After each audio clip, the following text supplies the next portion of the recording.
we have a goonie who was child trafficked, and she doesn't actually know for sure what her real birthday is.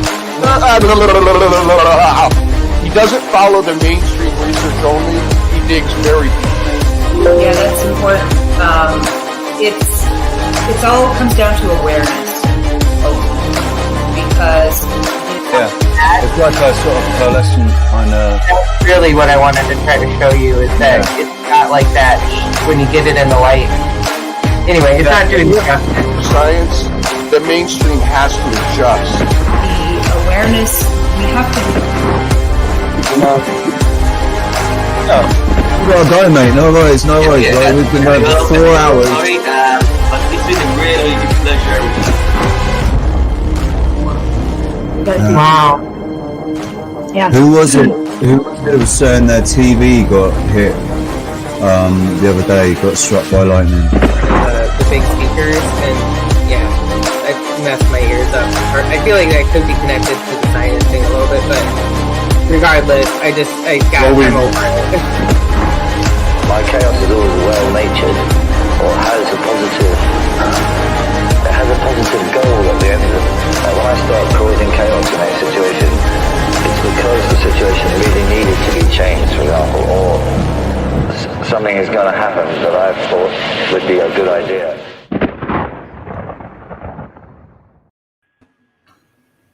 Good day, grand risings, good afternoon, good evening, whatever time of day it is for you right at the moment. We are a little bit late. We do apologize, but welcome to the Wide Awake Sunday show. How's everybody doing? We've got Kevin, the Calistoga Refried, with us. We've got Mr. Kallum Wilkinson, the dude, with us. And you'll notice that we don't have Sarah with us right now. I'm going to hand over to Kevin, let him say hi quick, and he can say. I'm having camera issues right now. My camera's like back off.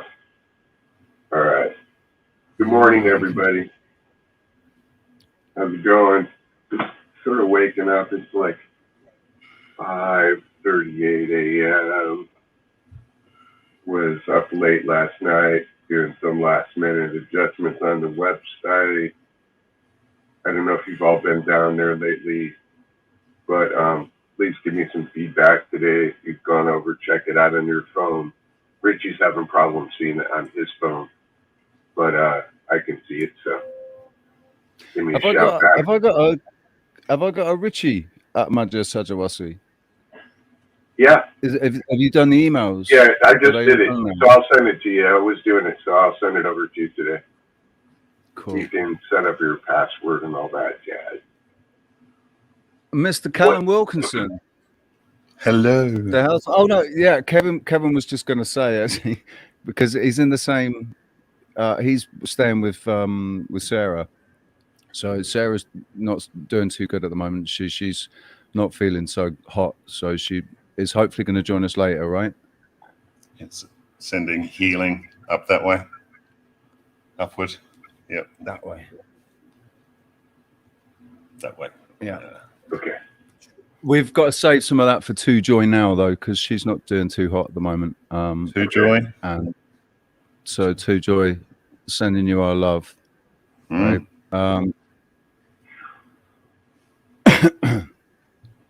Kallum. Should get a big influx of energy. I'm going to let Kallum introduce himself to anybody who doesn't know who he is. I think everybody in the room does kind of know, but seen me here and there. Anybody that's watching on a replay. Oh yeah, and by the way, to Roxanne as well, sending out massive healing, positive, everything's fixed vibes to Roxanne. There's so many people, man. There's so many people. It's everybody. We've got to send it out to everybody, really. People at different levels of you know, fucked. Different levels of fucked, but nobody's really in a maybe spiritually can be in a good place, but financially and all of that, everybody's facing the same problems. You just can't go wrong with sending goodwill, good energy to people anyway. Like an influx of energy just works for everyone. So if they are in humps, they have more energy to get through it easier, faster. I think it would be powerful. Send it to everyone, and at all times anyway. And it's always the power of visualization. Actually visualizing what you're doing gives it even more potency. It gives it more power if you visualize it. So you whatever the glow is that's coming off you, that's healing, positive energy, mixing and amalgamating and multiplying with all the other people that are doing it as well. So it just becomes this huge golden goop. What I do, like honey. What I do, Richie, spreading out over everyone. Yeah. Talking about visualization, because what I do is I have a massive white dragon, and he's my white dragon of healing, and he comes to see me. But he splits himself. He can split himself. He can go big. He can go small. He can do whatever. And he flies as well. And so he splits himself and goes and flies off to that person I've mentioned, and then he's with that person until he's not needed anymore. So it's like my little healing dragon, and I just send him off. And that's a big white, light healing dragon that goes and does the work. It's beautiful that way too, because it's all a spell anyway. But when you visualize it, you're activating it. You're activating all the parts necessary to make this work and to be strong as well. The better you are at the visualization, the more energy and focus you're actually putting into that energy that's being sent. And if you can't visualize it, how could it be? If you can't see it. Yeah. So everything is imagined first. Yeah. Yeah.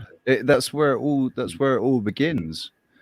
You could say it begins in our minds, but I think that's a misconcept. I think we're picking it up. Consciousness sparks that.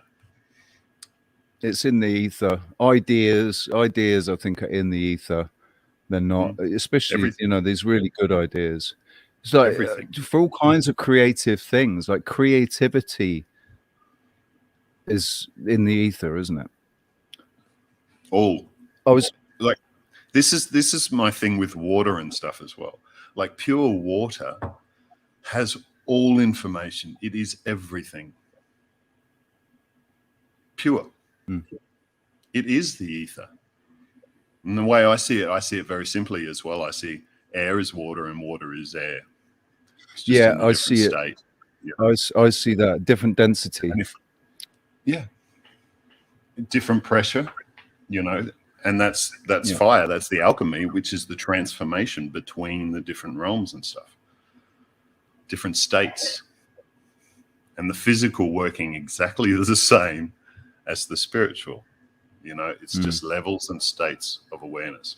As above, so below; as within, so without. So that's why that's why we know everything as well. But knowing everything is not very helpful. It's that focus that we put on it. Then now it's like a drop out of the ocean. But it's what's focus is put on that is what we're drawing from the ether. But also, so limitless possibility turns into a limited. But also, knowing something doesn't give you the wisdom. Like there's a difference between knowledge and wisdom. It's wisdom then denotes experience, right? But putting knowledge into action. Yeah. Confirming that knowledge. Now it's wisdom. It ends up with wisdom. Yeah, it's knowing. That that a tomato is a fruit, but you have the wisdom to not put to put a tomato in a fruit salad. So you could say it's not good enough to just know.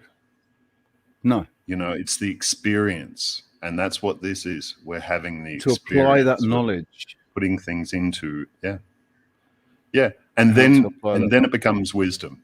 Then you are a wise man, because it's Wiser. that experience that now it's not just a knowing, it's a knowing. I know. That's the What are same you gonna word, say, but Kev? it's completely different connotation on it. I just said wiser, you know, because if I think about a wise man, I kind of think of sort of like an elder who basically But it becomes a path. Yeah. has learned to has practiced it to the point where he's or she's a teacher. I see. It's in each moment, you can become the wise man in the choice. Right. And then in it's time to learn again. But it's that we have a communication with our body, with the physical world. I am not this body. I'm having a communication. There's always a pupil and there's always a teacher. But it's contained right here. It's all contained into that one. And that's the being, right, who has the self. And then that's the communication that's happening. That's in the moment, the being. Yeah, which is the biofeedback, in the moment biofeedback.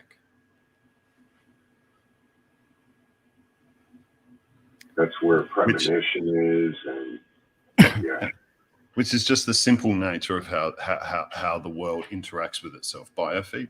Everything is biofeeding back, and it's that level of communication we have is awareness.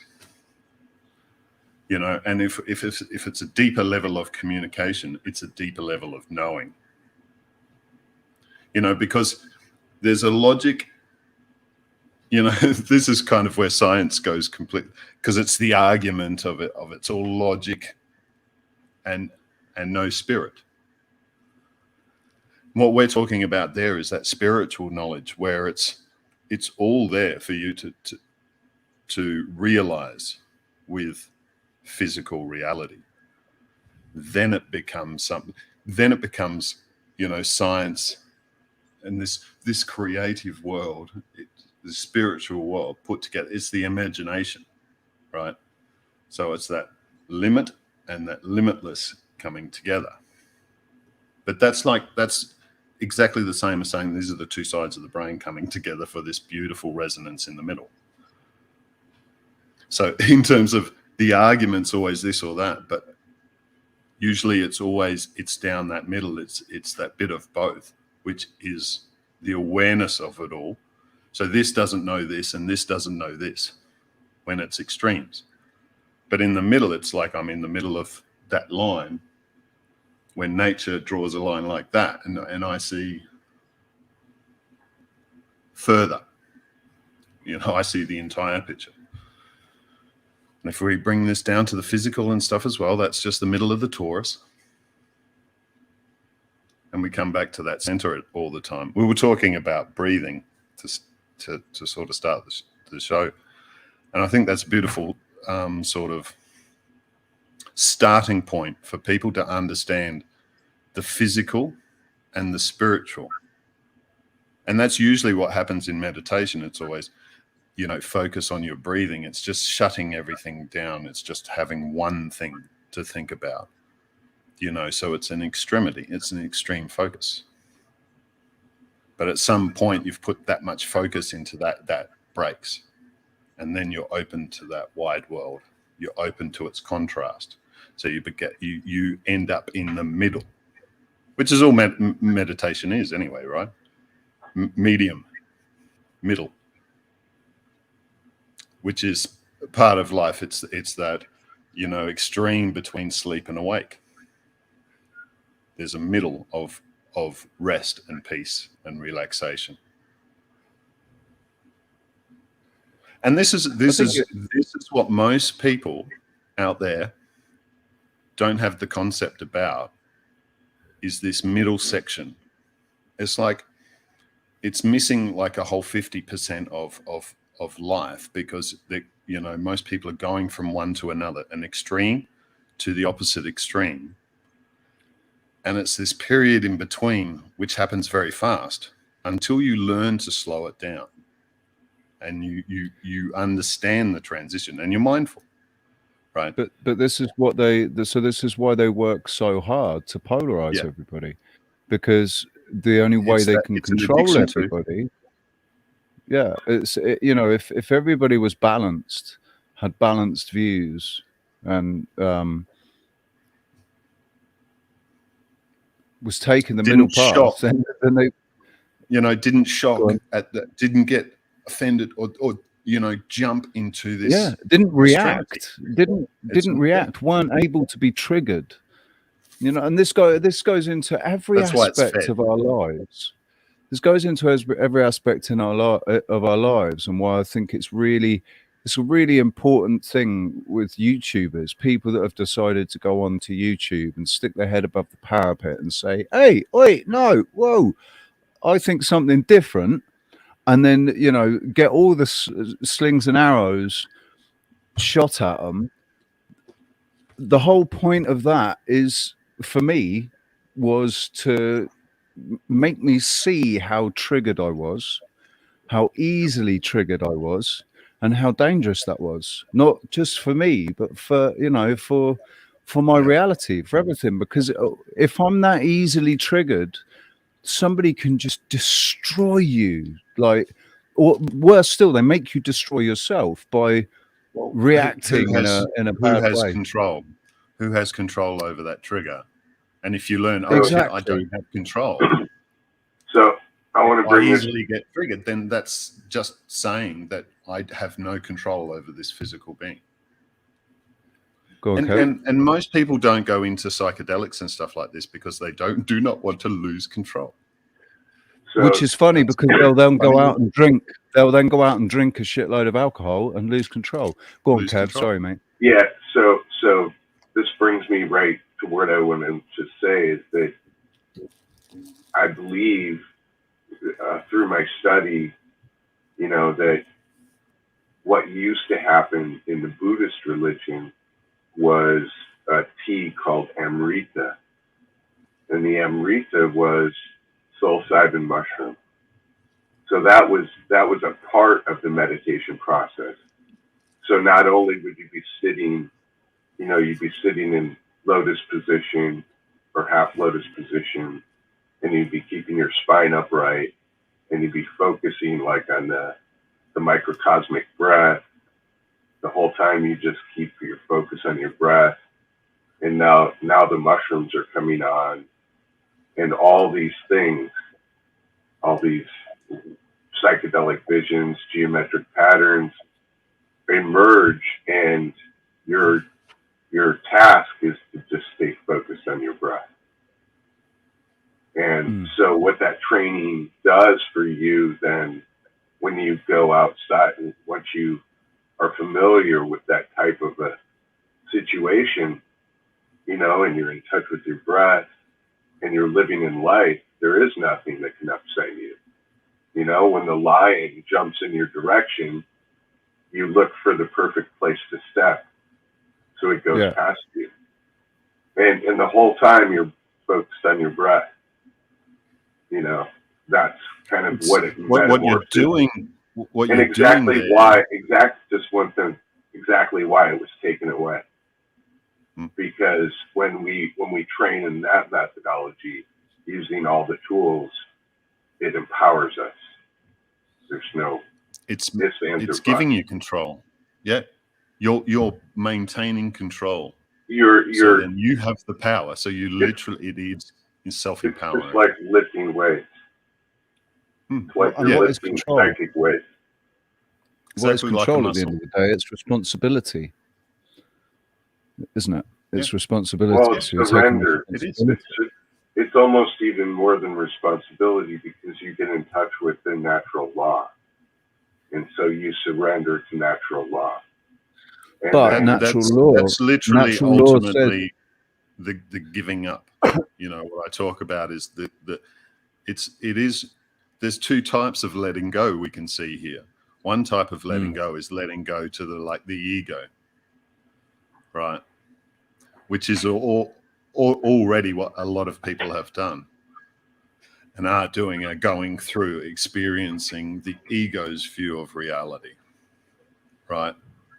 And then you're letting go of that, which is the psilocybin mushroom just cuts that and goes, here's space and time without that. And so now concentrate on your breath. But you're letting go for more. If that, you're letting go of a restriction to perceive more.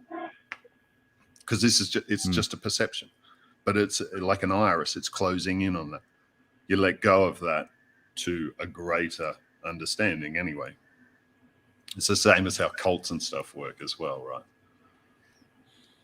And how the world works in terms of how media and all of these, nasty fuckers, how they want to and always do jump to fear and anxiety, or because it's shocking that. And what's the first thing that happens? It's that breath. You lose control over the breath. And that's the first. And your breathing goes shallow. Shallow breathing. You're not. Yeah. Automatically, like in the body, what happens is you cut to sympathetic mode, and which you're now not digesting. You're sending, you're not sending digestion juices or anything like that. No, so no eating. You can't eat at that point, because why would you eat something when you're supposed to be running or hiding?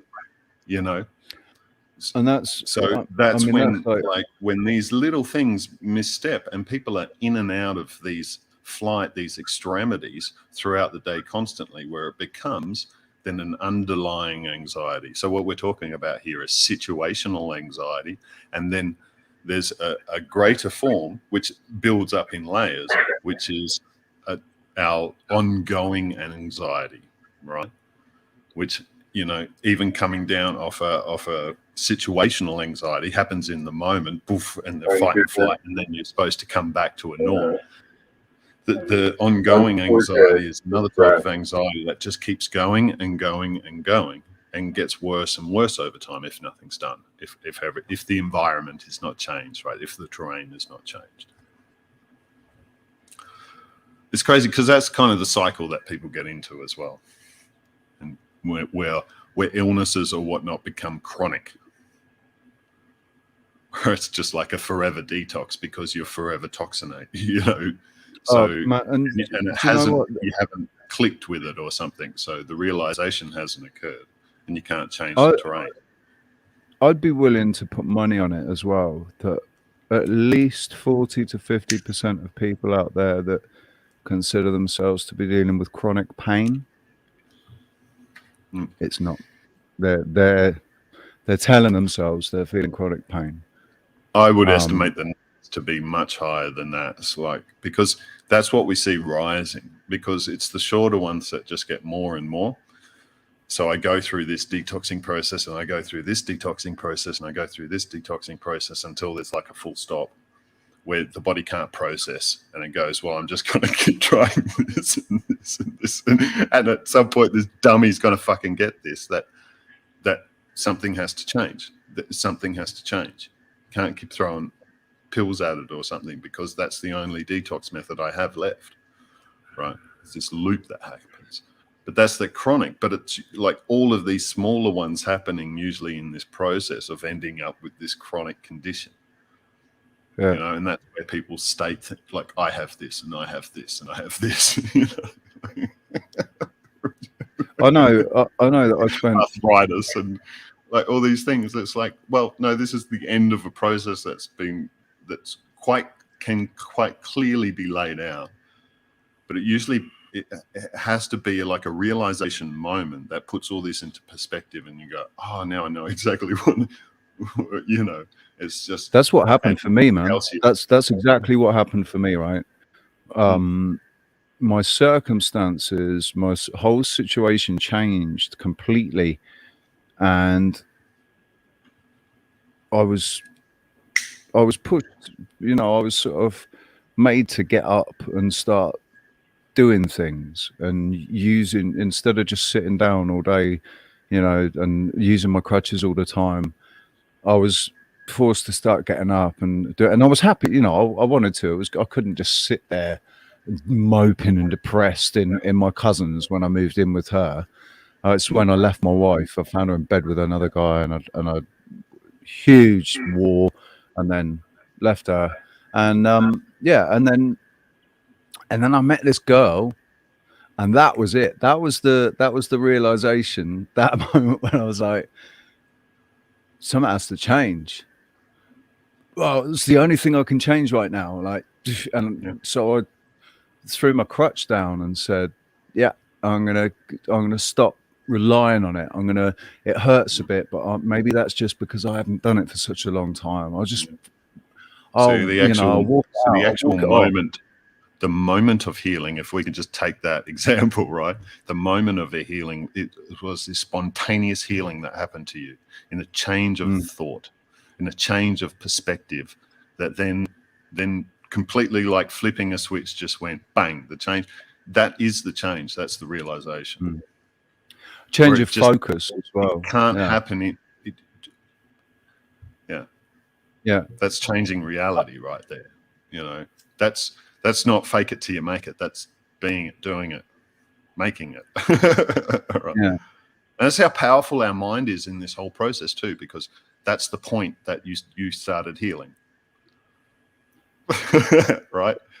It was, the path was going in one direction until bang, and then it went in another direction. That didn't matter like what the symptoms looked and stuff as well, because we can still recognize that, you know, this is happening now, but this has to happen, and my mind's already set in a different perspective, so I'm going this way. So now you see this as a whole different thing, a whole different beast than what you would have in that other perspective, where this is now against me and it's taking control of me, of whatnot.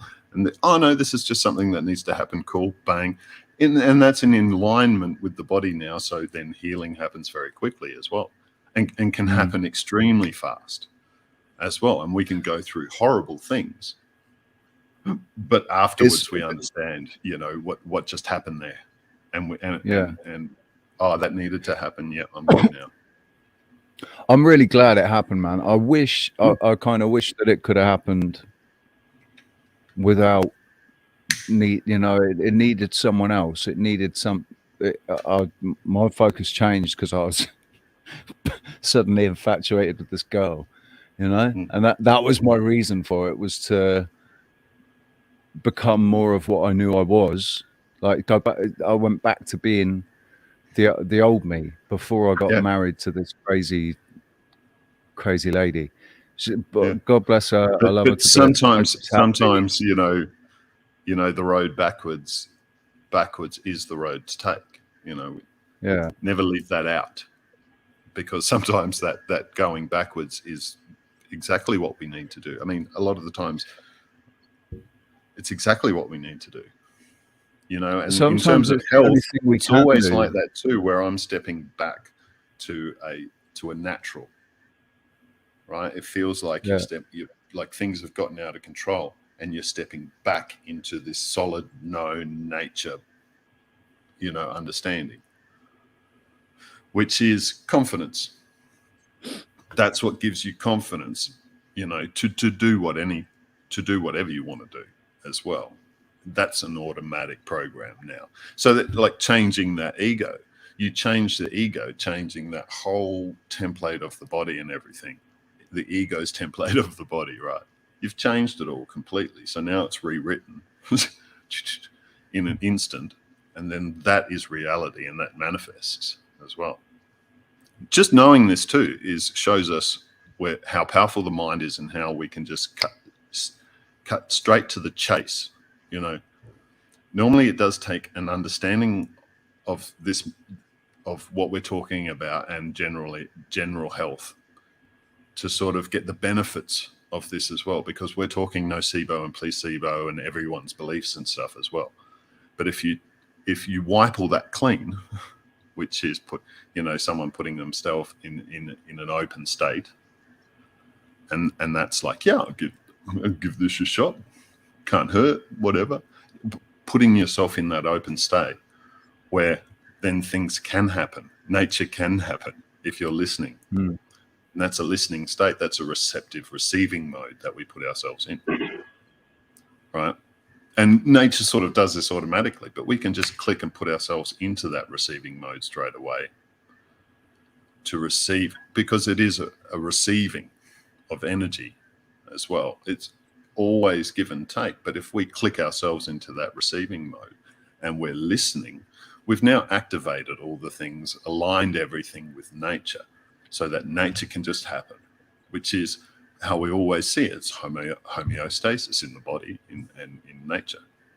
Things go to homeostasis.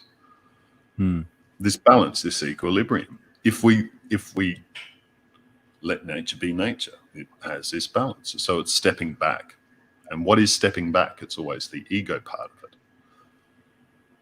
These rules, the limitations, giving ourselves these beliefs, all adding up to do worse when you'd be better off not knowing anything.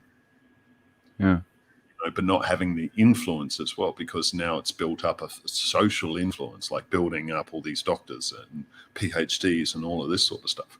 Now there's this influence more than anything, and this is like a placebo for the masses, just their understanding of what's happening. Like, I can talk about it in terms of hypnotism. When you put a white coat on, that changes. Like, I can just put a white coat on, and then that changes the experience. That person's already hypnotized anyway. It's like done. It's like if you went out of the room, if you went out of the room and then came back in with a white coat on, that is going to have a very strong, profound effect on a lot of the people that are watching you. Because it's that programming that exists already being activated, isn't it? Yeah, like say if you were to be like having a conversation with somebody that was sitting in the emergency room, like just in your street clothes, and then you walked away from them, and then you came out and you were wearing white coat, and you had a chart, and you were talking to some other people while looking at this person. Immediately they would fear you, mistrust you, wonder about what they had, revealed to you when they didn't know you were a doctor. Or the opposite too. It's like, or the opposite. But it's just, trust. Yeah. I trust you with everything, my whole whatever. What pill do I take? Yeah. But it's amazing how much of a part image plays in things. So it's like, in these situations where,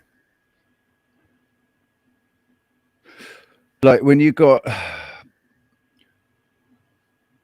they took hold of it with the protests in France, right? They actually, I think this is why they did it. The yellow vests, and everybody ended up putting yellow vests on, because there was a time during protests and stuff where yellow vests were actually people not of authority, but they were the people like the stewards and whatever, like the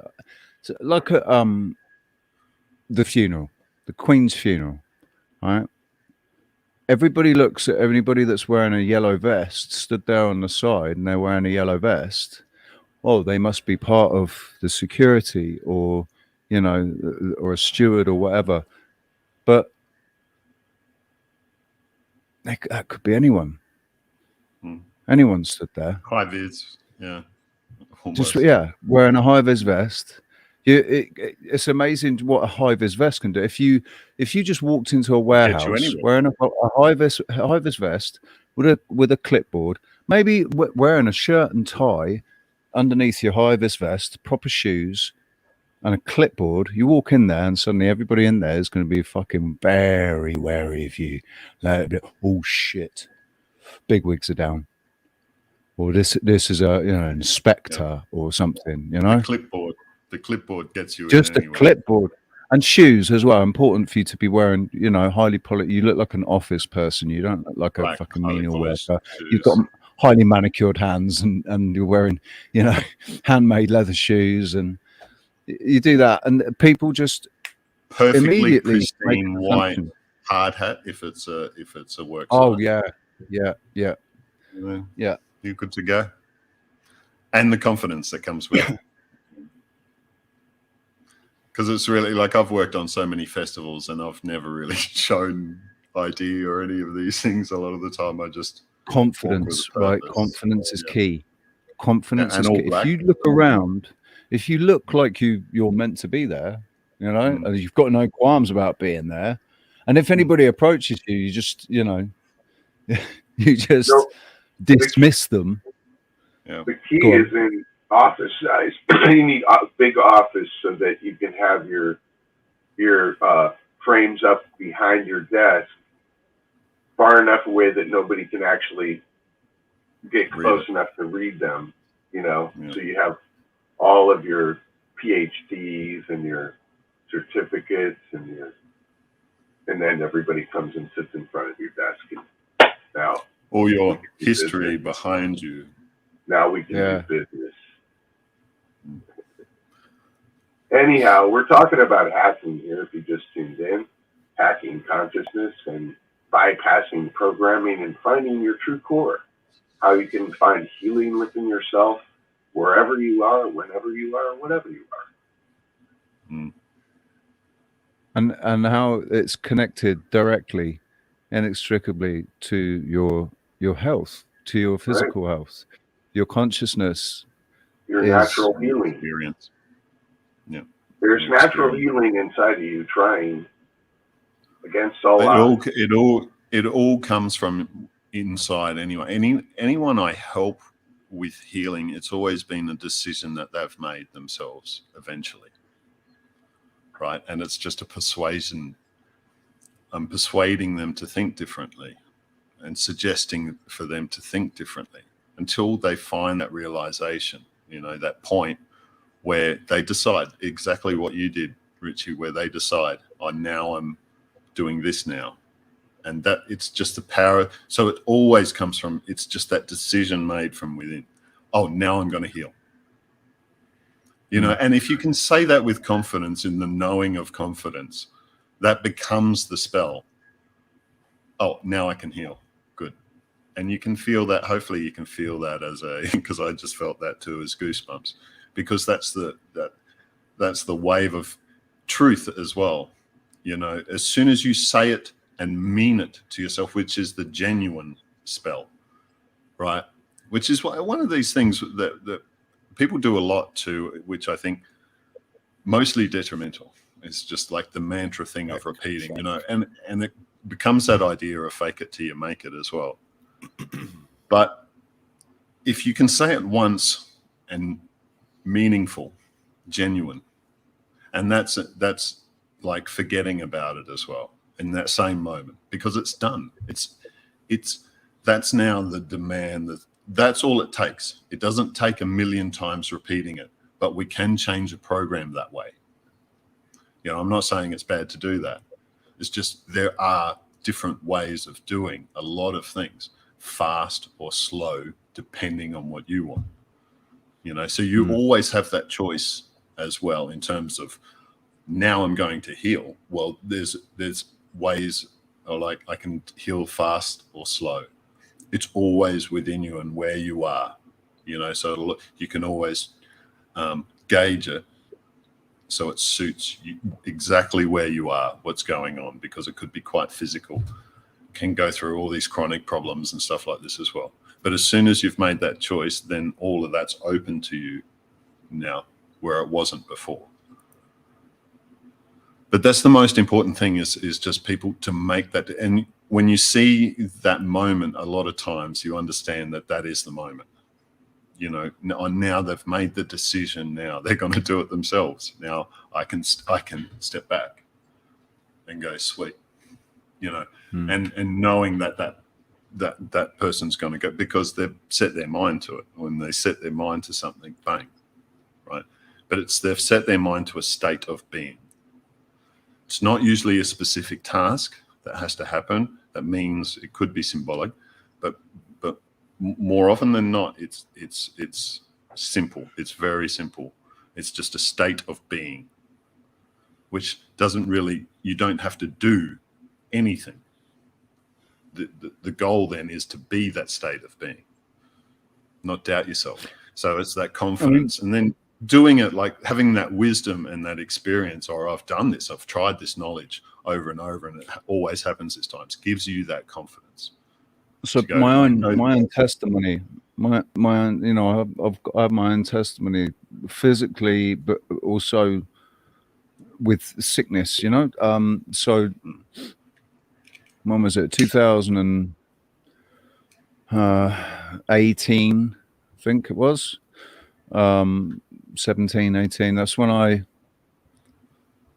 took control of my perception of the physical body, of our own physical bodies, and I realized, or I accepted, that what we've been told about these,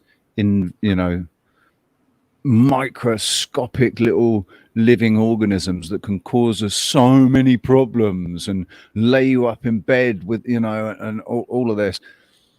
When I accepted in myself that it wasn't that, it was something else. And what I was experiencing was the symptoms of my body just purging, getting rid of all the poisons that it was full of. Accumulated. I went through a period of a couple of months where I was purging, and I was just saying, yeah, I'm just purging, and that's what I was telling myself in my mind all the time. I'm just purging all this crap out, get it all out. And then once it was gone, I wasn't sick again until, I forget when it was. It was earlier this year, but I was really cooked for about 8 days. And I had a fever for a few days. I had a fever of about 102, 103.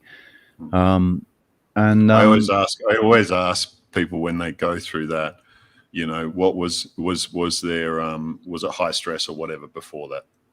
Yeah, no, did your body need to stop? Was that a part of it? No, see, I actually saw it more. I saw it more of a healing upgrade. That's how I chose to perceive it. Was as more of because sometimes when you heal, it hurts. It isn't the nicest feeling, and to make things heal, sometimes they need to, like a bone. My bones in my legs were being kept from healing because they were pinned too far apart, and so they unscrewed they took out the screws at the bottom, stood me up on my feet. So that the idea was to push the bones together, to crunch them together, to then promote that healing. So sometimes it hurts to heal. Anybody that's done physiotherapy after a serious accident knows it hurts to heal. And like Pushkin says, no pain, no gain. But I tell you what, if you stay away, if you stop putting the bloody toxins in, you don't go through healing. Like the last problem was I came up in itching hives because here at my mum's still too, and she had used this detergent that was just, it's crap, and now she has the sensitive stuff, which is just the one without a lot of poison added to it as well. But that was like a week of skin just getting that poison out, and that was crazy, scratching, which is, getting blood to that area to help it detox and stuff as well. So, it's good to scratch, just not scratch, but get blood there, But if you understand what's happening in the moment, then that's fine. It's like I understood exactly what went wrong. You put it together as like a realization. Then it's this shit. This is where the poisons come in. So it's like, The only poison, like when I was sick earlier this year, I was thinking, well, nothing's changed in my diet. It's not. I've not taken any more toxins and like that. So it's either EMF or it's something else, something spiritual or whatever. It's like an upgrade or the back of my head. That's where I had a depressed fracture to the base of my skull. So I had a lot of problems with it since then, and it's just like, well, maybe that's just healing up. That's all that is. It's all that area, all the trauma, all the areas where I've suffered trauma, basically, all just fixing themselves somehow. And like upgrading is sort of going into a higher vibration. Some things have to change physically in order for that process to happen a lot of the time.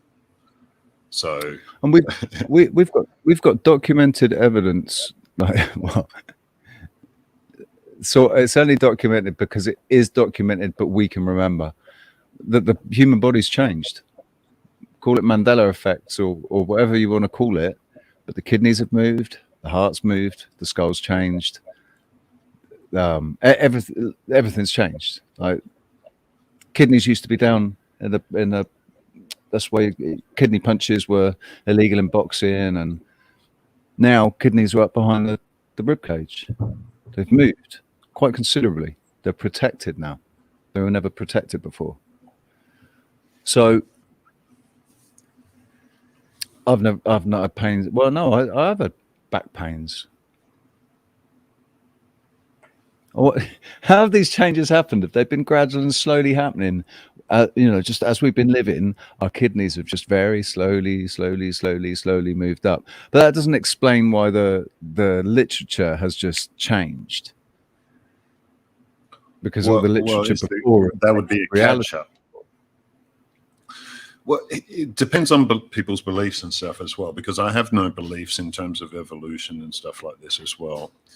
So taking that out of it, where something, evolved, these processes of evolution. So if you do have that belief, then this is impossible, what you're talking about right there. That's impossible. Yeah. However, if you know that we adapt very quickly and adapt to that's what we do. We adapt. So that's why when a threat happens, our kidneys mean it's connected to our psyche as well. There's a reason why things are placed where they're placed within the body as well. There's a meaning to that. So that so you could be just a threat, but now a common threat to everyone at the same sort of time will change the physical structure of our body. It'll move organs around and stuff, right? Time-wise, I don't know. I can't. But does that mean that we're all gonna get into physical fisticuffs, and suddenly our kidneys need to be protected because suddenly we're going to get in a situation where people are going to be throwing kidney punches, or just the kidney becomes weaker and weaker and needs to protect itself. So over a large population, everyone's kidneys becoming weak because of so-and-so product being introduced or whatever. On a whole, and everything's happening, then the body overall, the template overall, all the information is wireless. It's all, it's all in the ether there. So all these changes happen instantly. Really, you don't need to pass it on, right? That's just an idea. That's a belief, right? But can we not? And we may be having evidence now that this is the case. Because that would be one way of explaining that.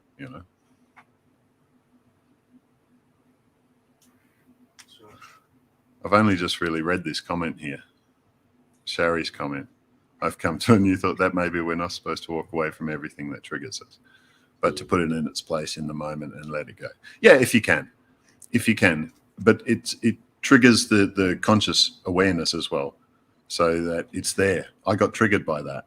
That thing yesterday I got triggered by. I couldn't deal with it in the moment, but you can deal with it now because it's in your mind space again. And Zelensky appeared on the TV again, and it triggered me. Yeah. Every time I see his face or hear his voice, it triggers me. There's really easy methods to get rid of this shit too. There's really easy methods to do the work. If you're open, you know, a lot of what's, you know, it's coming to the understanding to be open. And then when you're really in that open space, you can allow healing to happen as opposed to blocking it. I'm not allowing this healing to happen because I believe this not to happen. It's a negative belief. It's a nocebo that stops healing from happening. So a lot of it's removing all that by being open. Oh, what happens. You know, be damned with the consequences, the expectations or whatever. It's like jumping into the abyss, you know, free, happy, open. Not expecting death, this, that, whatever. You don't know. So jumping into that abyss open, so freeing them, opening the mind. And then a whole lot more modalities will open up to you. Everyone, so many people form their own ways of healing, own modalities that work on a lot of people because people give their control away to this person who has this modality or whatever. And it's because they believe that whole thing, then that modality then works for them. But say someone else gave them the modality that whole trust relationship or whatever wasn't built up, then that modality failed for them. Why? It's just the thought. It's those beliefs that we hold. So then when I understood that too, and that cracked open all of these modalities that now worked, just tuning forks, you know, all the healing sort of technical things, magic wands as I call them, you know, our practical tools, you know, physical tools as well that can help us, but it's just the idea. So a lot of the times you're getting by just understanding that, you're getting rid of all the ritual, all the bullshit, and all this time and effort that has to take place between you and the guru or whatever you're putting this control and trust into. But you take it back yourself and go, oh, no, I can just do that. You know, they may have opened up, something's opened up for you now to understand the possibility that this can occur. Now you can go directly there. You don't need anyone else, right? So then anyone else's modality or whatever, because a lot of the times when people work out their own methods of doing things or methods of healing and stuff as well, oh, I did this and this happened, and then they work out their own methods of healing. That building that understanding and that knowledge of building that ritual that they've done or whatever as well has given them everything they need to be open and have things happen, right? To allow things to happen, give them permission to happen, but they've done it and built it themselves, so it's really strong for them. It's like building your own technique is much stronger than someone else's. But if you understand the reason why, you can take someone else's technique and use it yourself, but open up in new areas, new things. You haven't limited it to their idea of it, right? And that's always something to have in mind, you know, to keep those possibilities open. So, because a lot of the times it's literally we're talking about that change of thought, that change of or dropping a belief. That is because all the times these realizations happen, all you're doing is dropping a belief that has stopped you from healing. And so something's been able to open up and release and heal. And it was just, I think that's a powerful and important part of meditation. If you're, or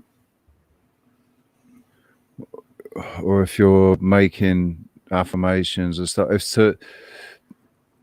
do you remember last year, November last year, I did a meditation, and the beginning of the meditation, it started by saying, something like, I give myself permission to accept this you know, that to accept this message, to accept this state of being or whatever, to accept and say, I deserve it.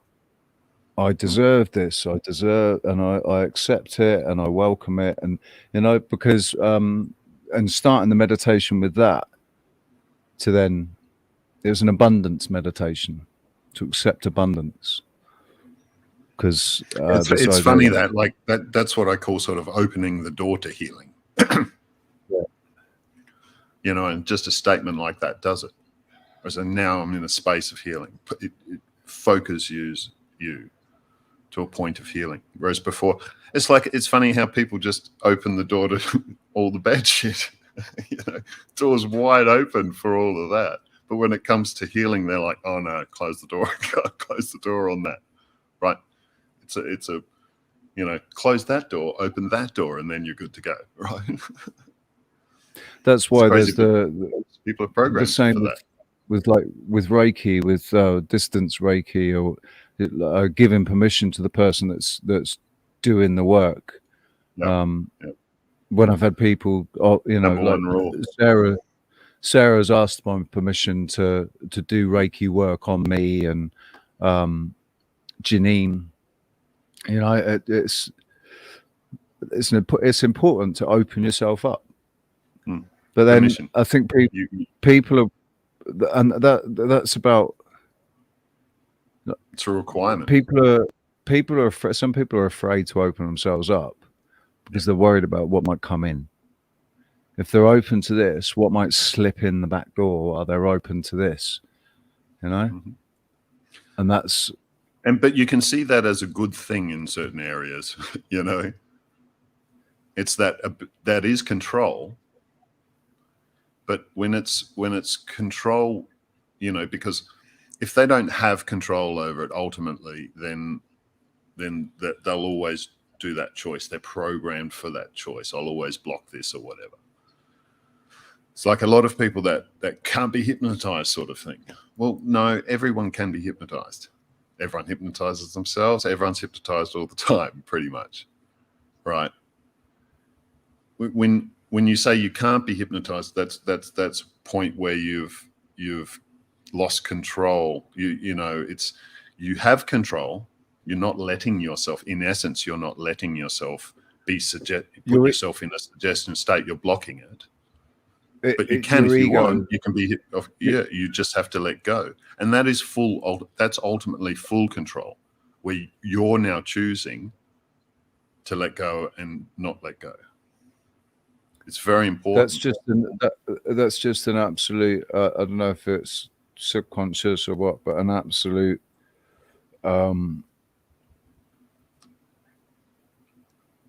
objection to giving anybody else control of my vessel. It's my vessel. You know, and anything you can do, I can do better because with me. You know, and it's the same with it's not just, I'm not just talking about me.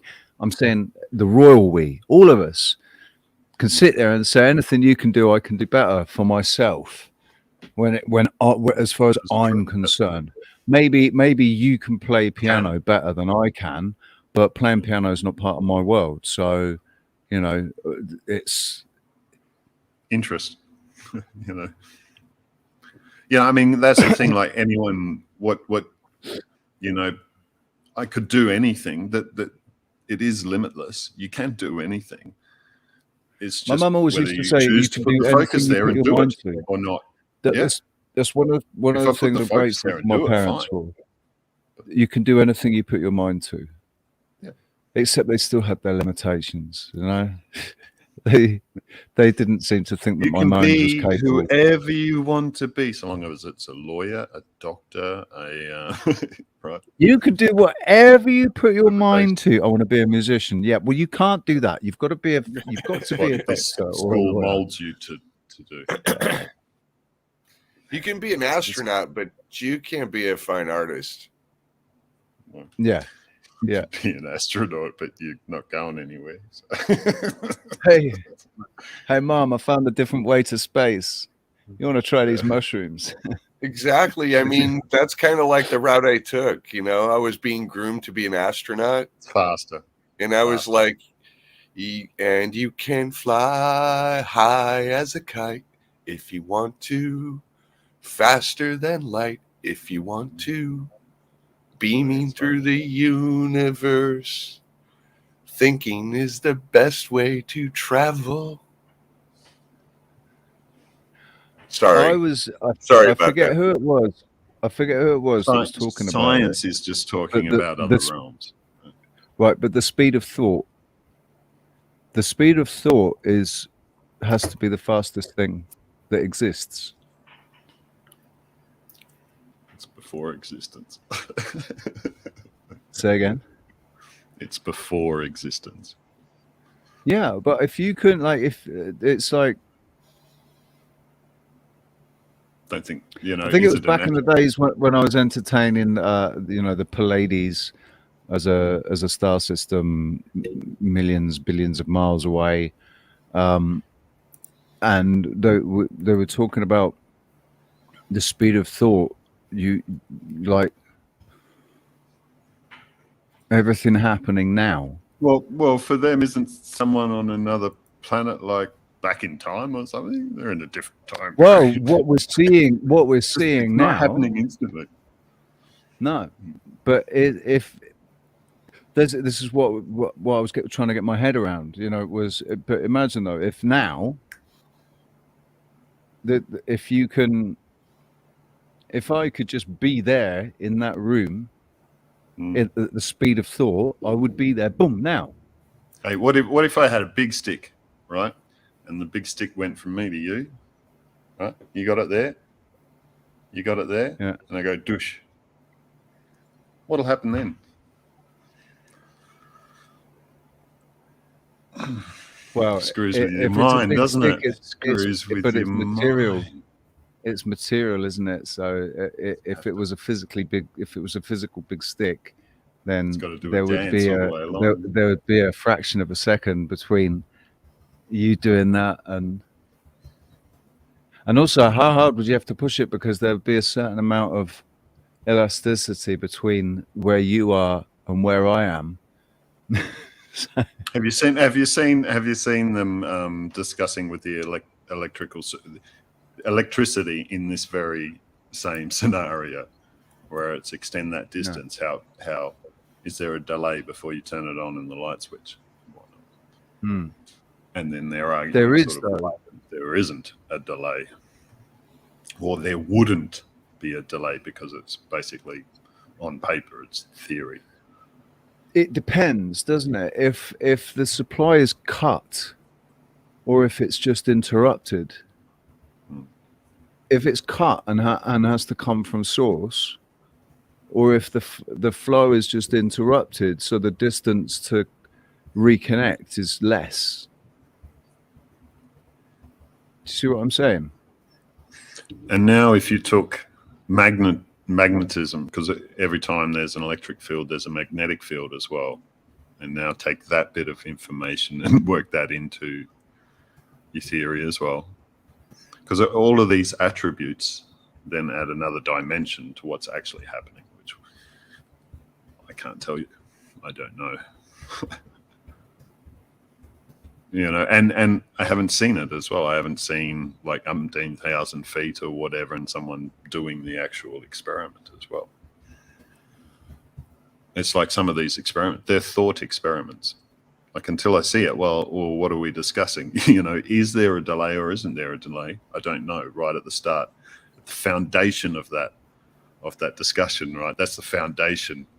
Everything's based on that. You go, well, why are we discussing this when we haven't even worked out that foundation? It's the same as like the virus stuff, and because there's an element. When you go back to the foundation, there is no fucking virus, so we can't be talking about variants and all this bullshit and getting confused about all this bullshit, because there isn't any. It's like the tests, mate. It's like the tests. Well, if the tests are proven to be unreliable, it's not tested for transmission. Yeah, the thing is not even isolated. They haven't even, so it's not in a petri dish anywhere. Why are we talking about that? Yeah, who was paid? No, they haven't. They don't have patient zero They don't have anything in a petri dish to say this was the first. This was got the a first code. instance of it. They It's got a all made theory. up bullshit computer code. That's what they've got. That's all they've got, and they haven't shown anything else. And of course, you can't test it for transmission because what do you test it against? Like, they haven't got anything.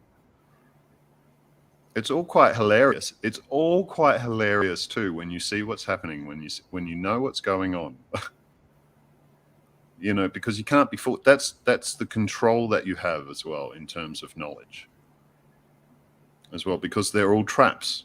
People have set traps out there. I wish there wasn't traps going on, but there is. There's no traps in my life because I've opened them all. You know, I don't. Well, believe you've got shit. people. No, I don't you've believe got shit, people. You know, You've got people trying to lay traps all the time. all the It's time. just It's your way it is. boundaries are quite The firmly only thing set. that allows you to not step in the trap is knowledge, awareness, and knowledge. And awareness, Yep. and focus. You see the trap. That's good. You know, do you know it's a trap, or are you just going to keep walking? Oh, ouch! I lost my foot. Yeah. That Hang on a hurt. sec. And how big a trap is it? Is it a bear trap or is it a mouse trap? What sort of trap is it exactly? Is this just going to pinch a little bit, or is it going to remove your foot at the ankle? Oh, shit, I'm still in it. Every time I move, it hurts. Yeah. I'm still. How do I actually? I have to outsmart the trap. Really, what we're talking about, and what I like talking about too, is don't get yourself into the trap. I mean, that is, you know, staying in health is a different thing to becoming healthy or whatnot.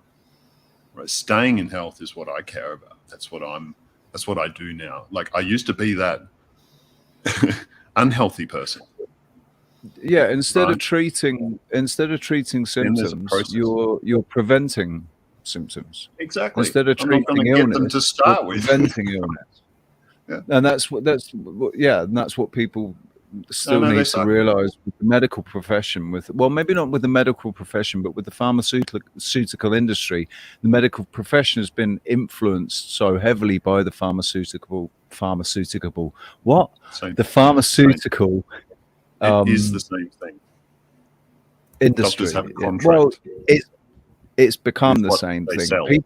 People go, but I do believe that people go into the field thinking that they're going in. You know, they're going in with the right intentions. People go into politics that way too. It's like throwing a spanner into this massive machine. Like throw this little spanner in there, and the spanner just gets churned up into the machine.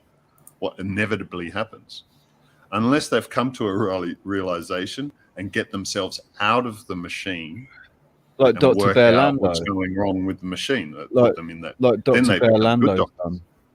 Then they become good doctors, but they've gotten rid of that whole illusion. So Amanda Vollmer, Dr. Berlando, went through the system and made that choice and went, that is not what's happening. That's the hardest place to come from. I know we've got one of our like Goonies. Being a cult member and becoming clean, right? One of the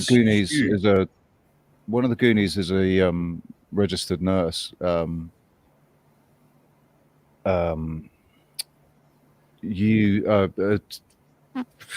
God, what's it called? Nurses usually know more than all the fucking doctors combined. Or they just don't know how powerful what they know is. But oh yeah. Yeah, they have all the answers there. They have all the observations. They observe what's going on. Well, because they're working practically. They're not sat there They're not sat there peering through books. They're actually applying. They're applying themselves practically, and it's different. It's like field medicine, isn't it? You know, at the on the battle triage on the battlefield is completely different. This is like Florence Nightingale and all of this too. Like, she was the nurse, you know. Or it's like she saw what happened. Like, open the windows, and everyone got better. We need to airflow. That's good. Yeah, let's not have everybody breathing the same stale, poisoned air. Let's get some fresh air in here. Fantastically novel idea. nurses know bedridden, right? They have to move. They go in and they physically move patients and come on, get up, force And what's yourself that up. from? That's force from yourself to experience heal. of that's experience of They patients know. not being moved and developing huge They're gaping the ones bed that die. sores. They've seen You know? all of that. They know which ones die and which ones. The ones that get out and have that they're going to heal themselves. They have that determination and mental clarity to get bang. They've made the decision to heal. They heal. Those ones that are victims, it's just it's up to the doctors what how they feel and what's going on in their body. It's up to the doctors. They've given control over. All I remember is the that take doctors. control. Everything the doctor said to me sitting there and thinking, that's bullshit.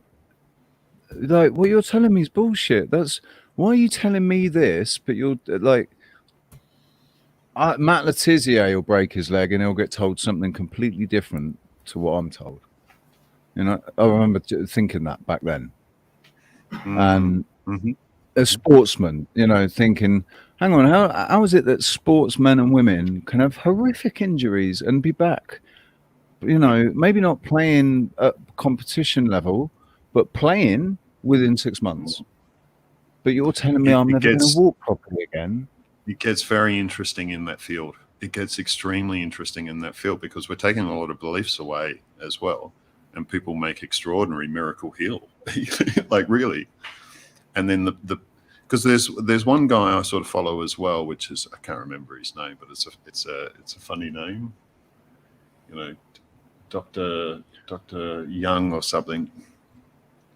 But he's a physical kind of therapist, and he worked doing physical therapy on athletes and stuff.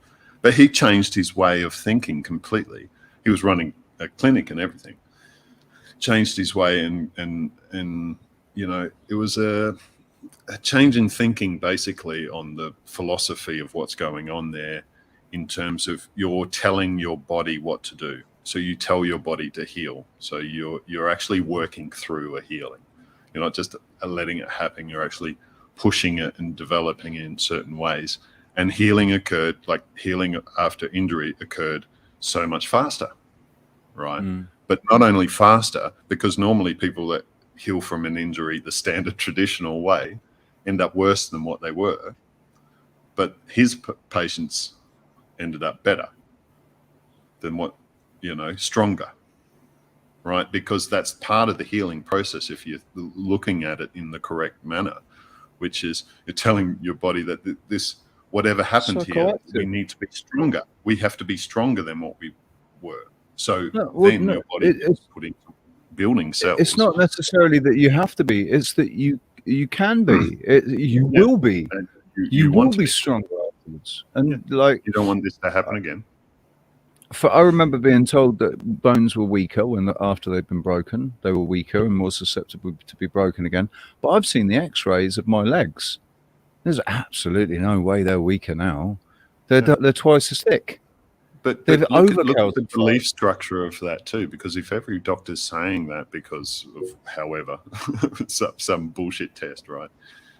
You know, if every doctor's saying that, then that's the way it is. Then if that's people's beliefs. But then that keeps you more. That keeps you more dependent. That just keeps you more dependent on. Let's just do. Let's keep them churning away in the system. You need to keep taking. You're going to need these. Yeah, you're going to need these. You're going to need painkillers. Everything. You're on our subscription list now. Yep. Yeah. Yep. You're a silver member. Yep. Yeah. You're a gold member. Cancer gold member. Gold member. Chemo, radiation, expensive stuff. Oh, anything, cancer, Parkinson's, MS, all of the things that they know how to treat. They know how to treat MS. They know how to cure it, man. You'll find many things that help it. Many things that help it. And that's the thing too, like if you have these conditions or if you're going through a bit of a healing crisis or whatever, It's up to you to look through it and find out all these things too, because you can look varied and wide and vast and see all the different things that help and piece together a pattern that's happening, because there usually always is a pattern that you can see, you know, which will make it very simple for you. Usually that's a realization. The pattern shows itself, and that's what makes everything simple, because you can see the pattern throughout various bits of knowledge that you thought were separate, but when they come together and you, that's now I can see the pattern. I know what's happening. There's that knowing and that confidence, which is the body doing what it's doing now too, being free to do what it can, as opposed to a struggle or a fight going on as well, which is a fight against nature. You know, that's the problem of it, and that's what prolongs healing and makes it worse, and all of this too, is that mind before. Because, you know, if we're at the space of knowing that I'm going through this healing thing and that's fine, well, I don't need anything else as well. I'm having understanding of what's going on. I might want to help what's happening, right? Which is always the case. So the flu, or I think it was whoever, you know that you're detoxing. So then you may want to help that along faster. Do detox methods that you know. It's like I just do water, but I haven't had that for a very long time. I used to years ago, so I'd use MMS, you know, because I know it's an extremely fast, quick detox. Right? Your body will put it to work. But then I realized that distilled water is more powerful, let's say, and especially for me, the understanding that I got, it's like, I just used water and it wasn't even distilled because my distillers are not working. The importance of distilled water has neutral pH, so your body doesn't struggle pure. With it. There's no contaminants in it. It's nothing. It's also empty water. You're putting it into deionized as well, which is collect stuff. Water collects stuff, and so it's a great detoxer. But it's also good at donating as well. Right. If you drink the alkalized water, it's actually hard on your system, because your pH is at one level and you drink the alkalized water, so your body's like it now it's like stressing to try to find the balance between those. The change in your pH should really come through your diet. You know, it's like what you eat all day long every day. Well, your diet's what gives you stores. Your diet gives you stores of what you, so sodium, bicarb or soda. You know, that's what your body uses to change its own pH.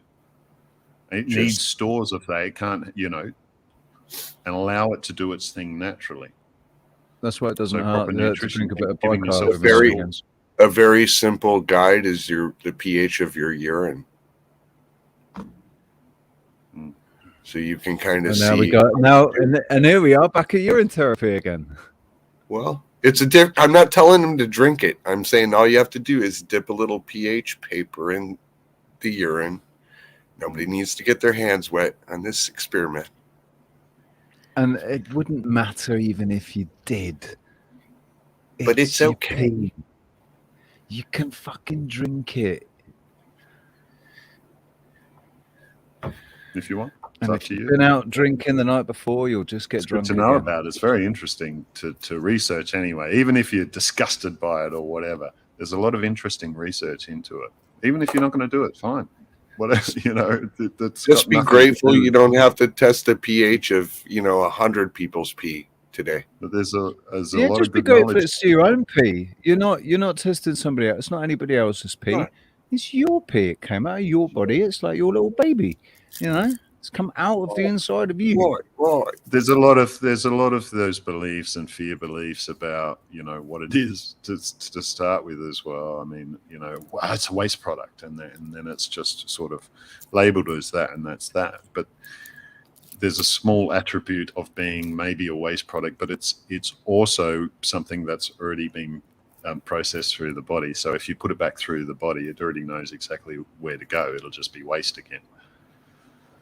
But it does go through a process. If it's waste, it will just be waste again. And if there's anything good in there that's just like slipped out, that will be reabsorbed.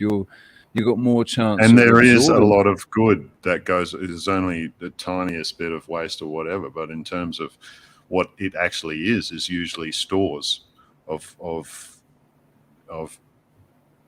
stuff you've died, you know, of all the minerals and you're everything that you actually need. It's just you've got too much of it, and you can't. And if you're one of these people, you have to release.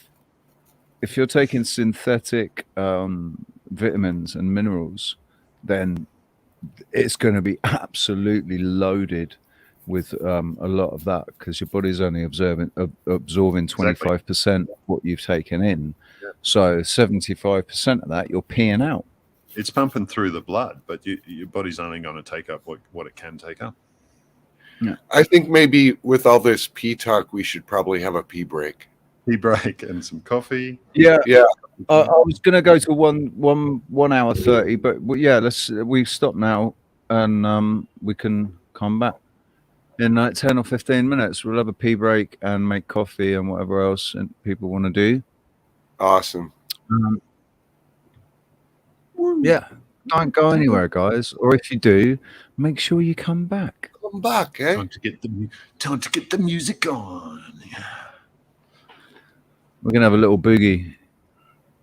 So you should actually, you know how you've got the elevator music, Boogie shoes. Put on your boogie shoes now.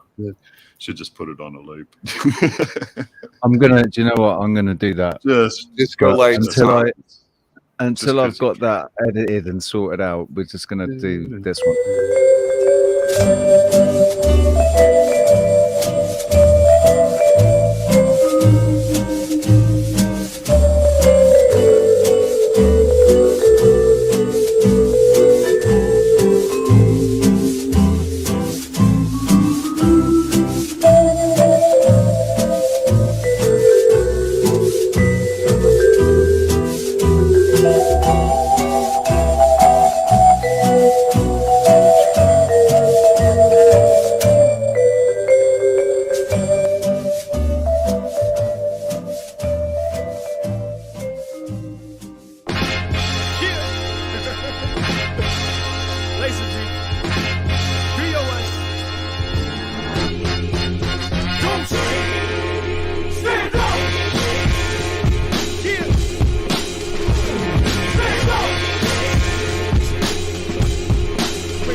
Shit the fuck up. I ain't white and it's lost for that, so I use color safe bleach at the laundromat and deal with it. You see how my squad react. We keep our hands warm with the damn Patriot Act. We burn pages. Matter of fact, we burn back. It was written as an outward attack.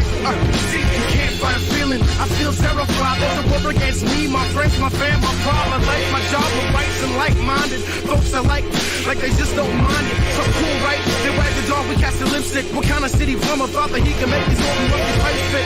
Well, they don't. I'm casting the drip. I'll practice hold my breath and sink with the shit. It goes hands up if you're broken, but find a way to stand up. Give it up if you're hoping and never give it up. Hands up if you're broken, but find a way to stand up. Give it up if you're hoping and never give it up. Hands up if you're broken, but find a way to stand up. Give it up if you're hoping and never give it up. Hands up if you're broken, but find a way to stand up. Give it up if you're hoping and never give it up. Stand up so we know who's here, who wanna open the machine and bridge against the gears. Come on, hands up if you're broken, but find a way to stand up. Give it up if you're hoping and never give it up.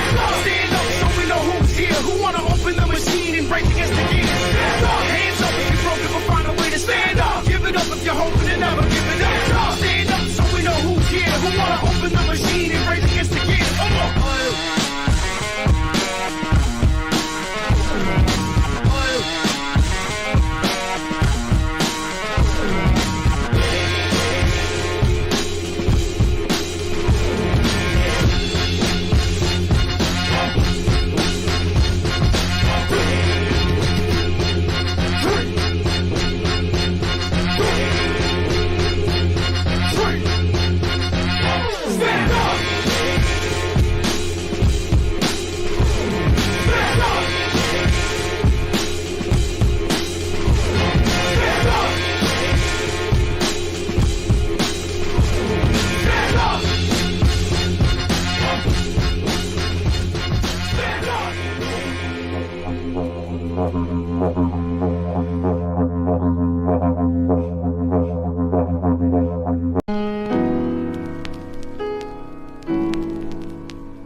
until I'm finished with mine. I used to be mad at the government, redirected some of my anger towards the mothership, trying to guess which shell live in hell sleeps under when the grand scheme plan keeps all these people wondering why we still running in place, frustrated. Pride is mistaken for hate, it's upgraded. I got a little breath left, less suffocated.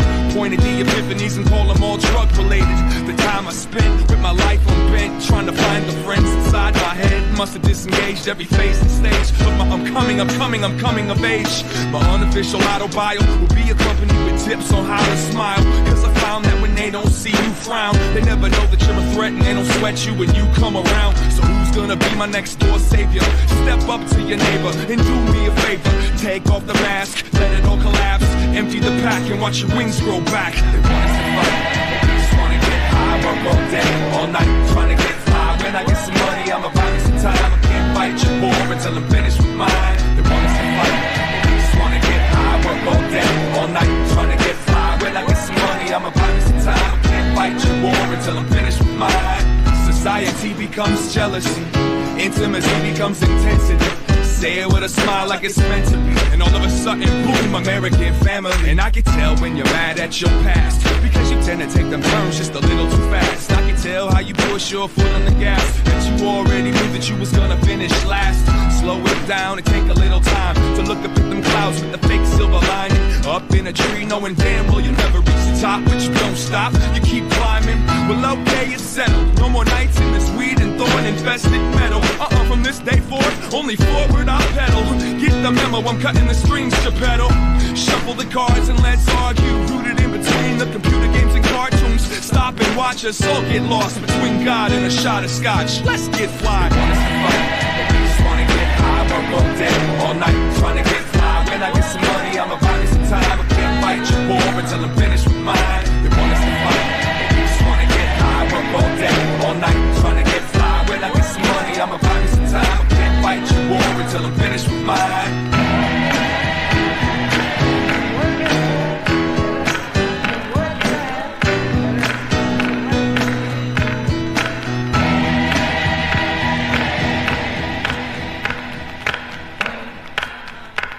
You're right. It's just one ant. Yeah, boy. Big beauty.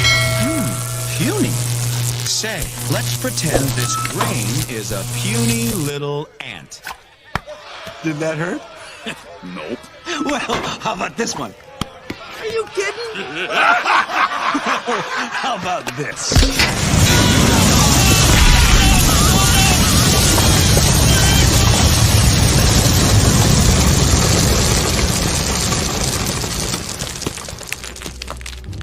You let one ant stand up to us, then they all might stand up. Those puny little ants outnumber us 100 to 1. And if they ever figure that out, there goes our way of life. It's not about food. It's about keeping those ants in line. Resist. Are you an actor or an activist? It's more than your right to insist. Refuse to the government admits. Take a risk. Raise your fist. Unite people, army enlist. Rebel music transmit like this. Proving that the movement exists. Realize you're the catalyst. Refuse. FBI. All across the line. Suspected spies. Clientele. Tomahawks. Scorch the sky. White collar crime. Immortalize Yusef. Careful what you rep of the new left. Only a few left. Got the bureau doing Mueller two-step. Fire trap. Warrants for the wiretaps. Equal employer op. Higher apps. Read between the lines. Redefine. The list people army marching across a hard march. Dollar scams. Saudi royal fam. Oil contraband. Fun off the Taliban. Atomic blue. Balmy move. Christian and Islamic fuse. Attend more funerals than barbecues. Niggas died and fill them on the shoes. Know your God. The con is on if you're confused. Resist. Are you an actor or an activist? It's more than your right to insist. Refuse to the government admits.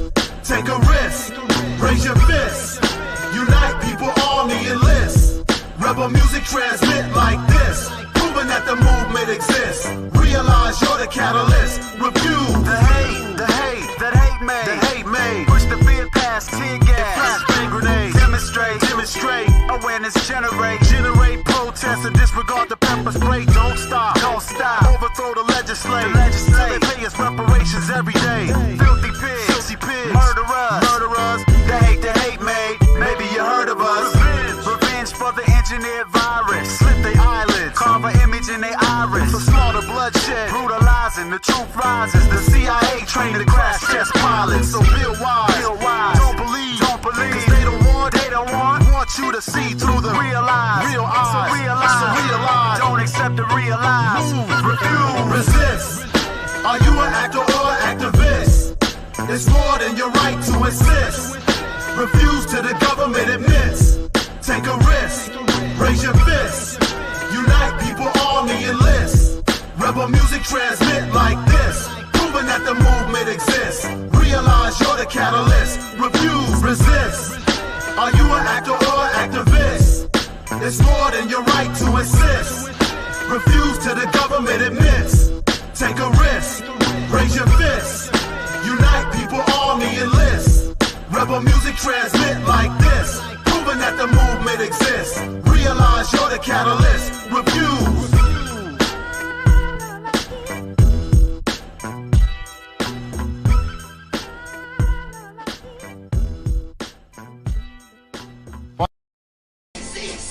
Yes.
drinks and smoke a joint, Bubbles? Yes.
Drinks and smoke a joint, Bubbles?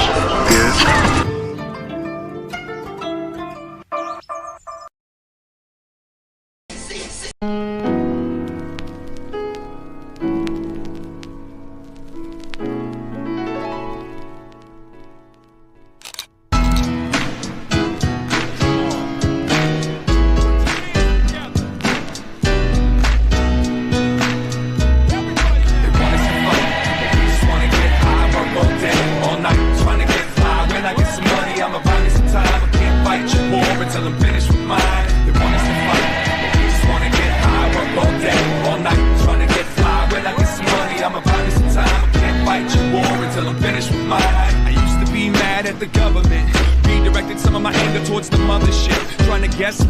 Live in hell, sleeps under when the grand scheme plan keeps all these people wondering why we still running in place, frustrated. Pride is mistaken for hate, it's upgraded. I got a little breath left, less suffocated. Pointed the epiphanies and call them all drug related. The time I spent with my life on bent, trying to find the friends inside my head. Must have disengaged every phase and stage of my I'm coming of age. My unofficial auto-bio will be accompanied with tips on how to smile. Cause I found that when they don't see you frown, they never know that you're a threat and they don't sweat you when you come around. So who's gonna be my next door savior?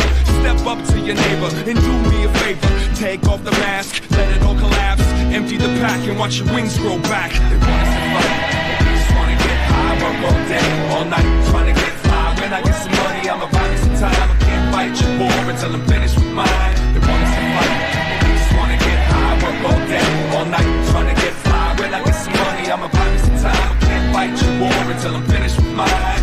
Society becomes jealousy, intimacy becomes intensity. Say it with a smile like it's meant to be, and all of a sudden, boom, American family. And I can tell when you're mad at your past, because you tend to take them turns just a little too fast. I can tell how you push your foot on the gas, that you already knew that you was gonna finish last. Slow it down and take a little time to look up at them clouds with the fake silver lining. Up in a tree knowing damn well you'll never reach the top, but you don't stop, you keep climbing. Well, okay, it's settled. No more nights in this weed and thorn infested metal. From this day forth, only forward I pedal. Get the memo, I'm cutting the strings to pedal. Shuffle the cards and let's argue. Rooted in between the computer games and cartoons. Stop and watch us all get lost between God and a shot of scotch. Let's get fly. They want us to fight, they just wanna get high. Work all day, all night, trying to get fly. When I get some money, I'ma buy me some time. I can't fight your war until I'm finished with mine. They want us to fight, they just wanna get high. Work all day, all night, trying to get fly. When I get some money, I'ma buy me some time. I can't fight your war until I'm finished with mine.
Because we have a Glean who was child trafficked and she doesn't actually know for sure what her real birthday is. He doesn't follow the mainstream research only. He digs very deep. Yeah, that's important. It's all comes down to awareness. Because it's like a sort of pearlescent kind of. That's really what I wanted to try to show you is that it's not like that when you get it in the light. Anyway, it's not doing justice. Science, the mainstream has to adjust. The awareness, we have to We gotta go, mate. No worries, no worries. Right? We've been going for 4 hours. Sorry, but it's been a really pleasure. Wow. Yes. Who was it who was saying their TV got hit the other day, got struck by lightning? The big speakers, and yeah, I messed my ears up. I feel like that could be connected to the science thing a little bit, but regardless, I'm over it. My chaos is always well-natured, or has a positive goal at the end of it. When I start causing chaos in a situation, it's because the situation really needed to be changed, for example, or something is going to happen that I thought would be a good idea.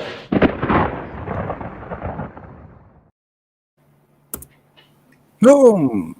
Here we are. I've just realised that my there and say, get your stretching in. Stretch. That way. I haven't done any stretching. That way. I'm just. Oh, that's broken. There's overstretching. Just put that back.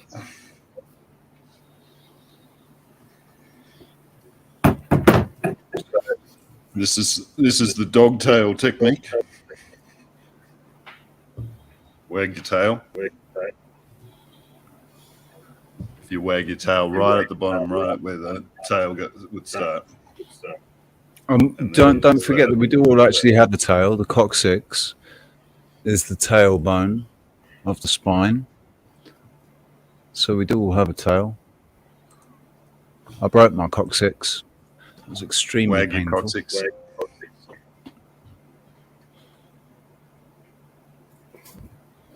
Wouldn't it be weird if you could actually wag your coccyx? You can imagine wagging your coccyx. You can visualize that your coccyx is moving, and you can make it feel. But imagine if it is actually going like this. Little tail trying to have a little go. Go on, son. You see those dogs with those really tiny little tails and those little nub, and it's just going like that. Oh yeah. Or even, I mean, little Canito and Alfie, when their tails go, their whole body goes, man. They're just like, wow, yeah, man, this is great. You can look at it too. They go. It's instant happiness. They like I was. It was like the space of the heart for them anyway. It's them in the heart. And I was having a conversation to myself. I was meditating about that space, that heart space coming from that. And out of the blue, my previous dog who passed away popped up out of the blue and said, it's easy for us. We just wag our tail. And you instantly know that as well when you have that relationship with it, and they see you and it's and if we copy that behavior, do you know it's funny because it literally relaxes and loosens your spine as well, which is spine alignment is also a connection to your heart. You know, that's and there's a very real it's like a release of endorphin or something when you do it, like. And when I did that, and then I thought about it. I thought about times when I've been really excited to see somebody, or to see something like it's also now we've also changed it, right? I've associated it with you with your pet and stuff as well. So that in itself is an anchor and a trigger every time, because that bond just gets stronger every time that happens. You know, if you've left him for a little bit and come back and he's like, woo. And it's that motion that's happened. So that triggering, and you trigger yourself into that emotional state. So that's what makes this sort of stuff stronger. So even sitting here, just doing that, right? Sitting doing that and getting into an excited state has an effect. Even though there's nothing here specifically to get excited to, you know, it's not because I've just seen, so you know, it's I've willed the state. You're coming on video. Create that state. You actually create that state. We've got. It looks like there's some sort of troll coming in. Hey, I think we've got a troll in the chat. A troll in the chat. Admins. Thank you, admins, for getting that troll out of here. Put her on a 5-minute timeout. The little one wants to come say hello. Hello. You know where they are? Hey, buddy. Hey, you might not want to get dressed back there with the door open. Yeah, you might want to close the door before you put any clothes, take any clothes off, put any on or anything, you know. She's brushing the like puke that. off of her teeth. There you go. Yeah, We went to Rocktoberfest last night. I wasn't. Can you please clarify I didn't overdrink? She did not Now the overdrink. truth comes out. There was a dog. We were playing ball with the dog. Maybe she got something off the toy. I don't know. The world may never know. But she's better now. Excellent. We're doing some detoxing. We've been talking about detoxing this morning. We are actually on a detoxing path. I studied. Have you ever heard of polarity diet, Kallum? Polarity diet in terms of electrical charge. Yeah, the guy that developed it was like Dr. Randolph Stone, and it's basically a regimen of a diet where you alkalize your system through your food intake, and over a period of time, the acids are being, consumed by your body, trying to balance, and it's like absolutely no sugar, not even honey. A lot of probiotics are in there, steamed vegetables, brown rice, very, very simplistic diet. And it is amazing. It's like in a week of that diet, you go through some heavy cleansing and you go through a whole shift of brain activity. Just remember though too that any sharp change in your so when we talk about diet and stuff, we're thinking regimes and that sort of thing. But any sharp change will initiate a clear. Right. Whether it's best for you to stay with that new diet is still in question. Well, it's right? I think it's more meant for for process to go through as well. Whether it's best for you to stay on that diet as well, or it was initiated clean, which is great, and I feel better. Right, but then these are questions that you have to ask yourself as you're going through this as well. Is this, as a long-term thing as well? Because when we think about diet, we're committing ourselves to these diets and stuff as well. And remember that a lot of things change. pH is just one aspect of what's going on here as well. And if you think about how your body works and stuff as well, it controls so many different pH zones and levels throughout the entire body. So it's something you can't really control. To a degree you can. Like rules of thumb, like it's normally like acid on the outside of the body, alkaline in the body sort of thing. That's a rule of thumb. But I wouldn't go to the extreme of recording everything and going it that way. I want to keep it as much natural as possible when it comes to the diet with what's around us and stuff as well. Because sometimes we go into diets and stuff like this, which we're sourcing shit from all over the place, and we're getting away from that natural view of these things as well, where we're coming from a natural perspective. So, this is the information. What's the root, the foundation of the information that I can use practically within my area and stuff as well. Because a lot of these things, a lot of the problems that people have are nutrient deficiencies and stuff as well. So you see through a lot of these diets, so long as they that's largely because they're buying all of their produce from big chain supermarkets that irradiate their food and everything. I could buy this alkaline product. You know what I mean? When it comes to that, it's the quality of the product. So I can. So like when I'm talking about allergies and stuff like this as well, it's like, why did all of a sudden everyone have allergies with peanuts all of a sudden, right? Remember that? Remember what happened? It was for me, it's Occam's razor. For me, it's Occam's razor. what they're eating isn't quite the same as what it was before, and they have a, you know, they have an intolerance to it. Like with gluten, it's because because gluten has changed because of the like wheat has actually changed. So now let's compare apples with fucking apples. Right, because this apple and this apple are two different things. This one that I grew myself in the yard, boom, boom, boom. That one's amazing. This one causes me problems. Yeah. You know, and especially one's a crab apple.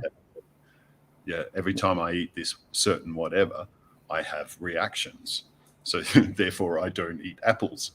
But have you tested that this naturally grown beautiful apple is probably what you actually need? You know, is it a signal and a sign for your body to actually find the right, like it's you know, I can take, you know, I can go with my shopping list and find all these alkaline things, you know, and how are you going to know without, so when we do that, we, you know, you're coming from a point of view which is all organic, you know, locally sourced this, and then we've got buckets of alkalinity. So you can see the spectrum of alkalinity there too. And from a lot of the pictures you see too, the things to be avoided, you know, people understand to a degree that these are the things to be avoided, right? They understand why. They just need someone else to tell them, you know, some system to tell them. Whereas if we're listening to our own body and stuff as well, all that knowledge is within you as well. So I'm very vague when I come to food and stuff as well, because I don't really want to be recommending something, because everyone's different when it comes to the food, and everyone's at a different stage of nutrition. And people's bodies react. Everybody's body is different. So I saw Squirrel Sniper said, you know, he can eat whatever he wants. Never been fat in his life. I'm exactly the same. I could just eat. I could do that thing where you eat McDonald's all day, every day for a month. You know, some people would put on tons of fat, but I wouldn't. I might put weight on. Your mental level will degrade over time. I'll tell you that much. Oh, mate, no. I like to because there's a difference with people also with the mental and the physical as well. They might not show so much in the physical, and it's suppressed. They'll show more in their psyche, where more of the problem will be expressed. The problem being toxins there, or you know, basically poisons. You know, so your body will process it, but in that way, forcing your body to process it means your psyche will change, right, to go through it. It's the same energy. It's just been my body would never let me eat McDonald's. Different balances depending on people. Like everyone's in a different balance. My body would tell me very quickly. It would tell me very quickly to stop eating McDonald's. Like it did it, and I stopped eating McDonald's, man. I can't imagine eating a McDonald's for a month now. You'll get my dog. But yeah, I'm just reading through the comments. How's everybody's week been? Hope you've all had a good week, man. And we're all in completely different places, physically. Hey, just want to mention that this coming weekend we're going to have a. You want to say it, Richie? Yeah, we're going to have Sarah's called it a tubathon, isn't she? So it's going to be a 24-hour streamathon, tubathon, contentathon. And where we will be presenting content and leaving you content, hopefully. But it's going to be a 24-hour stream as a fundraiser, basically launching the fundraiser for Magia, Sach'a, Wasi. Should we take a look at the... We've started lining up guests, and it's it's going to be great. We're going to have guests on throughout, introducing other people's work and having some panel discussions and Q&As with people you'd like to talk to. Paul from What the Flock is coming. Art of Dino is coming, and more. Hopefully, yeah, and we've sent out invitations to many more, so hopefully we'll fill you in. But yes, here's the website that Kev's been updating. He's building this, which is brilliant, man. I'm so glad we've got somebody that can build websites and we don't have to wait. Like I said, please look at this on your phones and let me know if it's coming out on different platforms. I don't have an iPhone right now to look at it, so if somebody could look at it on an iPhone that's in chat and let me know they can see it, it's formatting okay. I think it's fine on Android. I do need to probably change the text size, things like that, but we're still working on it. There's a short introduction to the property there now, and I'll put more photos. There's a link. Oh no, that's the wrong link.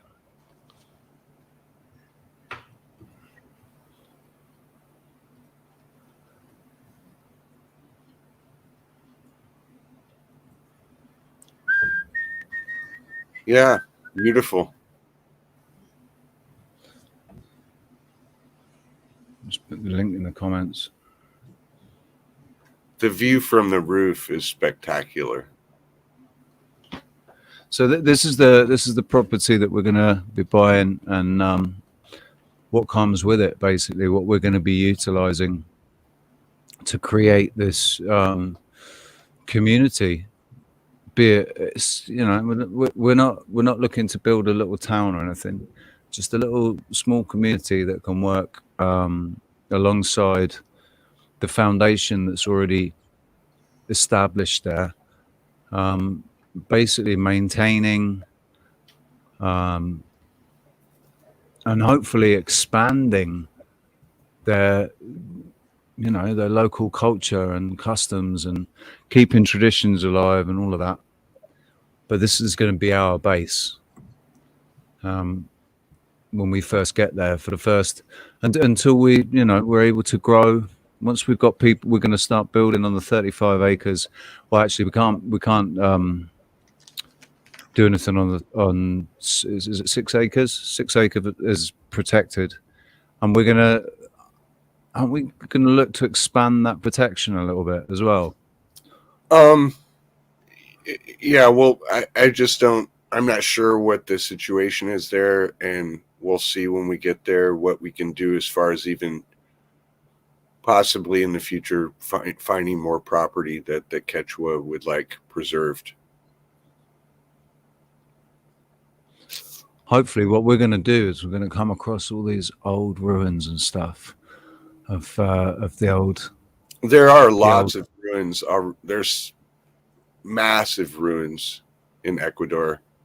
They're just, like everywhere, they don't talk a lot about megaliths, so you have to get boots on the ground. And the thing is, the local people have probably learned not to talk about it to people from the outside, because they know all the people from the outside are interested in is where's the bloody gold. Right.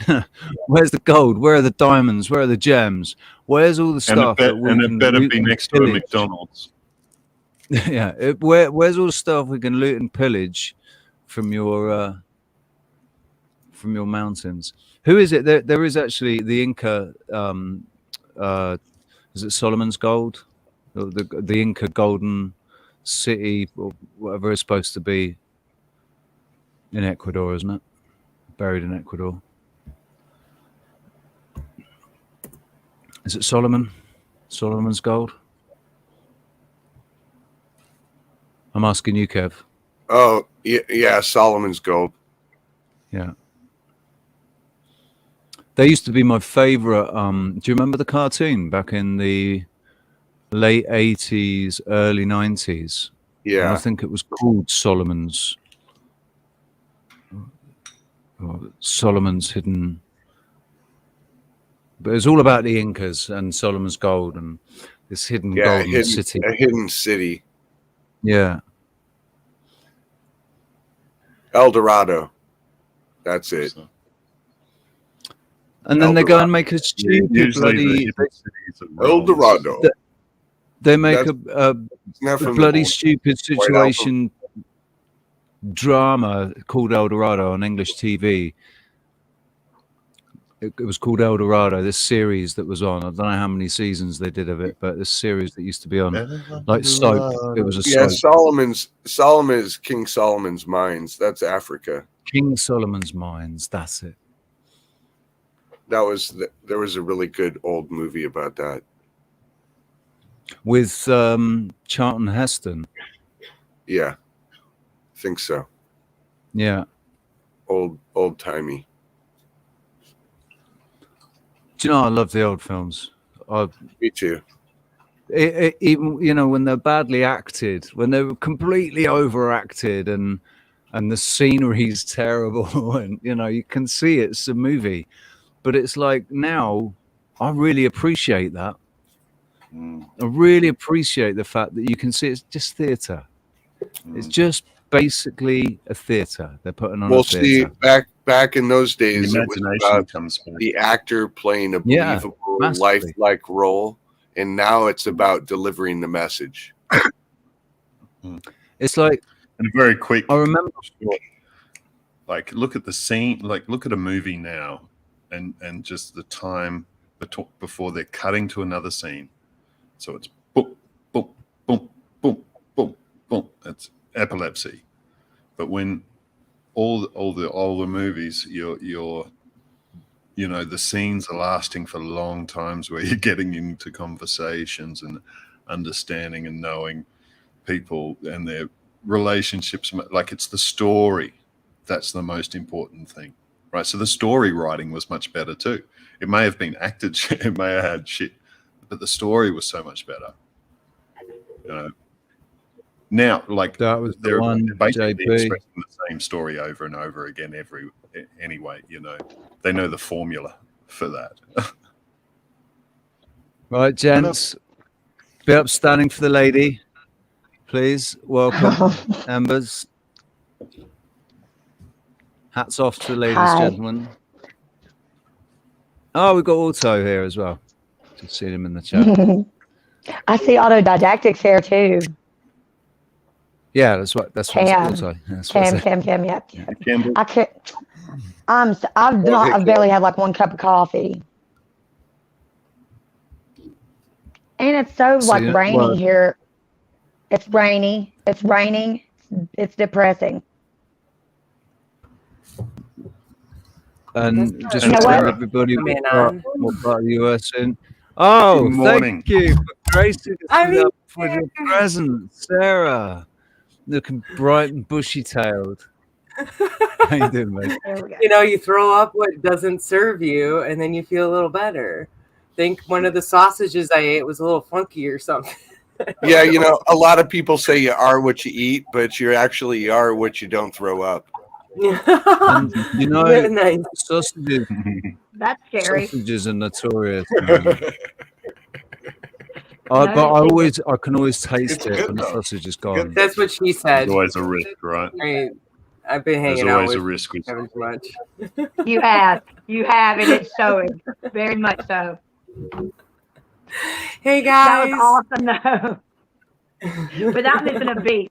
That's what she said. I was like, my happy beads. Right? That's right.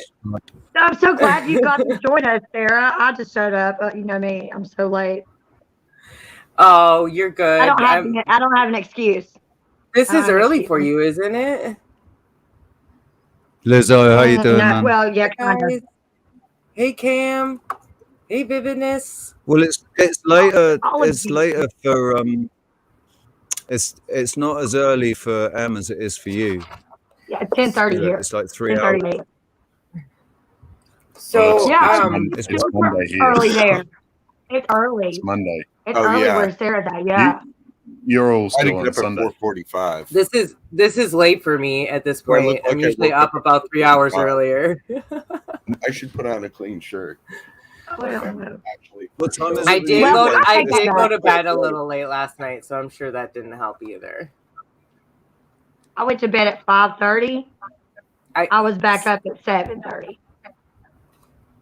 Hey, Leafy, and hey, what's up? Okay, I'm sorry. I like barely said hi to my friends, and I'm sorry, chat. so You guys gotta wait rude. a second. Well, wait. I'll just say hi to Mighty Adam really quick because he's saying hi to you too. Okay. Anyway, I forgot what I was gonna say, but other than making inappropriate jokes. How are you guys? I heard the first part of the show went really well, and I'm bummed that I missed it. But I will be going back and watching it this afternoon. So I'm glad you feel better. thank you, Kallum. How did it go? Well, I think Good. I don't know. Yeah. I was talking now. It's hard to tell when you're just talking. But it was interesting. I always think, if we're talking about interesting things, it's got to be good. Yeah, exactly. You don't really have to. Yeah, that's what I figured. But I don't know. I guess that was a silly question to some extent. How you doing, Richie? I'm good. I'm just sending a link to Cam, just in case he wants to join us. Cam did say all morning. Cam Ever did since say yesterday, that. Sorry. I'm sorry. Ever since yesterday, and I found out what we were doing next weekend. I've been That's what I was just about to say. So pumped. Right? It's gonna be way fun. That's what I was gonna say is that Cam said that he'll be available next weekend too. So it's gonna be like the whole family, man. Kallum, you're gonna be around too? I think so, yeah. Did you hear 24-hour stream? Did we talk about it already? Whoa. Sorry. I'll make sure I got the coffee. Yeah. Okay, and I think timing wise it'll work out, but maybe if we need like an hour to play an hour of an old show, we'll do that. And then we'll also take a little nap if we need to, but Yeah. No napping. Went 20 minutes. There won't be no napping. There will be shifts of napping. There'll be somebody at the helm at all times. I can't exactly. We will helm this ride. Somebody's got to be in charge of the younger one. That'd be me. Okay. I'm just so introverted. We'll make sure. And I'll make sure you have my number. Especially if Sherry's going to be there. We can really Sherry call will them be ruckus. there, right, Sherry? Sherry will be there. Pants optional. So I mean, she will be in the raw, but she'll be there. This we know. She's director. She's director of inspections for in the raw operations. Cacao in the raw. That's good stuff. I love. Oh my god, chocolate. That was what. Wait, what? Where will I be? No pants. No pants. We knew that. We knew that, Sherry. Right. When's the last time you wore pants? Just Tuesday. Good night, Cam. like, pants. What are pants? What are pants?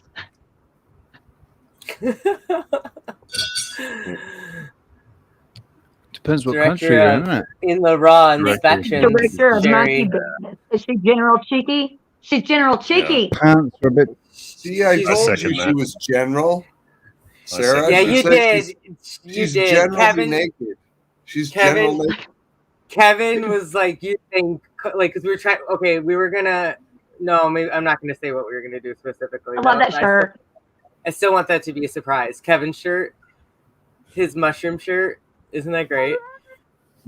And he actually, it was hilarious. We were in town the other day, and he immediately was like asked about it. Okay, so what was I gonna say? Oh yeah, Kevin was. We were coming up with like titles you know, and so we were kind of being goofy, and I was like, because Sherry came up with In the Raw cacao, which we feel would be an awesome name to have for our cacao field that we're going to have as an extension to our property, because like, why not? It has all these healing benefits, right? So Sherry can get her chocolate, and and I'm excited about the raw cacao part. But anyway, so right, is cacao, is growing cacao, does that plant produce cocoa leaves? No, that's a different. That's cocoa. It is That's a dark chocolate. It's a different. That's coca. Right. That's right. Because we have. I think we have to be careful. I don't want to grow a field. Kallum, put it back up. Sorry. Oh, Kallum, do you ever put that on your body? The cacao butter. Yeah. Cacao in the raw. Nice. Is that cacao made butter in the raw? Is that made in Australia? Oh, here. There's some Wizard made cream. Nice. And it's made with So cacao butter as opposed to. you make it out of the butter. Yeah. Because it's really good for moisture. It keeps moisture in really well for long times. It produces a film when you got it on yourself. That keeps your moisture in, which is I'm in a desert, so you know. You can use is it cocoa butter you can use as a toothpaste? Probably. You can, if you're oil pulling as well, there's heaps of oils you can try and use. That like hemp seed oil. Yeah. Going through the oral health and all of that, but there's coconut oil is usually what people use a lot, but MCT, heaps of oils. Oils. But coconut oil is actually not. Coconut oil is not always the best for your skin because it doesn't allow your pores to breathe as well. But also, like there's many options. Why use one? There's maybe some oils that you'll use more of, but using it different oils. It's the quality that's the hard thing to find really good quality oils, unless you're making them yourself. That's why I say be mindful of your source. Be mindful of the source where you're getting the oil from. Like how is that virgin olive oil? That's my mix. So I do a blend of oils, and so I'll use that and make this from my normal. But is that for your skin? Is that for your skin or for throwing up your bacon in the morning? What's that for? That's for my skin or ingesting it as well. So you could sprinkle that. Is it like? So it's like, has it got an olive, some sort of olive base or something to it? There's olive oil in it. It's pretty much a triple. There's castor oil, olive oil, hemp seed oil, neem oil, terpenes. I've added extra terpenes in there. I was going to say, is there any pine? Alpha pinene, beta pinene, terpenes. There's really MCT quick, oil in there as well. Can I just ask about you putting neem oil? Is that what you said? So the neem is a very small amount. Okay. In terms of, you're kind of using this as a carrier oil for the neem. Okay. And I always put lavender in there as well because neem doesn't smell that good. But if you mix some lavender with it, you have this beautiful musk smell that I love. But doing the one with cacao butter, that with cacao butter, you smell like chocolate. It's just amazing. Like, be and careful. I've never been this moist, in a desert. Be careful what you say around. Be careful with the bicarb in your teeth. Right? I don't think you need to use bicarbonate of soda every day when you clean your teeth. You use the bicarb more to get stains off if you've got stains on your teeth, but you shouldn't really use it. I was using bicarb every day. I was using bicarb every day, and I think I took the enamel. We are going to make that RSO mouthwash. Oh yeah, we're gonna try to have some. Because made. I mean, to be totally honest, I've kind of stepped back from the dentist. Maybe we could make a batch on the and live. I need to. I've noticed like some plaque that I want to get off, and I would like to make this more of my regular routine and my own maintenance. And it doesn't mean dentists are totally irrelevant. It's just that I do feel like oils are amazing detoxers, right? So oil pulling is like, and it's not even for that long. I mean, you're just swishing. It's like an oil. It's a rinse anyway. But that's so as soon as the oral health, and he was talking about the RSO I just went, oh, well, you just do that with, an MCT oil, mix it with the RSO, and you've got yourself an oil pull. That's an amazing oil pull. But you'll get a massive benefits from oil pulling anyway, because there's a lot of things that are happening there. Yeah. Yeah. No, I was just going to say that's a good situation to use. MCT isn't that in coconut? Medium chain triglycerides. So these are the smaller fats that will get further into your system because they're smaller. So where do you get that from? I thought you did get that from There's a lot of places. Sorry? MCT? Sorry. I thought you did get it from coconut. Am I just totally off on that? Yeah, no, it's derived from coconut. It comes from coconut. Okay. But if you just had coconut oil, you're not getting that much of it. So because this is Yeah. Because this is like refined and concentrated. That makes sense to me. Okay, and so because that's not something capric acid and lauric acid. From the Kallum, can you do that daily? Yeah. Well, I can tell you that I've done it for over 15 years daily and taken quite a bit of MCT oil. You can build it up. And you can swallow it afterwards? Yeah, I swallow it. Yep. If I'm oil pulling, I'll usually spit out oil pulling because I don't need to go, like I will drink, or I drink oil anyway, So I'm putting in enough, like it's detoxing at that level, and I'm just exiting the body. It doesn't have to go through my body to process and waste. It's just get it out. But like I use MCT a lot for tinctures and stuff because it helps whatever you've got get further. It's the fat, it's adding the fat with it to go into your system, so your body accepts it, so a lot of things will be more potent by using MCT usually for anything internal. So my oils that I have with terpenes, so I use MCT oil as my carrier oil for the terpenes that I have. And I usually have internal or external. So topical and internal. My internal carrier oil is MCT. And then my exterior, I'll use castor oil. It penetrates deeply into the cells, but it's carrying whatever you put with it as well with that. So they're the two sort of carrier oils that I use mostly. And that's in this as well, right? And just to clarify, mostly castor oil. So there's more castor oil in here than there is MCT oil. But, using internally as well. Castor oil has so many benefits just externally, like helping with detoxing, correct?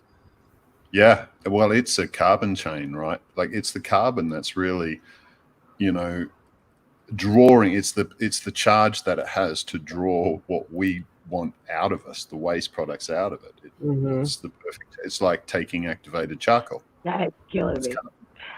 Right, but it's a carbon chain, and it penetrates deeply, right? So it's getting into places to help because it's that oil exchange. It's the oil that's helping things move around. You're oiling yourself as well. I mean, that's moisture. Yeah. It's oil. Yeah. Yeah, Tom. You too. Well, and so topically, skin, internally as well. So there was all these stories about castor oil. It was like get given a bad image because it was used for torture and all of this stuff too, because it makes you run. It helps detox your system. So if you have too much of it, it can be a torture. Well, other things can just like help it all come out both ends, sometimes. So I use castor oil in the eyes. Castor oil drops all the time as well, and that's constantly detoxing the eye system. eye ducts. Like there's a lot of detoxing that happens there.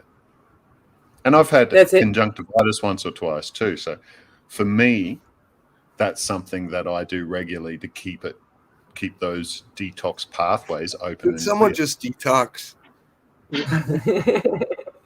Yeah. So yeah, that makes a lot of sense to me now, especially knowing what I've seen it used for, and it's something it seems like you should constantly have this. You could use it in everything. It's like you're showing, whether you're using it for a mixture, you're just going to use it as like a droppage system, or like you're going to create a pack for yourself. Especially females do this during their menstrual cycles when they have pain issues. You can kind of pull this pack and it's very helpful because it helps pull all the toxins out. And I'll be right back. I'm getting pain.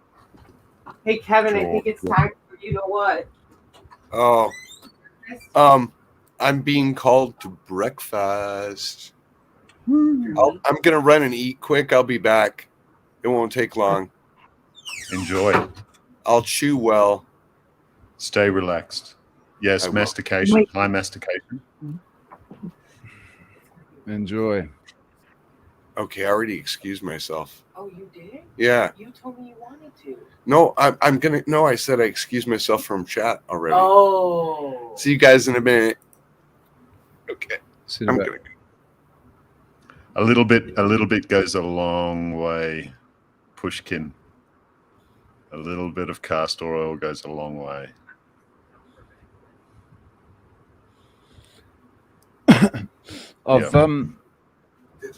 Alex, I sent you an invite if you want to join us. Oh, that was for plaque. I was going to say for what I do for plaque, because I really have a thing about flossing. So I use peroxide, and I use 2 parts peroxide, 2 parts water, and I swish it. I do not swallow it, and I don't do it but like every other day before I brush my teeth. Do you mean 1 part peroxide, 2 parts water? Is that damaging? I'm just curious because my experience. Yes. My experience with hydrogen peroxide is that in like wounds and stuff, it's like not necessarily the best thing because it can really irritate the skin and then it delays healing. So I'm just curious in the mouth because that's a totally different, like not totally. It's all different. Yeah. I was using activated charcoal toothpaste as of like a few weeks ago with but then talking to Kallum, I found out I shouldn't be, and so I did remove that. So there is an option there though. I mean, just regular charcoal. If it's just regular, not activated charcoal, then you can use. I'm gonna go check. Let me get it. Yeah. And I had activated charcoal specifically. I actually just switched to like there's a few things there's a few things that are detox methods that you have to be aware of that you don't want to be taking the good shit out. Damn it. There's things that are very precise, and then there's things that are not so precise that will take everything. Yeah. You don't want to end up with a nutrient deficiency, especially when that could have been the problem to start with. I just bought this damn tube, man. Well, I know, especially now talking with you, that I like the reason I crave chips and like fried food is because of the oils. And dehydration, I think, is a really big thing. Something that I maybe wasn't putting also tuned to together until like actually this morning a little bit. Because I know that my brain is just better supported when I'm less dehydrated, and so would you mind closing the door? Usually, it's quite your late brain swells when you're dehydrated. Your brain swells, doesn't it? And the other thing is that because of my way of consuming, I'm not going to say the word. I'm just going to. Anyway, I do think that that's connected. And then I was living in a high desert environment for quite a few years, and that was like big time noticeable. And I actually, had to be very particular about like making sure the minute I got up, and I haven't been in that good habit. It was like I built those good habits because of that. and that's something that's really helpful. I actually do feel like the little sip of water I took this morning, like, is what caused me to like, okay, something doesn't feel good in the stomach, and it was like, get it out, and then I just didn't feel great for a little bit, and I think I just needed to lay down for a minute, and that's. Well, there you go too. I mean, something like that, you go, I know this is food related or whatnot. This is a food poisoning, to say. So then taking activated charcoal in a capsule, boom, boom, with a lot of water, because you know what's happening. Detoxing, you need to give your body the water it needs, or else it's going to take it from somewhere and dehydrate you. And it has to happen. Like, this it has to clear out, right? Like you said, though, Sarah, the first bit of water was good. It activated and that's true. It created the path to remove what was still there and needed to be removed. But then you still need to continue consuming. And that's the water. I think I need more oils in my system to help with keeping things moving.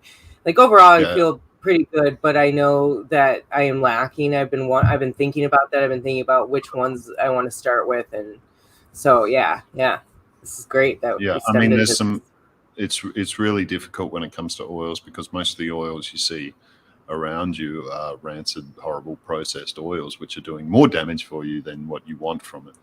So be very selective about your oils. Find a good olive oil base. It's like olive oil, like the lads are mentioning. It's easier to find a better olive oil over most anything else. Something that you can trust. But it's only good if it's a really good extra virgin, isn't it? Really, it's only it's a good no, just regular olive oil as well. Without, if it's cold pressed, that's about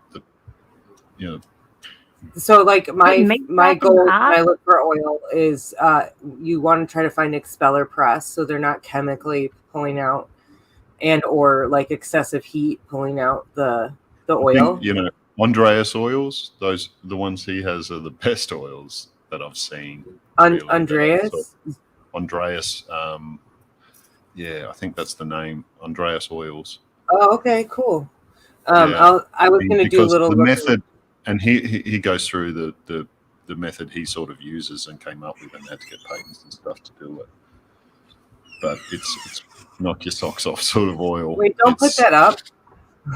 What does that even mean? It's in. I think it's in mine. It's funny. Here we go. Look at it. Alex. Good night, Cam. Night, Cam. Night. Night, Cam. Yeah. Also, I have clove oil. Actually, I add. So I keep my clove oil separate, and so I'll just add it to that mix that I have. Every couple of days or something. I'm not going to use it every day, because you'll build up a tolerance sort of thing, and it won't do it won't work for you anymore.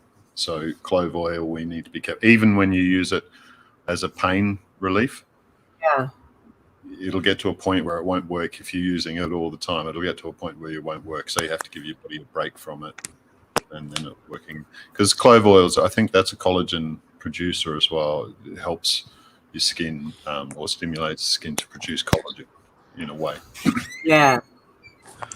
There's another oil in that mix I have that stimulates collagen as well in a different way. I think that's the name, actually. And like, neem what about neem is amazing. That's actually what turns neem is what turns that oil into a mozzie repellent as well, and a fly repellent. Well, it doesn't sort of keep the flies away, but it stops the flies from landing on you, and mozzies will not touch you. Well, and it's used, and I wonder, you probably use that in your garden, because out here it's used. So you make a spray. Constant. And like it'll burn. If you're too intense with it, you have to dilute it down a lot to use as a spray in the garden, and you'll just spray, and it keeps pests away. What else can you use? Is there any other oils like that you could use for the same purpose in a garden type situation? White oil and stuff as well for certain things. What are those little bugs called? Those little white bugs, aphids or whatever. Yeah, aphids. Yeah, well, they're green, aren't they? Aphids. Yeah, so you can use for that kind of stuff. There's a few things you can use. Peppermint oil. Oh, and mint, because mint, like a lot of animals and bugs don't like mint plant as well. So, but peppermint, and then you want to mix like you can mix it with aloe vera juice, aloe vera juice and peppermint oil, and then you can also put a little neem in there as well. My mom I feel like her backyard's getting kind of attacked. Another good thing is garlic. Hang on, keep it up there, Kallum. Keep it up there. Like garlic. Yeah, like if you scroll up, it says women out over in tea tree. Yeah. Awesome. The Jamaican black castor, man. Smells so good. That was that's got quite a story behind I it. bet Kallum smells like everything that I'm just like, I love. I bet Kallum smells like that. At the moment, I smell Do you like chocolate. patchouli? Do you like patchouli? Peppermint. Chili. I do. I wear it. Patchouli. I love like it patchouli. None of my friends like patchouli. I'm like, what is wrong with it? If it's actually mixed with other senses, it can be amazing. And most people won't even recognize that it's patchouli. Yep. My sister-in-law makes her own candles, and I can't remember. I don't think it was black pepper, but she made a really good scent. And it's, I was like, oh, I kind of fell in love with patchouli again. I did, to be honest. My college years were around people who use that as their personal hygiene method. And there was a time where it was like, the smell kind of got this, like, for me, I'm not even joking, it did kind of get this, like, ooh, okay. So, yeah, it's all good, that's though. A lot of people tell me. But if it's blended right. Yeah. I do actually That was personal choices. That was not patchouli. Okay. Yeah, it wasn't patchouli. It ruined patchouli is what I'm getting at. Don't blame the flower. Don't blame the flower, man. Oh, yeah, argan oil. Mm-hmm. What's up? Yeah, that's another one in my mix. Okay. Cedar, I think it's cedarwood and patchouli. So what about like wormwood? Because don't you use that in something, Kallum? And that to me always, I know you're like it's supposed to be good for you, and it's an anti-parasitic. But it's like you need like the smallest amount, right? Are they using that with the parasitic cleanses right now? Is that? It's usually stimulating the environment, changing that environment. So usually toxins will do that as well and change that environment. And then then the environment's it's not the right environment for that parasite or whatever. So it'll change up the system. Does that make sense? Yeah. Yeah. So a lot of these things like are stimulants. So look at them as stimulants. I usually do tea for that sort of thing. Okay. As well. Any particular tea? Wormwood. Talking about wormwood, I usually it's just tea. Oh, I was saying, do you mix it with anything? It's like something you want quick, and I wouldn't be mixing it with oil, but I mean you can. But it's something that's one-off sort of thing. You wouldn't be doing it all the time. Well, it has some blood effects though too, which are really good though too. It's like a stimulant for the blood. I should check that though, but that's coming back. And like for it's also got that absinthe sort of story about it as well. It's mixed with absinthe. Yeah, that's right. Mm-hmm. But it's probably wormwood in itself, so it's a smokable one. I'm gonna double check. I might have some actually. I have quite a bit. Some growing right here in the garden here. Okay, I will look for that, and me and Kevin are gonna take a quick break, but we will be back pretty quick. We're gonna do a little family thing. So. See you guys in a minute. Family dinner. Hey, Alex. So I ain't trying to mess with people that early in the morning. Just y'all. Just so y'all know, all y'all. My kids don't even bother me this early in the morning. Because they know. For one, if it's Sunday, I'm busy with y'all. Watching y'all or whatever. And then David I used to have a morning thing. Yeah. I used to have a morning thing and I would yell at everyone before a cup of coffee or whatever. But I've since taken control over that one. And I can wake up and be happy now. You know, it's just, yeah, because it's a stumbling block that we can do without. If we get ourselves angry in moments in the morning, it's easy to lose control. And then it's harder to come back throughout the day. You're always bringing yourself back down throughout the day. It's hard work. I've always noticed it's been my observations. It's been my observation in every relationship that I've had that women are generally not morning people. Men are much more morning people than women. I love the morning. I might not want to get up, but once I'm out of bed, then ding, you know, my eyes might be blurry or whatever, but that's it. I'm getting up then. So one of the questions that I always asked when I was running my boutique boarding house, my large boutique boarding house, was, are you a morning person? Because I was always up all hours. So, and I just like to know if people are morning people, and if they're not, then don't bother them. And it would make a much better day, and it would make a much better, you know, evening. yeah, you know who not to bother with in the morning. Yeah, so it always used to. Morning person, and if they said no, I'd say okay, and then I wouldn't talk to them.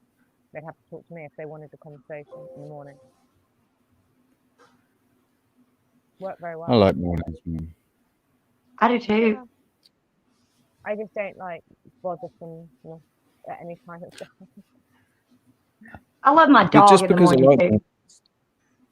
Just because I like mornings doesn't mean that I'm together, or you know, I might not be particularly communicative, you know. I just want to be in silence. I just want to be in no. How's it going? Yeah, morning. Shh. Just let the day roll on, man. Yeah, that's why I always ask. And then there's me over there in this DMs like he's like, G'day, Caucasian Sasquatch. How you doing? Oh, we've got Keith. Hello. How you doing, Keith? Canaan leper is good too. What's Canaan leper? What is Canaan leper? Is that a herb or a? Is that a herb like a mushroom? Fungus or? Like a mushroom or something. Come on, Kallum, you're supposed to know. You're supposed to be the expert on these. On what? I'll wait for an answer from Keith. What's the question? What's Canaan leper, Keith? Canaan leper. Canaan spelt in the old biblical way of Canaan, as in the biblical place Canaan. Double A. Leper. Doesn't sound like a very.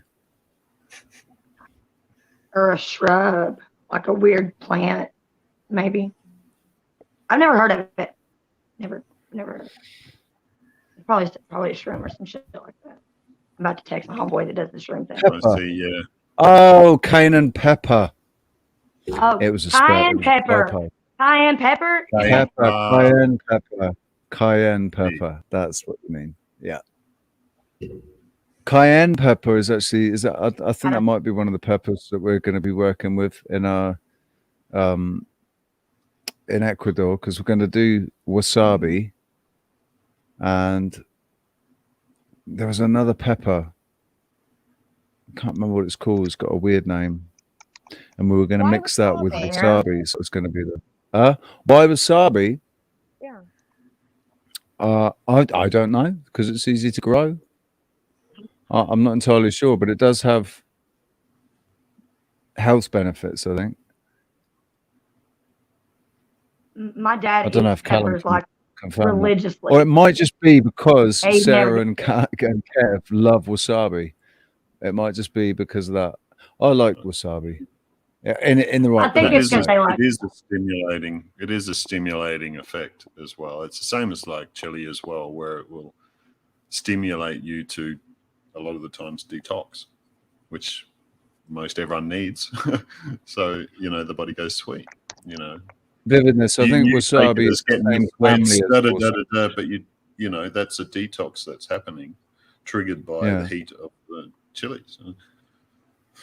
I love the way inmate at the boutique boarding house, he took a spoonful, horseradish, full teaspoonful of wasabi on my son's 13th birthday as a birthday memory for my son. And he didn't flinch. I was really impressed. We all watched it, you know, as he took this entire teaspoonful, and he didn't flinch. I mean, I like wasabi, but not that, you know, just a little.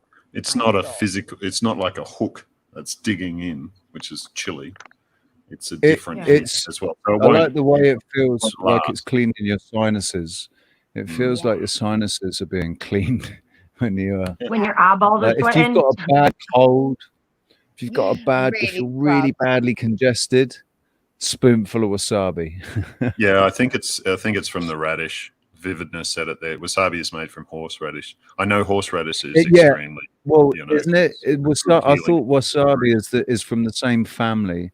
I thought wasabi is a specific plant from the same family of. It's not quite the horseradish is maybe the same plant prepared in a different way. I don't know, but it's Hello, mate. I ferment as one of my ferments with honey. I ferment horseradish with honey. Makes it into a very powerful healing ferment. I bet. But it neutralizes stuff too, yeah. It's a shame we can't clone Kallum and everyone have one to sit in the house and just do blends. Well, maybe we could all chip in, right? I'm always there.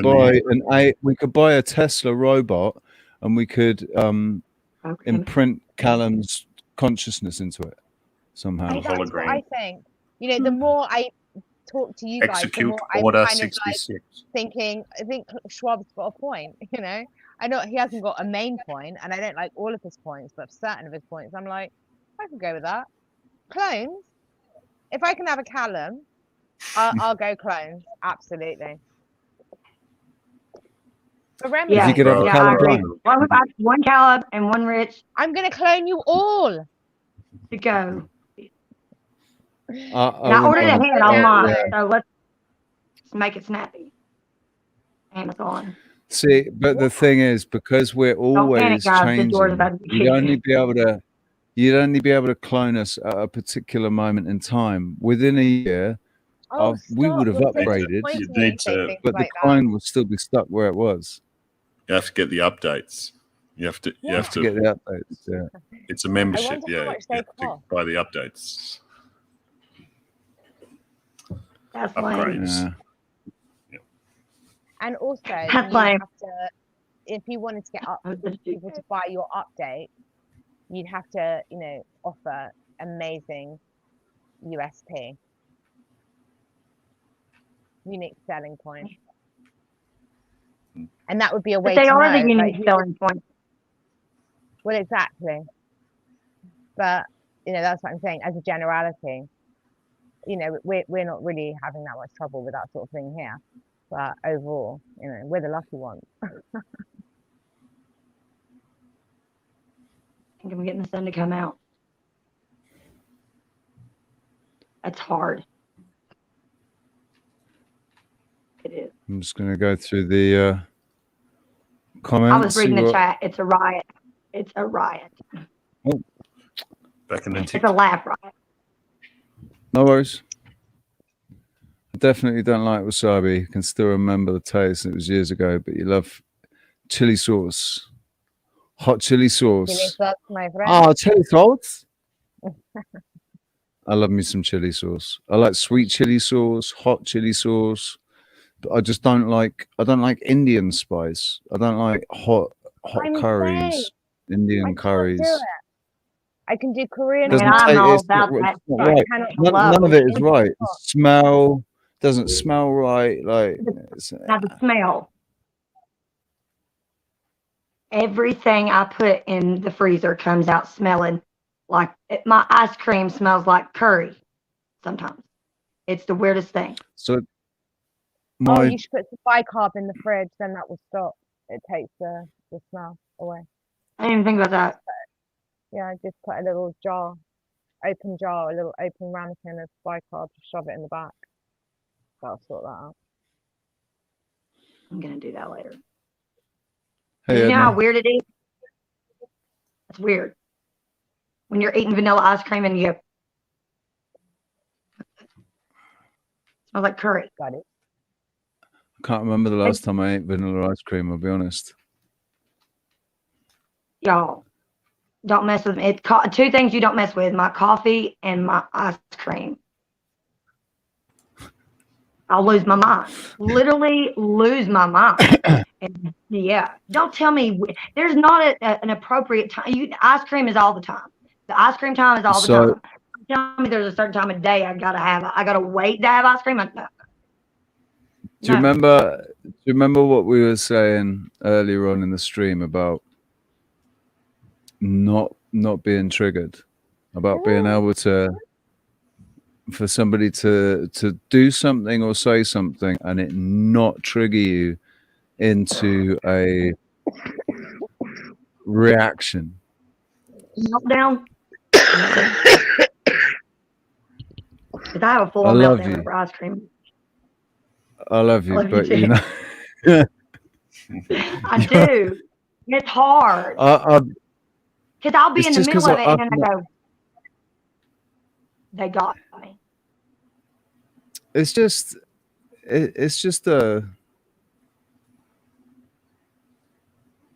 being in the moment, but not observing the moment instead of being in the moment by observing it. But not reacting to it. Not intervening with it. Just, or like, yeah. Yeah.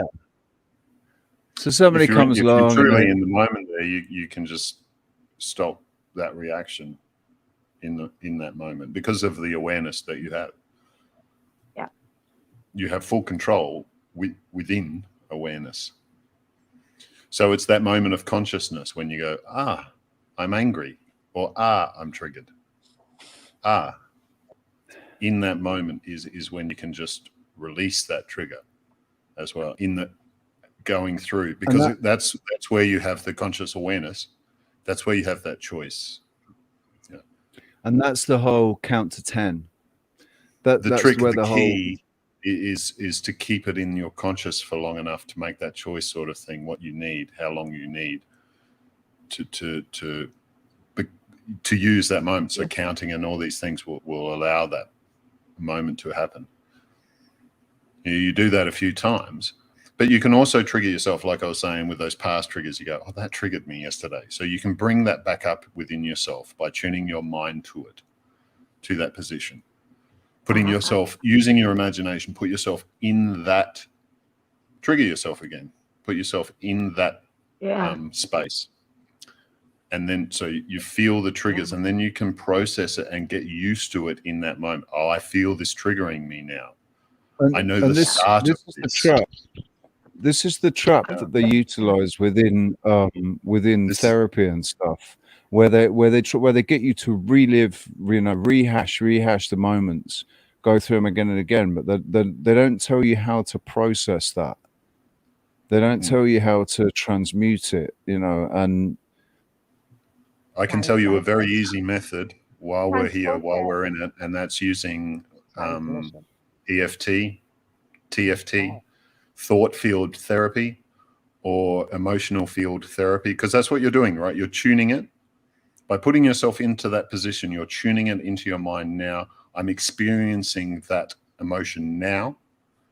And then you can clear it straight away through physical pressure points, right? And so you're opening up pathways for it to clear itself, basically. And if you're open to the process too, you can allow it to be cleared it's the emotional side and all of that, which will come to you as a realization sort of thing, like, or a weight dropped off my shoulder or whatnot. That's processing it in the moment. That's one of the fastest ways to do it too. And this has that trust built up with it too, where a lot of people have used it, and you can see the results of this stuff very quickly, very easily. It's instant.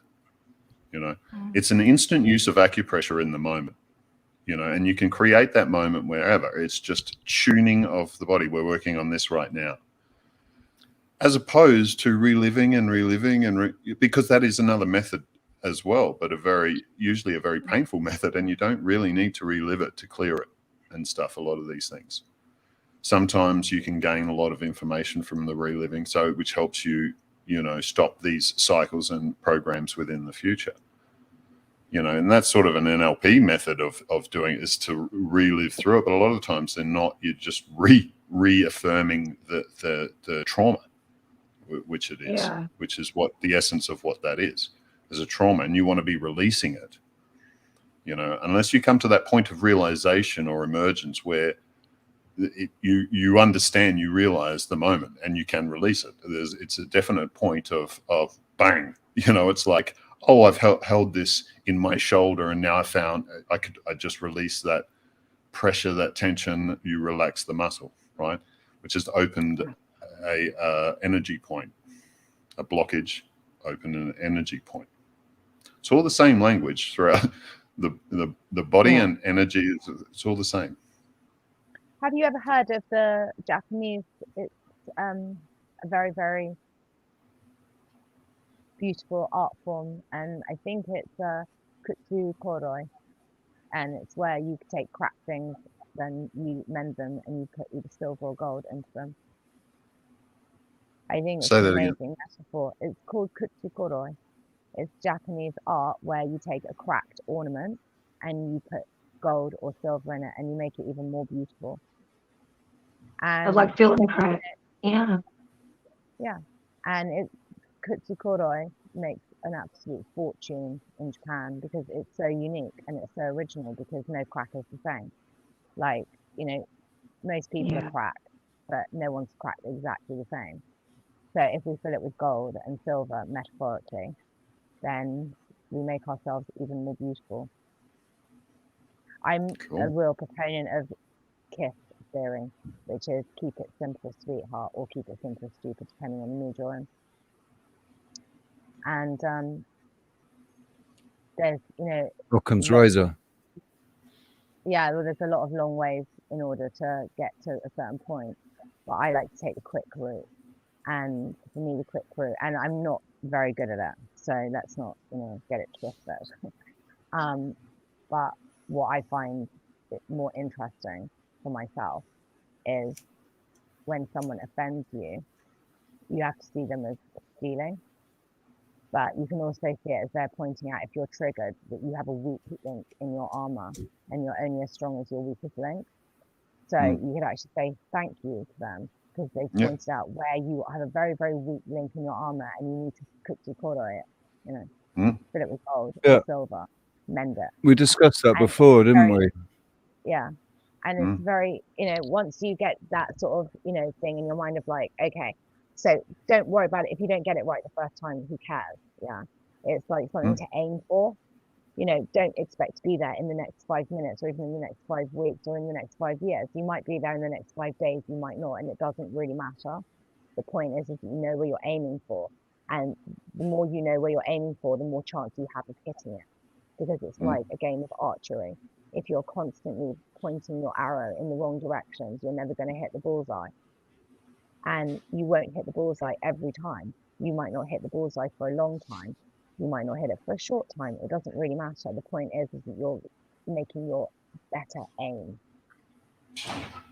And, you know, it doesn't matter where you start, as long as you start.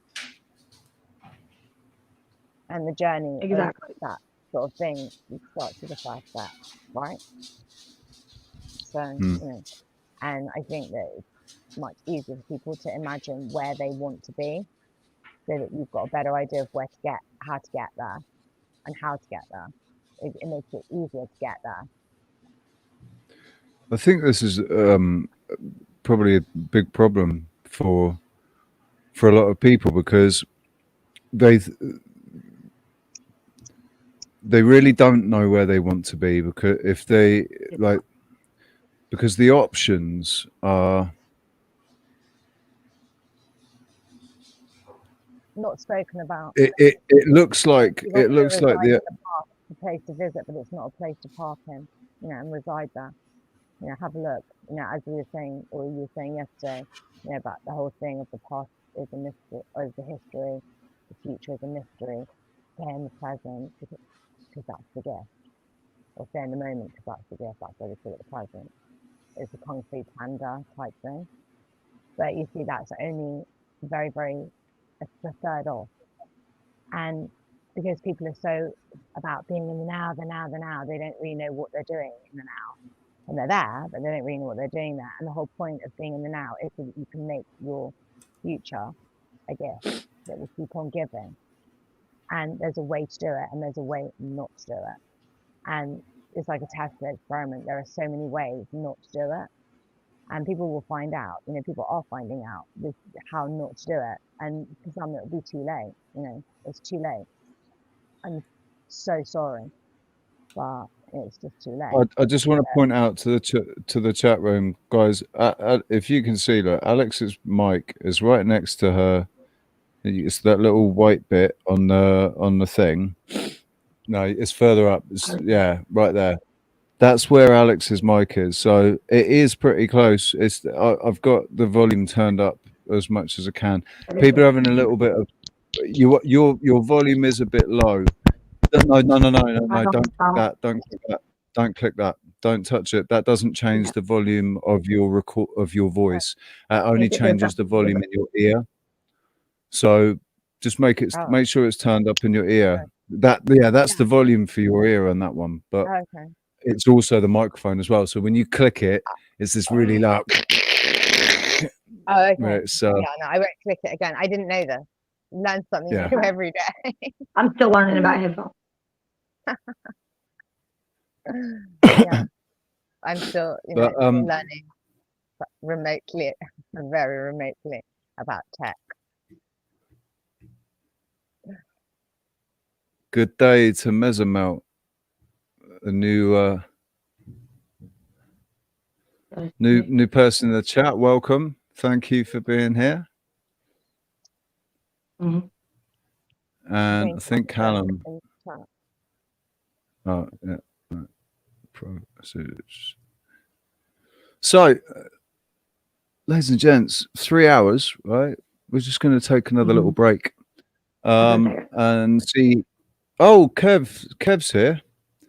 I just see Kev's here. I didn't see that. Here he is. Good breakfast. Bring him into the breakfast. Almost lunch. There we go. So, so good breakfast, dude. Yeah, it was awesome.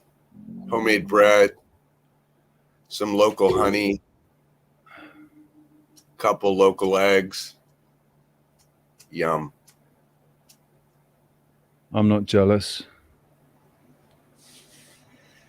Yum, I'm yum. not totally green. This isn't totally green with envy.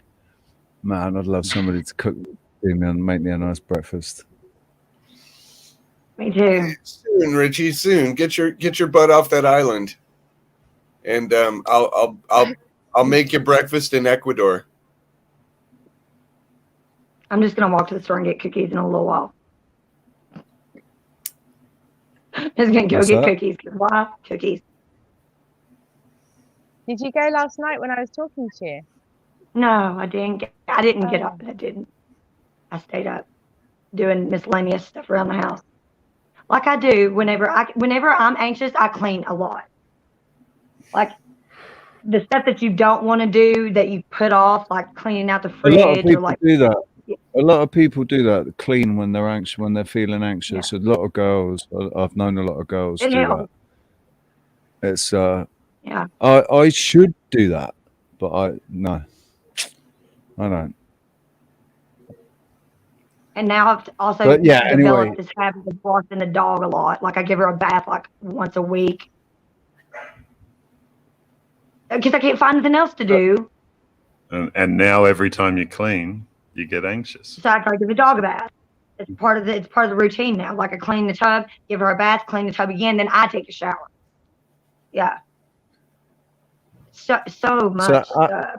I'm gonna leave you guys chatting for a sec. I'm gonna go and make a coffee now that Kevin's back.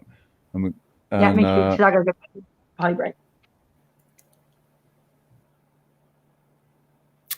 So, how's everybody doing? Anybody else have breakfast? No, I haven't eaten No. yet. Yeah, I've been eating much better lately. Me and Sarah are sort of like, keeping track of each other and having good nourishment and drinking water. Dehydration is a thing. A lot of people don't notice, and I'm guilty too. Sometimes I don't realize that's my problem when I'm feeling off. But most of the time, it's pretty much what it is. It can creep on, or it can hit you very fast. If it hits you very fast, you understand it's dehydration. It's usually a long time it's happened and it's creeped up. Mm-hmm. So in just knowing that too, it's a while to rehydrate, effectively. Maybe that's why I'm doing the whole Little Mermaid thing at the moment, is because I allowed myself to get so dehydrated for so long. Yeah, it affects your vision and your balance, and Limbs. you're not able to expect things out. What was that woman's name? The American one who used to swim, Esther something or other. They always did films with too old. I'm not sure. Keith will know what I'm talking about. Esther Williams, I think her name was. Yeah. A synchronized swimmer. I feel like I'm wearing her costume permanently. It's reducing. It was worse. It was much worse. But when you say about the rehydration, it makes me think maybe that's why I'm literally like feeling very, very scaly. And, I've literally got no balance. It's better than it was. I actually went upstairs to my neighbour's and went to her party, a Brazilian barbecue party. It was very nice. Cool. I was very pleased with myself. So, yeah, it's important to get outside. Yeah. Especially when you don't feel right, get out. Yeah, I think, a period of solitude and doing the hermit is definitely been very beneficial because, there's so many distractions, but when it's just you and there's distractions, but they're not the same as, the previous distractions, you really get to kind of get back to yourself and think, who am I? And then you realize you know who you are and that you just need to use this privilege, to recenter yourself for the next chapter. Right. And getting out in nature is really important to me. I think it was you that I was listening to, or somebody said, go and hug a tree. And I was talking to Em about this last night. And because I can't really go very far anywhere because my walking is not great, I thought, okay, fine, I'm going to go and hug, because somebody put 3 little pots of ivy, apparently, before I lived in this place. And now it's grown into a huge tree. And so I thought, I'll go and give it's not a big tree, it's whatever that, non-poison ivy. I'll go and give it a hug, but because it's so close to the wall, I couldn't get my hands around it. And then there's this like long tendril that just comes down from it. And I just thought, okay, fine. I can't hug the tree will have to hug me. So I wrapped it around myself and did a non-poison ivy for a bit. It was quite fun. I should probably do it again. I just got a kitty hug. Oh. Raining cat. Yeah, like if you ever get outside near any larger trees, like I really love sitting down with my spine up against a tree and just just kind of like feeling that strength of that, large Fair trunk, necessity. grounded and reaching, and it's really, really awesome. It's like demagnetizing, because we get magnetized from all these electronic fields and things, our body's picking it up. So trees are really good, I think, at absorbing and grounding static.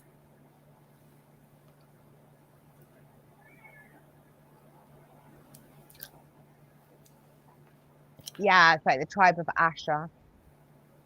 The trees. Somebody was saying in the chat, I think it might have been Brian or it might have been Boy, I can't remember, but it was saying about tree kings and the tribe of trees. Wow, I've been watching Dr. what's his name? Dr. Longo, the guy that does Florida History Channel. And he's got a really, really good one about big trees. And it goes into the banyan trees, which is a really interesting story. Really weird how the largest banyan tree was in India. And then I think it was in 1945, Thomas Edison planted a banyan tree at his house in Florida. And then that year they cut down the main stock of the large one in India. And then his just grew like super, super fast. And now it may be the largest one. There's a saying in Torah that if you cut down a fruit tree, the moan will be heard by all trees throughout the world. So you should never ever cut a fruit tree down. And they have a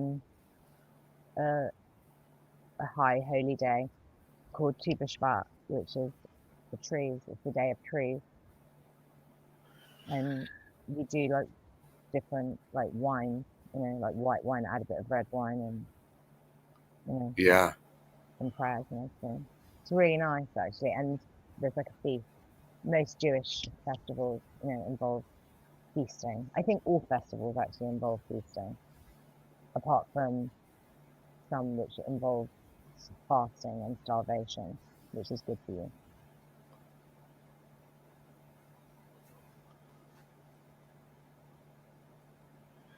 Anybody around, that's in chat, like really, really old trees? Like we actually could see some here. I think there's some in Oregon that are like over 1,000 years old, or maybe even older. Trees always want to be trees. Yeah. It doesn't matter how much you cut them down and everything, they'll find a way. Yeah, and it's kind of ridiculous that people count their age in a way, right? Yeah, well, the thing is, if they want to say that, Earth's been here for millions and millions and millions of years, where are the millions and millions of years old trees? What happened to them? Because if they get, as big as they say they get after being around for 100 years or 200 years, then imagine if they were around from the beginning. They must be enormous. And we have all these things that just look like they've been cut down. I don't know. I wasn't there, but I like to listen to all the stories and yeah. When we were out in the forest here, and the oldest trees, like the stumps in the forest, actually looked like the trees had broken. They didn't even look like they were either burned down or broken down. We didn't even see stumps of trees that big which had been cut. Somebody Remember put that, a link Sarah? in the Magic Tree House about trees. Who was that? About trees that had been on a particular island known as Bigfoot Island. Never heard of it, but you know, I don't know everything. And they say that there are these enormous, you can't get vehicles and everything on it because the ground is too, you just wouldn't be able to do it. So, but they have these trees, like massive trees that have been pulled up and put upside down in the ground. I find it fascinating. Yeah, I do too. The amount of them, and like there's this whole story around the town that we live in, or that I'm in right now, where this town was built on this giant tree, and it all started from this like founding woman who founded the town, who connected with the Indian tribe here, and they, you know, had these ceremonies, and this tree was held in this like sacred honor, and they literally built the town around the tree. Well, then one day they came in with their bulldozers and made some roads. You know, hey, what's the song? They paved paradise and put up a parking lot or whatever, right? Yeah. So they go to the tree museum, they'll only charge you $25 just to see them. And that's the thing. Now they got this like rotting stump that's like half of the size of what the tree used to be, and they're like, "Here, we honored it. Don't worry." Like, oh, thanks. I feel better. Yeah, but trees always want to be trees, so they leave a rot. You know, that's the thing. It's like when you destroy it, how do you destroy something like that without leaving evidence? If you do the scorched earth policy, people are going to say, "Why is that earth so scorched? What happened?" And if you leave it there as like a stump, people will say, "That looks like a different kind of stump than you're telling me it is." You know, is that really a lava flow or is that a tree stump? And you know, trees always want to be trees, and if you look at all of them, they're all going back into being trees, and they'll always find a way. It will not be defeated. They don't have enough power to defeat it, just to make a mess. Like they might just be dormant under the cement, and then what is going to happen is like the minute you stop tending to it, they show us this. They show us like the 25 years will after. Not be perturbed. It just won't be. It'll just come. It'll take over. Mm-hmm. Whether it's through or over or under or around, it'll find a way. It'll always find a way. That's what I was saying about us being electromagnetic. Fake grass, yeah. I have fake grass. I wouldn't use fake grass, you know, but whatever. And even though you've got this fake grass covering and it's all, you know, you've got a mat that's, you know, completely proof of it. You know, you can't get anything through it or anything. I've got real grass growing in the fake grass, and I think it's really amusing. Nature will always find a way. You know, you put your plastic crap, whatever, you know, it's all part of nature. You just reformed it in a different way. Go and get on with it then. I think it might be a little bit more of a jolt, though, to in this situation with how much we've covered everything. That it might be now more of a jolt to let it pop back out, because it's like it's like volcanoes. You can only let it boil for so long. They're saying 40% of, you know, they're calling it a planet. Yeah, so we'll say plan it. Yeah, just so that no one can be offended. Yeah. A plan it and the plan it. 40% of it has not been put surveyed. Do you know what's going on there? You know, and that's 40% of it you know about. Never mind all the bits you don't know about. So, you know. Yeah. You know, they're just toddlers making a big bloody mess, and everyone's, you know, in a big panic and, oh no, the toddlers are at it again. You know, but good parents know it's like, oh, of course they are. They'll never be there, you know. And then when it's not them, it'll be their grandchildren or their grandchildren or the great grandchildren. You know, you'll be around. You'll have a period of peace, and you'll feel miserable and have empty nest syndrome, and then the whole process will start again. So, you know, it's not new. Well, that's what they say. That's what we said. That's sort of like part of the philosophy. If we came from another planet, that we're here because. Sorry, I just lost my train of thought. We're here because we got bored. Yes. Yes. Sorry. Exactly. Yeah. That we were like, we had it so good that we had to like throw ourselves into this mess to remind ourselves people die of boredom. And to like re-engage that creative part of you, right? Yeah, it's true. It is. This is the same thing with like ultimate loneliness. But I think it's a fantastic idea as well. So you just, you can't expect, to win your own race by trying to get everyone else to win in the race. It doesn't work like that. How would you know Stop you're winning? thinking it's a race. See how people were losing. And it is a race. It's a relay race. Round and round and round it goes. It just is what it is. Some people are so far ahead they just look like they're behind. Because they're so far ahead, and everyone's like, catch up. I think that's how they tricked us, though, is by turning it into a race with this dog eat dog mentality, survival of the fittest, human race. But that's where the competitive nature begins, is right there where it's like, right, well, nature's always been there. Not the competitive. It's like they want to. How would you know nature. How good you are unless you could compare yourself to those who are better and those who are what? What I mean is, how would you ever know? Combative. Making it combative. That's what I mean. Making it, I need that to survive. That's good instead of. And what is combat? There's many different types of combat. There's physical combat, mental combat, emotional combat, spiritual combat. Take your pick. There's so many types. And we are combative. We're meant to be. The whole thing of the human experience. I know what I'm trying to say. To be I know what I'm trying to say. Which is to find your balanced area. I think most people know what I'm trying to say. I know, but it's a tourist field. So it doesn't matter where you start, you're always going to come back to the same point, and then you're always going to go back to the next point. It just goes round and round and round. It's supposed to. So you can find your center point. And then, you'll be Snow White, and then you'll drift. And that's okay. Why not? We're here for a good time. Not a long time, because it feels like a long time. No, it's going to be a long time. You're definitely here for a long time. It's just you're not going to be here in this, next meet suit for a long time.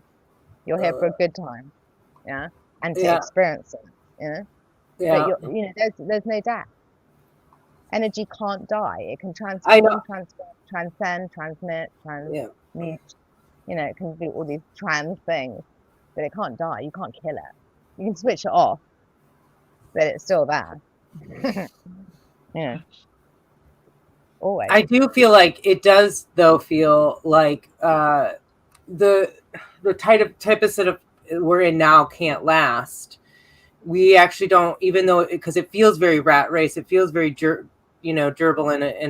in a wheel kind of situation. But I do think that it, even if we to go back, like I think that there's a point where we're going to go off track, like the concept of we are planets. And I'm sorry, I probably just triggered a ton of people, but if they say if you slightly change the orbit of one planet, right, it will just like offset everything. And so I do see that there's like a period. Well, I agree, and that's what I mean. Like I see, we've been in this for a very long time, and something, like I've heard this theory too, like something didn't go right, and we weren't supposed to keep having to, and it's this whole like we have to remember again all the time.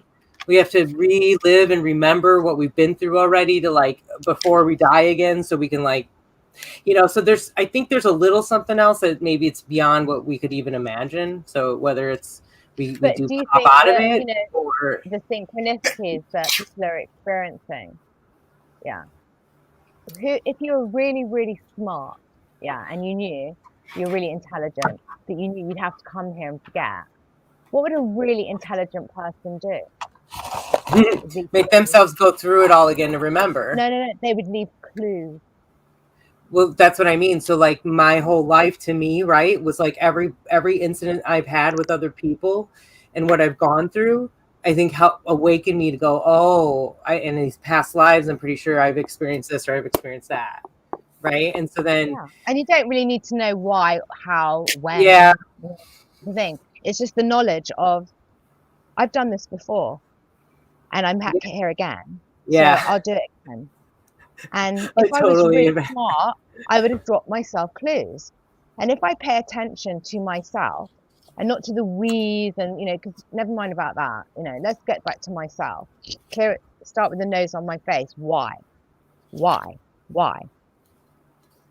And then, like watching Paul has been so amazing because it's like he's dropped so many clues. And we all, because we're magnetic and we're magic, we always find each other. So that is such a huge comfort that we will always come back together. And it doesn't matter how many times they blow us up or which continent and where they put us. Come hell or high water, we'll always come back together. And that's what I was saying with my parents. And that's why it's really important now to think, to plan what's next. Because yes, God laughs in the plans of mice and men, yeah, but laughter is the best medicine. And so sometimes you laugh because you find you're in tune with it and you're just like so happy. And sometimes you're laughing at it rather than with it, yeah. So let's say to ourselves, we need to have a plan so that God laughs with us, not at us.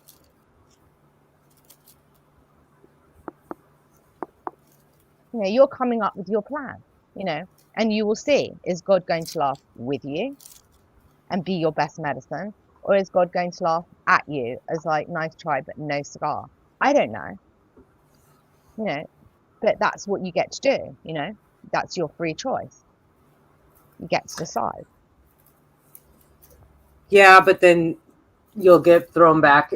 Maybe it won't be the same person's energy, but you'll get, like, if you don't deal with it, you'll get thrown back, right? You have that choice to deal with it then, or most likely deal with it later. And it's the same thing with like your destiny. Like you can only avoid it to some extent, right? Like me. I don't want to avoid mine. I'm heading straight for it. That's what I'm heading for, is my destiny. So, because I don't think it's anyone. Yeah, and I didn't mean you. I meant like in general. Yeah, I meant fail, I meant in unless general. they do that to set an example of what failure looks like.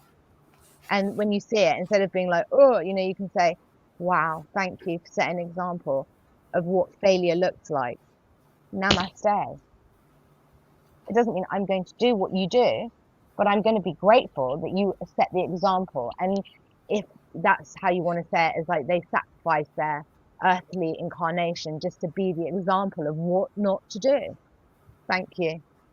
That's very gracious, Yeah, one of the things I've learned too is those looking at people's quote unquote failures and looking at it as maybe like not a failing, because like, right, it might have been part of their path to be able to learn what they needed to learn. That's something I've had a hard time doing because I've been so quick to judge in the past, and in part of the program we've talked about that, Alex. And so yeah, it's just like, yeah, look at that sweet kitty. Hi, she watches the TV, says, looks like you're looking Cleo Pio. I was Harry for a minute. I was like, where's, and then I realized it wasn't, but I don't have my glasses on. That's my beautiful girl. Wait, put her one more time, because now we're up on, I want to see if she sees me. Look who's there. Cleo. Kitty, kitty, kitty, kitty, kitty, kitty. She's not looking. She's like looking back at the door. She hears you. Hi. Yeah. She's like turning around. Hi, Cleepy. What a sweet little girl. She lets me hold her like this. Look at that. Yeah, she's like, yeah, this cat is. You could just, and then like you can put her in a little ball and like give her your arm, and she'll start licking your arm, and you can just carry her around like that. Like she just. Is that Ruby? Ruby. Yeah. Meow. Do you see the kitty, Rube? Ruby. Meow. Meow. Meow. Meow. Look at Cleo. She's like, what's going on? Meow. Meow. Her tail's Cleo. going wild. Who's that? Kallum. Hi. See that Kallum? Who's that? Is that Mom? Whoa. She's totally watching you now. Yeah, she's sort of thinking, what the hell is she doing? She was looking at everyone there. Yeah. I do play. Oh, I want my baby. I do play cat videos for her sometimes of mice and birds and stuff because to keep her active. She caught a bird not that long ago, like a couple weeks ago. Not gonna stay. Hold on, I gotta get her in the. All right, hold on. One more time. Let's try that. Okay, there we go. She may be over it by now. Yeah, because you were holding her for one. Yeah. Okay, bye. Love you. Oh, she just chased after Kevin. Sorry, what were you gonna say? What did you say, charged Kevin? her up. You can charge cats up, and you got to earth them, and then you go again. Okay. R.I.P. Johnny Morris and also R.I.P. Robbie Coltrane. I heard Robbie Coltrane has passed. Oh. But Johnny Morris, that's a shame. Is that some little parts? Little bits? Sorry, 1 second. I heard you. I just have to. Johnny Morris, that's very British, isn't it? Johnny Morris was the typical, very British. Yeah. But Robbie he wore a Coltrane flat played cap, Hagrid. didn't he? He wore a flat cap, and Robbie Coltrane was Hagrid, yeah. But before that, he was Taggart. No, not Taggart. Oh, God, what was that? We played the detective. What is that called? It was a one-word name. Yeah, it was like Taggart, but it wasn't Taggart. Yeah. Come on, chat Very room, good. help us out. What was the Johnny Morris died 20 years ago? Oh, right. Yeah, probably did. Oh, in your own time, Probably some did. would agree. So go ahead. Sorry. No, go on, carry on. I was just waffling. No, I don't have anything good to contribute to that because I'm not as familiar. Name So sounds. Robbie Coltrane did this. He did like a detective show where he played a detective, and he had a sidekick, and he was wasn't he like a psychologist or something? I think. And and then he became Hagrid in Harry Potter. And that's what Wasn't he everybody playing a knows him dwarf for now. in the new Lord of the Rings thing? Yeah, he did as well. He played Gimli. Really? Absolutely correct. Amazing what they do with CGI. I didn't watch any of that. Wait, the new Lord of the Rings or the show? The Power of the Rings? No. It's not. No, not the Rings of Power. No. What a bunch of crack. Okay. Oh, so like The Hobbit? Is that you mean the Hobbit series? Was he in that? No. Gimli was in Lord of the Rings and The Two Towers. Okay. Yeah, I definitely know him then because Hobbit is that's the one of my second favorite characters. one of Yeah, them. The Hobbit Silmarillion, came I think, before, but they did. I meant came they did the before. movie. They did the movies after, and they turned like a really short book into a 3-part series, which was really interesting because that book is such a. The quickie. Hobbit wasn't a short book. Yes, The it Hobbit was. huge. No. What version of The Hobbit have you been reading? Yeah. No. Lord of the Rings. Was Lord of the huge. Rings is like Lord this, of the Rings. you know. Lord of the Rings was like I remember it was. Yeah, that's my the dad best had a in copy. It was different massive. sets, Yeah, isn't it? Maybe Return it of was the King, right. The Okay. Two Towers. You know, Yeah, that was yeah. done in I so many have different ways. I have it in separate series and I have it in one large book, and I did read The it. Snormarillion. Oh my god, I tried so hard to read that. That's why they call it the Snormarillion. It's like that's when you can't get to hysterical. sleep. It's so hard to read. Yeah, when you can't get to sleep, read The some of whole that. book is Thor, son of Thorin, and Ska, son of Yeah. Skyron, and like the whole, like seriously, like the whole. It's book. like Old Testament. And then you bloody... got, it's like, can you just give me a family tree? And I kept having, that was the thing. I kept trying to like look and like see where they were from and like try to figure it out. And I was like, oh, and I'm done. See, this is Well, my. if you had the old Finnish mythology, that would be interesting. If you had the Finnish mythology that it was based on, and try to make the tracks, that would be cool. And then The Hobbit, I guess Finns it have got was really a bigger cool- read. I think it was.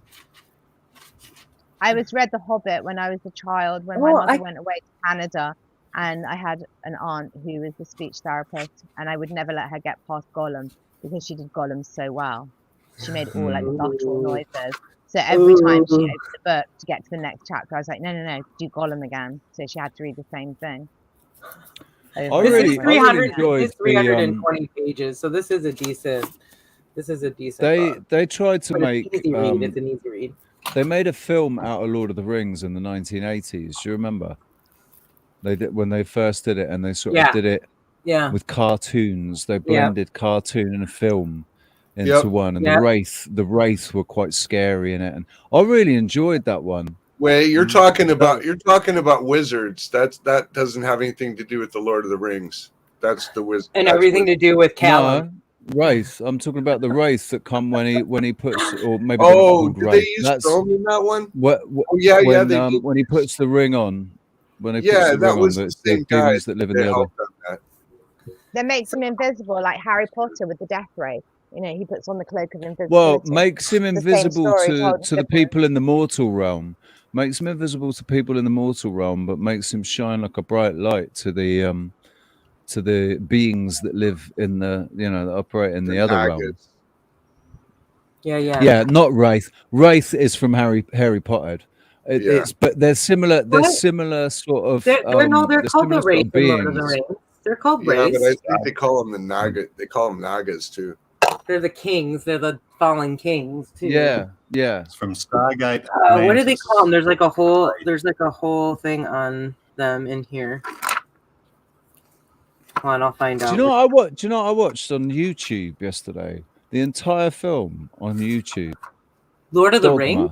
Oh, Dogma. No, Dogma. I watched it last night. With Jesus, with Buddy Jesus, isn't that movie? With Buddy Jesus and with Alanis Morissette as God.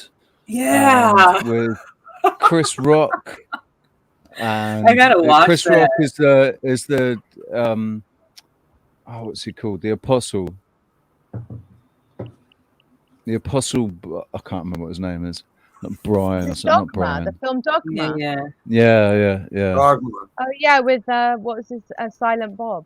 And it's Silent Bob and thingy and and it's got what? Oh God, what's his name? Ben Affleck and Matt Damon.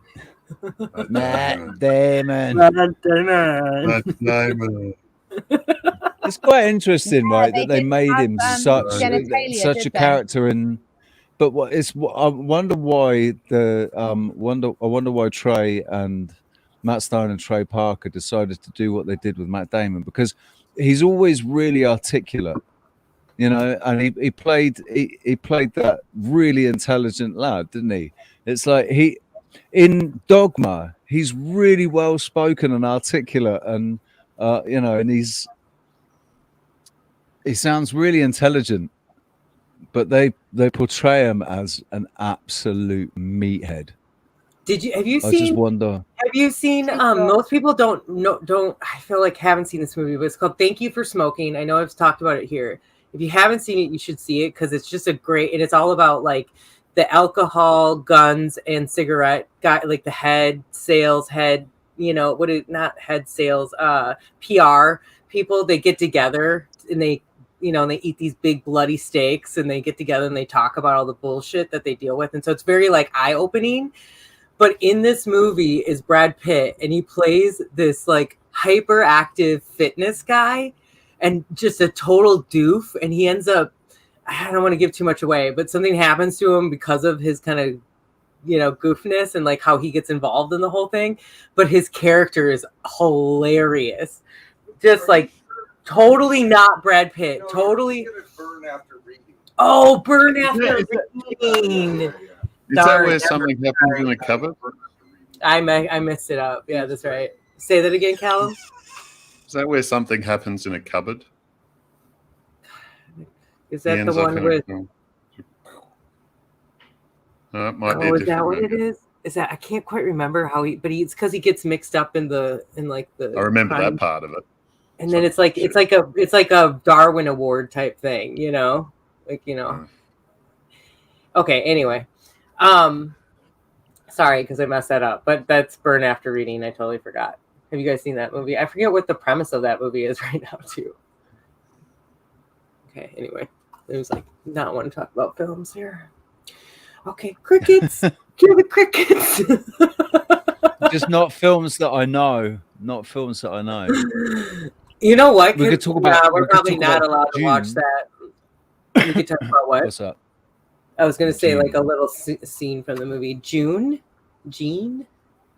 Am I pressed? No, June. Dune from the books. Oh, yeah. Did you hear about the prostitute who woke up outside the synagogue?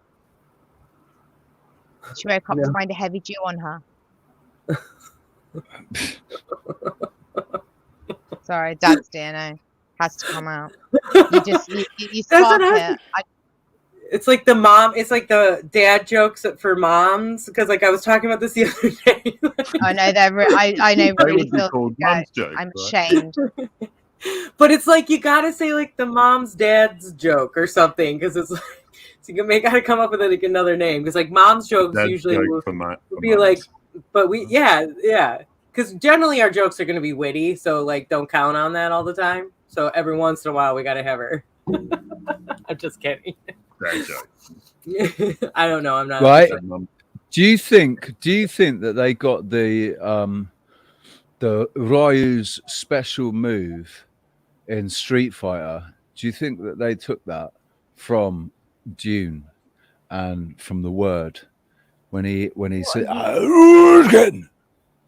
and he breaks the he can break shit with it? Do you think that's where they got it from? Because that was Ryu's special move, wasn't it? Ryu! And he just, that pulse laser, blue pulse. With you couldn't not mimic that on a daily basis if you played that game. Like me and my brothers, messing around, and I'd just be like, Ryu! You need to work on it. It needs to be more confident from right deep in the diaphragm. Yeah, that wasn't very.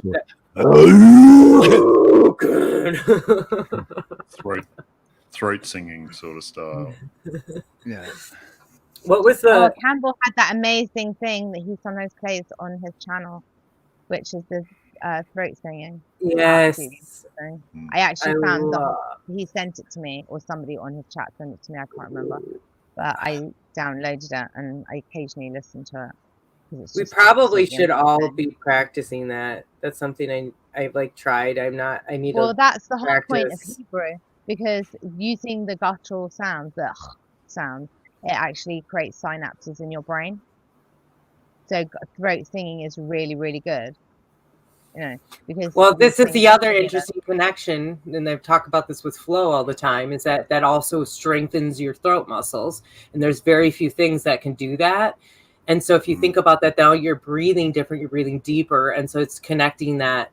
So you sleep better, and when you sleep better, you create gray matter. So if you continue to have that yodeling. Yes, that would be because the other one, throat singing, is very deep, but yodeling is quite high. But it also you'll be able to do the full, sound spectrum. You still use the throat muscles in yodeling like you do with throat singing. And the good thing with the one thing with throat singing and didgeridoo is that you get a whole vibrational thing is what I'm realizing now too with it. And that's the other real important thing.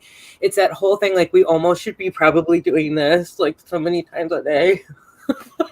Like literally just shaking our shofar. Well, the trumpets that flew down the walls of Jericho. If you actually look in the whole historical narrative, there's all this blowing of horns, and then I remember in 2010s. Do you remember a British band called Rizzle Kit?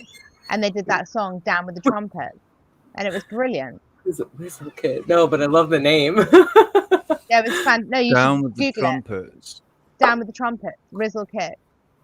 I heard Yeah, it try to once find when it. I was in Gap or something, and I just started dancing in Gap. My son was so ashamed of me, but it's just too bad. They gotta get it. I embarrass everybody now. You got to get over it. And I used to get so weird about other people and like feeling like other people were embarrassing me. And once you let go of that, it's so peaceful. And it's so easy to see like the other person's trauma and why they're so triggered by you. And you're like, oh, okay. That's sweet. It's okay. Let me just. Thank you. I accidentally patted Kevin on the head when we first were like hanging out. What the fuck are you doing? No, my son used to like it when I would argue with bus drivers and tell them when they were saying about they want to put their foot down. No, I'm putting my foot down. I'd be like, the only thing you want to put your foot down is on the pedal. Putting your foot down with me? Are you joking? Yeah, that sounds like my mom. £2. Like, oh, you'll get £2. Don't you worry about that. I'll give you more than £2. I'll give you a lot of pounds, and it'll be all over your head. Down with the trumpet. I remember it now. You might hear me make a record like Wilson, cause I love Summer, no Rachel Wilson. Yes. The winter will come, we just have parties inside, it's still fun. This is fun. Chase your boyfriend, let's have him. We're rowdy, girls make our judgment cloudy, but when the sun comes out, we're still alkies. We don't wanna be lousy or shameless, but we're running around like we're brainless. Now I got grass stains on my brand new white trainers. I love Rizzle Kicks. I know a few guys haters, stirrers, competitors, neighbours, so laters, it's players, we've got our own. Black men love white trainers. They get hosed down and oh no. Get down with the trumpets.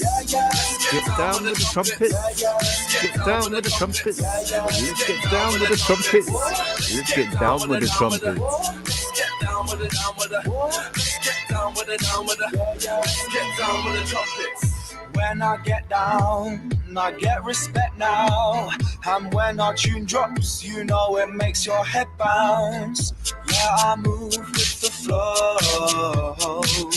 And when I enter the room, it shows. I move sick, then chips. Moving, I move quick, at risk.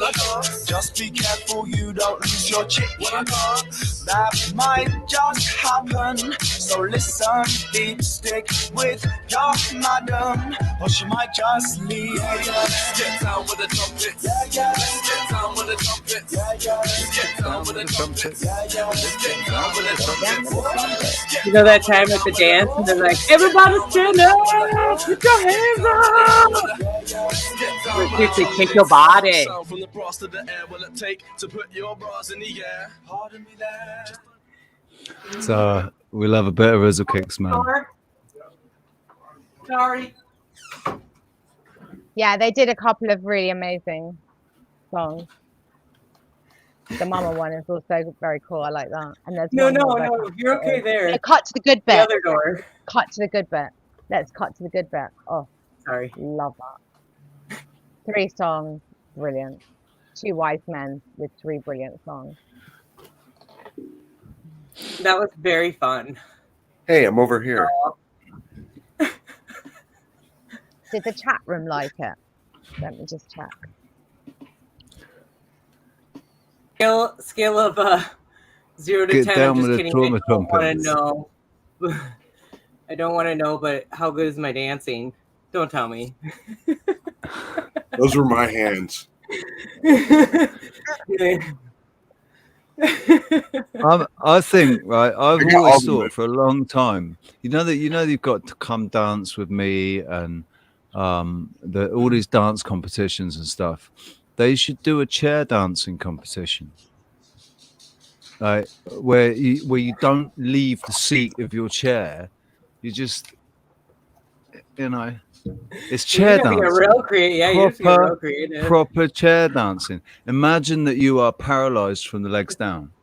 You know I'm gonna win that time. And then that way, I think that way it's opening up diversity for the differently abled people, you know, that are paralyzed, they're paraplegic or something, and then they can actually get involved in dance competitions. I guarantee it Who would exists. judge it? Who would judge it? Good at it. I don't know, some really hot chick. Well, I'm a multi-dance competition Why winner. would you want that? No. Why would you want to have, you know, a really hot chick, you know, like all legging, lovely and fabulous, you know, Yeah. ramping out the place, you know, when you've got a whole load of disabled just sitting there in their wheelchairs going, can you just like stop now, please? We know you can walk. The whole point of the show is that we can't. I think actually the best people to judge it would be because I'm sure that there's actually plenty of dance, you know, there's plenty Eileen of opportunity. Phillips. There's people that have been, Gotta you know, have Eileen. professionals. Who? Eileen Phillips, Bonnie Lithgow, and one of the guys who did Strictly Come Dancing. Not Bonnie Tyler. Not the. No, I think she was. Bonnie, a singer, who's guy. Bonnie Lithgow? Nigel Lithgow's ex-wife. She's very famous. Bonnie Lithgow in the dance world. In the dance world. Yes, I've got no idea. I've got no idea about the dance world. I have every idea. So Bonnie Lithgow, Eileen Phillips, and then one of the ones who was, one of them snuffed it, I heard. I don't know. But there's the other one. I think he's still, you know, ABC. So he could do it. He's, you know, he's getting on now. So he'll be, I have to do is sit down. He's just strutting all over the place. I'd say words that have to be judged. Because who I was saying, I'm watching. Well, I will watch without judgment. What about if you just have 8 contestants come in, but they're not contestants; they're taking part, but you have 8 people come in. Want to watch that? Just fucking throw themselves. What they about want a to bit, see is you know? in the back room brawl. They want to see the disabled thing that will like meet everything, but then behind it's the an scenes, interesting, you know, right? they're It's an pissing each other's interesting tires, observation you know, of scratching people. each other's eyes It's out. an interesting observation of people is that you actually wouldn't be able to do that. Because even if you were to do that, people would be making bets in the audience. People would make their own competition out of it and say, What you do know, you think? and they'd I'm a say, celebrity, what? get me out of here, or Big Brother, or any of those things. You know, if they would have everyone being so nice and so sweet and so lovely, no one would want to watch it. People would just be like, oh, boring. They want to see the savagery. Right. That's why, you know, This the is what I'm Romans had, saying, you know, Alex. the thing. This is what I'm saying. I'm saying, isn't it interesting? Isn't it an interesting observation that people need that? I'm not disagreeing It's with not it. whether they need it, it's whether they want it. Want and need are 2 different things. They might think they need it, but do they need it or do they want it? See, the real dance competitions were the jitterbug dance competitions where people. I swear, if I said that the sky you was start blue, dancing you'd say it and you fucking keep dancing, and then whoever is dancing the longest wins. That's the real dance. Oh, they shoot horses, yeah, don't they? Did you see that film? That was with Jane Fonda.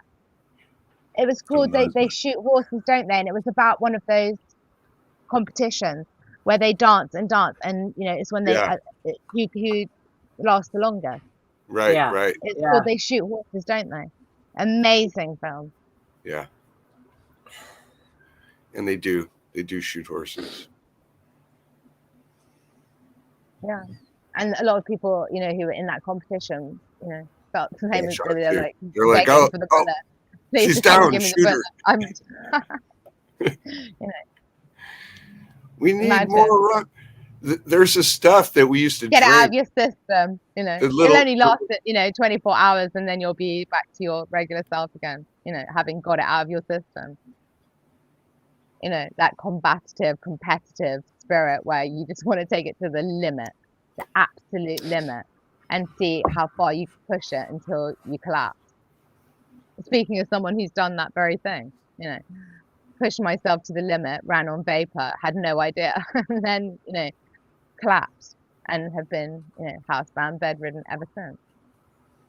I won't be. It's an upgrade. I told myself it's an upgrade.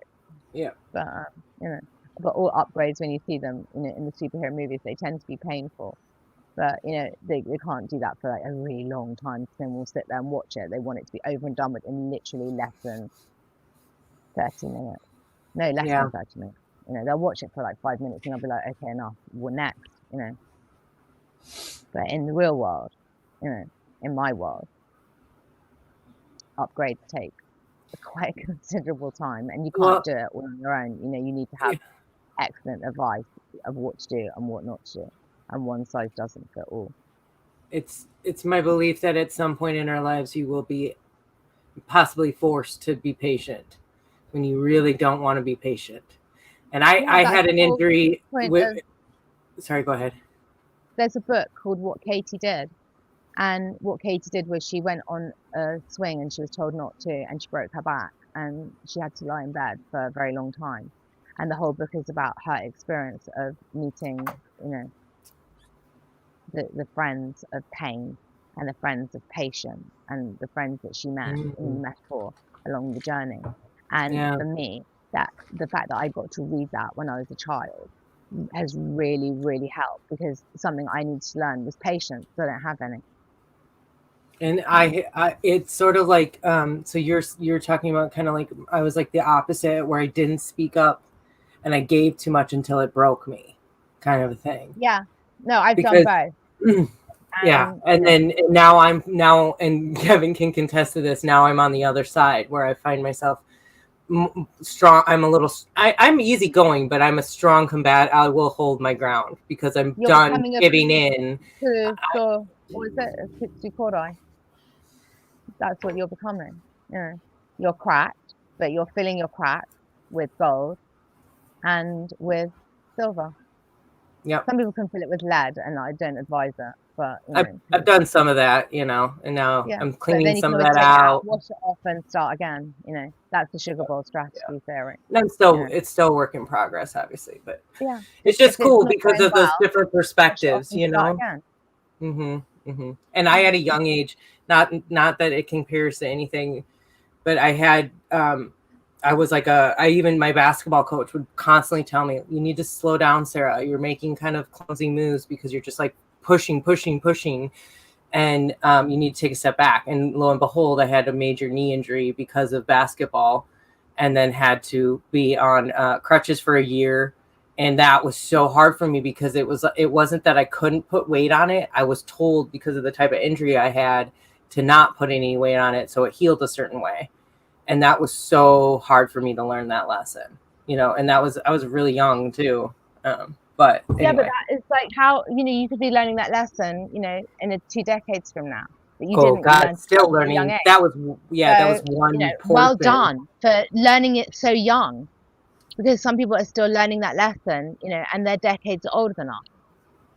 But I also, I appreciate you saying well done, but I don't see it. I see that as part of my personal path. Like I was supposed to go this way, and like me and you know this, because I'm supposed to have a totally different perspective, right, than you, and what you've been through and how you got to where you got. Like you and I are, you know, opposites of that kind of, right. But I'm used to that. I know my experience is been quite different, but it's so important for us to share, because it's the throwing the baby out with the bathwater. We all have a piece to that puzzle to input so that we can see the bigger picture. And it's not necessarily that there's an answer either. Yeah. And you have to cut out a new path, and everyone's path is not the same. Yeah. Sometimes there'll be a path that converges with another person, and that becomes like, you know, the snake, you know, that goes around the thing, or DNA, you know, it goes like that. Yeah. And sometimes you've got to lose to someone and just think, if I'm meant to be with them, well, whoever it is, I'm ready to catch them on another wave, and know that it's just going to be constantly like this. You know, that's what all the yoga movements are about. It's like they'll tell you in every single language possible. Can you see it? If you can't see it, it is the same in every single language. The same symbology, the same everything. There's not a one size fits all. That's why there's so many versions of the same thing, and every version has got a little bit of, you know, mark about it, and you just got to polish it and find what the truth is. And then you have, in every tiny fragment of the hologram, you still have the full picture, but you just have to be able to see it. Beautifully said. So, yeah. If you can see it, you can be it. If you can't see it, it's just like, we'll catch you on another wave. Yep. Yep. Do you see what I mean? Mm-hmm, It's just like, mm-hmm. that's what I do, you know, to keep it simple, sweetheart, or stupid theory. It's just like, let's just make it really, really simple. And those that get it will just laugh their asses off. Those that don't will be like, what Simplify. the fuck is about? Seriously. And, you know, so what? You know, it's not their turn. It's kind of with everything. It's that, like, I actually was going to get that. The one I do not have a tattoo, but the one tattoo I was going to get, I think my brother did get it now that I just said it, because me and him always used to talk about it. But simplify. Just. I've got a good tattoo story. So me and my son's father, way back in the day, we're talking 2 decades ago, we're going to get a tattoo of each other's names on our arms, yeah? And he was like thrilled about it. He was like, it's great, it's both 4 letters. And I was like, no, honey, it's not. Yours is 4 letters on my arm, but mine is 9 letters because you're not putting Alex. You're going to put my whole name. And then he didn't, you know, want to do it. So we don't have it. And also my godfather always said to me, the only tattoo you need is the one between your legs. And, you know, I love looking at them. If people have got them, beautiful, fabulous, you're brave. I can't, you know, you could sit there with that. I watched a film called Tattoo where, you know, she's drugged and he paints her, you know, it's a Japanese thing. And it's like, it's weird, but it's kind of wild. And, you know, it's just a very strange film. Bruce Downing is in it. He's Laura Downing's father. Anyway, I don't have any tattoos. I got the one between my legs. That'll do. Is that the movie? Was that like on the ritual like that they do in I guess it would be China, I think, right? And it's a very like ritualistic type way of tattooing. Did it or maybe it was something it might different? have been China. I don't know. I thought it was Japan, but you know, I could be wrong. It's Yeah. in the other end, but it is a ritual thing where a man tattoos his woman, covers her in it, apart from the face. Everything is covered. So he drugs her, and she wakes up. She's like a model, and she wakes up and she's like, you know, from her days, and she's like, you know, trying to like rub it off, and she realizes it's not coming off because it's permanent. And he's literally covered her in the most beautiful flowers. And it's, you know, it's like I watch it, you know, it's weird. It's kind of just Yeah. There's something to that, probably. Stimulate your base chakra, babe. Yeah. If you need a bit of stimulation, that'll do. Yeah. There's no full frontals or anything like that. No, it's not gynecological. It's just erotic. Yeah. I don't mind erotica, but pornography is like cheap thrills, and I find. Well, I'm still figuring all that out myself because I have my reserves on it. Who I am, like it's beautiful. Oh yeah. Don't get me wrong on that. And also, it takes you on a journey into yourself as to why am I turned on by this? Because if anybody tried to do anything that you know you could read in a erotica to me, I'd kill them instantly. It's an instant death. But if you read in a book, what sometimes to me is the disturbing thing is when you realize what you're attracted to is due to a trauma. That's when you start breaking that stuff down and you're like, oh. Yeah, but that's wait part a second. Of the field, isn't it? If the tourist field is in everything and is everything, then everything is the tourist field. It's just whereabouts in it are you? Well, it's sort of like, why does sacred geometry turn us on? Think about it. It does. You don't like realize it, but it does. Yourself. I don't know. I could have been, you know, did I get horny in a field? When I see that shape, it's like, woo! No, we're coming back to the ice cream conversation. In the matter of sexual, I am incredibly vanilla. Very vanilla. There's no rocky road here, darling. It's very, very big. I won't share my dirty details. Maybe another day. Hey, Kevin, real quick. If Susie, if you feel like popping on with us, just that's why I put this message up. Kevin, if you want to send her a link, feel free to. And if you don't want to do video, we understand. We just ask you to show your video so we can make sure you're not porn bot. I know you're not, but we can get messed with. And that has happened. If you guys have seen Have you ever seen one? Oh, you know what happened to poor alien scientist? Bernie was on here. He knows about it because we were talking about it. But he did this whole stream. He invites this person on, and I'm pretty sure he knew the person. Like, he recognized the name. So he just let them come on, right? They pop on the video, and it's porn. And it's like real, like, it's like a very grotesque scene in a sense. Like, it's just like, oh, what? And so it's like, it reminds me of what my friend used to do to us. But anyway. So, wash it off and start again. and maybe move to a different town or even a different country. You know, so no one knows your name. Reinvent yourself. That would be my advice. But you know, that's to take it or leave it. Everyone's got their free choice. You know. But if I was asked and someone go, oh, I'd be like, wash it off, start again in a new town under a new name. Dye your hair. That's funny. My Adam, I don't know your exact situation, but I will tell you that everything fights against us. So stage 3 is going to be stage 3 is really important, and so is like they're finding restorative REM, and obviously everybody's going to function a little different. But if you're having disrupted REM, you're probably remembering your dreams, and I'm going to say this again at the end of the day, unless it's specifically breathing and you need to work on the breathing aspect, it's most likely stress. And it's most likely something that you need to slowly either figure out if it's trauma related or if it's something that if you just start doing some daily routine ritual stuff that you might find it changes. But the other thing, guys, is keep yourselves active and get off the computer. If you're not doing that at least once a day, you're not doing yourself justice.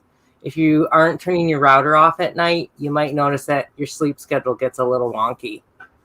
So just things to keep in mind that do really make a difference. But we can get into it's obviously always a lot more complicated than what I'm just saying here.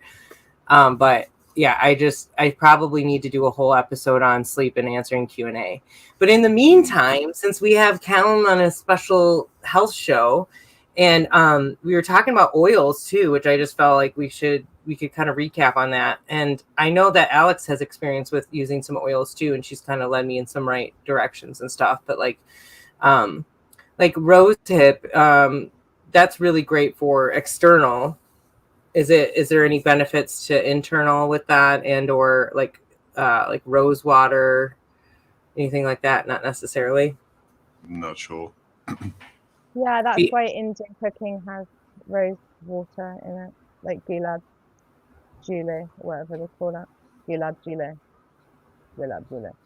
They use rose water for cooking. If you make rose water Turkish delight. Exactly, or in rice pudding, you can add rose water and it makes it taste divine. And also, because if you're using like a rice milk or an oat milk or whatever, you know, you can use it to add flavor. And rosehip seed oil is also fine. You know, if you can eat it, then you can use it. That's my advice. Yeah, I remember you said that. You rub it on your body. You know, if you don't look at it and you don't know what these ingredients are, don't use it. Yeah. Just don't use it. That reminds me. I have a book I want to share because I started getting into oils and. I got several, so let me pull some out because then I can kind of reference that as we're doing this. Just give me 1 second. But go ahead and keep talking about that. Me? If you can't eat it, don't use it. That's my advice. You know, you can go and look into everything and go down that rabbit hole and, you know, go and check out everything and what is it and is it on the MSDMS safety list and this, that. You know, you can literally. Or you can just cut to the good bit, as Reza Kits would, you know, suggest. And if you can't eat it, don't use it. Yeah. And if I have it Papa has Vu. any ingredients that start with E or start with, numbers or things, then know that it's not probably in your best interest. You're not the one who's the beneficiary of it. Always ask yourself, "Chi buono? Chi buono? Who benefits? Is it you or is it somebody else?" And if you're not the beneficiary, then why would you bother? I have to be always the beneficiary. That's an offer I can't refuse. Am I the beneficiary? Okay. And if I'm not the beneficiary and there's no benefit, then no thank you. And that's how I know what offers to take and what offers to refuse. And I might be wrong in some of those things, but that's my free choice. And I will accept the consequences. Nice, Sherry. I like Sherry's comment. She said, I decided to tell my neighbors the road is no problem. I'm moving to Ecuador and will sell my house to the government to rent for refugees or a meth rehab clinic. That is savage. That way the neighbors can just like come on over. I don't know. There's probably some neighbors within smell distance that are probably doing a lot of perms or making meth. I don't know. It's funny how it's like nearly the same smell. I used to live in Vista, California, and at the time it was major meth operations. And I would walk everywhere because I didn't have a car, and you'd be walking down alleys and smells like somebody's getting a perm out in the shed every 10 feet. Nice. Wow. This one, I believe, was highly rated. Yeah. Get yourself a little distillation kit. Yeah, my sister-in-law is getting one, so we actually are planning on starting to experiment with that because I told her I really wanted to have that down before I went to Ecuador so I could get my own. Yeah. Oh, Susie's here. That sort of stuff. You only need like a little kit and something small. Okay, I'm gonna bring you a little batch. Yeah. That's right. I'm sorry. I'm gonna bring in Susie Fairfield. So everybody, please give a big warm welcome. Oh, cool. Woo! Hi. Hello. Thanks for coming in. Thank you. Sorry to interrupt, and we can get back into the oil stuff a little bit. But I know, I think I didn't see the whole story, but Sherry was talking about that you had an interesting story to share that I think we're sharing with the chat. Yeah, I've been listening and enjoying you guys for about a year, I think now, since Calistoga Refried turned me on to you guys. Awesome.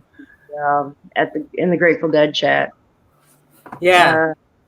Yeah, so he knows, like, I live in Port Charlotte, Florida, really close to where Hurricane Ian made landfall. Yeah. So we were dead bullseye for Category 4 hurricane again. Yeah. So he was like, "Oh my God, are you okay?" I'm like, "Yeah, we made it. We just got our power back." Yeah. My sister-in-law has a lot of family in Florida, and they mostly just had to deal with the power thing, thankfully, and not too much flooding. But yeah, that one was pretty vicious the way it came in too. Usually there's a lot more time to prepare. And so, how long you been in Florida? I've lived in this house 20 years? Yeah. 18 years. Yeah. In Florida, lived in Florida about 27 years. Wow.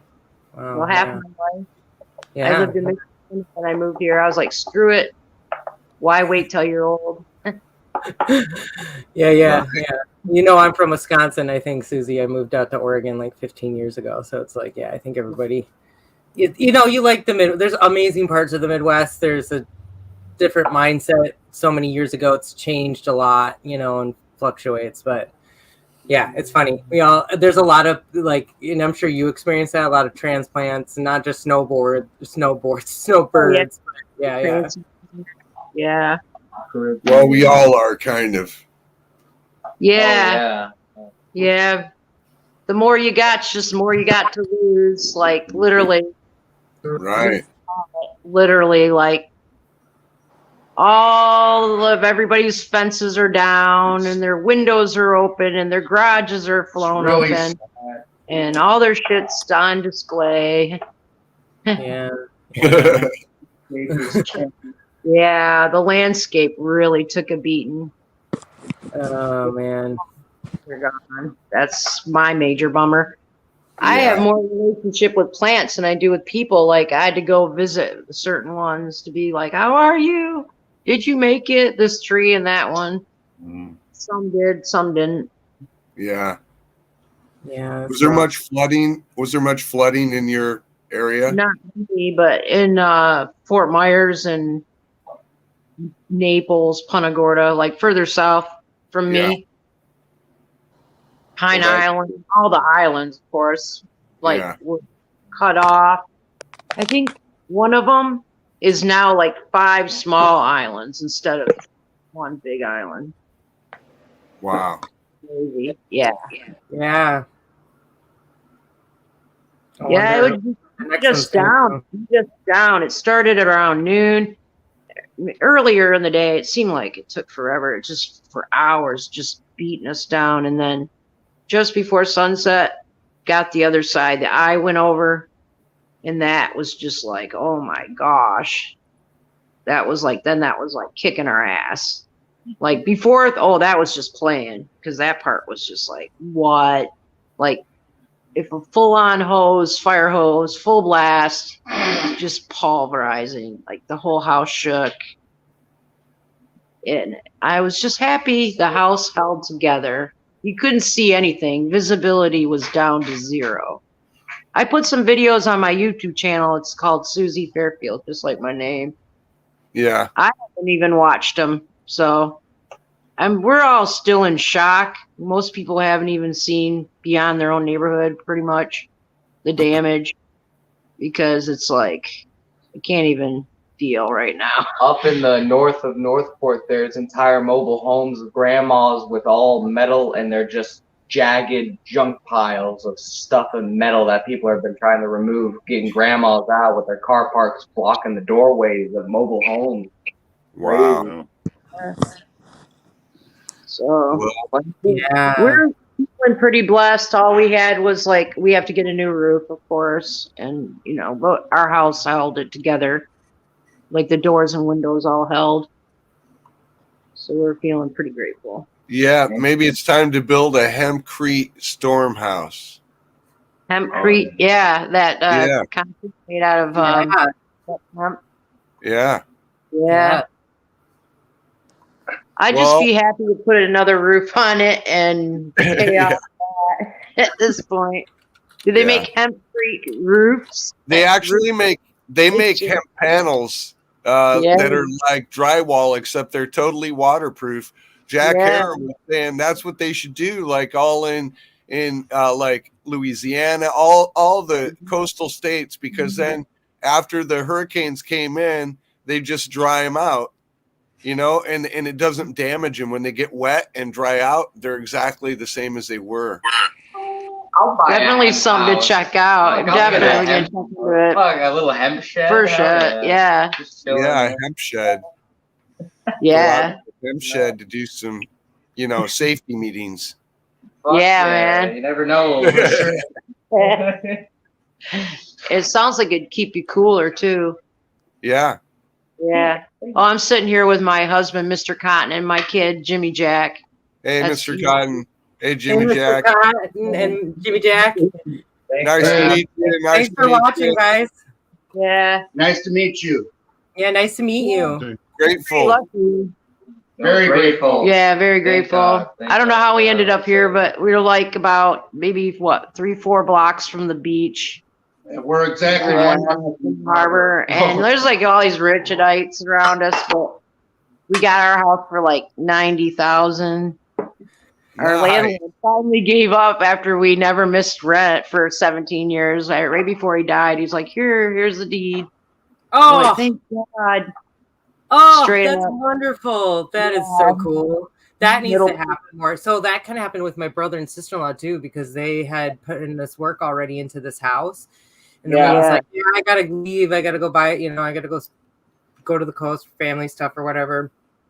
And ended up saying, okay, I'm going to sell you this house for dirt cheap, you know, based on all this like effort and love you've already put into it. And it fits them. So it's just so cool. It's it's like a 1900s little bungalow, and you know, it's right. It's a sweet little house. So well, people don't realize, just aim up that long shot, really show people you make an effort, and you'd be amazed. Yeah, People our will be mortgage impressed. was exactly the same that our rent was. Yeah, so got we're a very mortgage. blessed, very grateful there. But no banks involved. No middle people, just straight up between us and them. Right. Yeah, it's sweet. You can try to do it. And nobody's done anything on the house, so nobody. And, That's we'll be able to update more on our situation, but there's Richie. But double I. We're hoping for something that will be helpful. That place in Guatemala looks perfect. Ecuador. That's it. Ecuador. My friends always said, like, for years back from the 80s, like, that were awoke back then, way woke, you know? My dad they always said to go near the equator. That's the safest place to be, is on the equator. And you'd think that where we're going in the middle of like 4 volcanoes would be the problem. But honestly, the more and more I look at the area and think about it, it makes sense that it's set up like that for proper ventilation.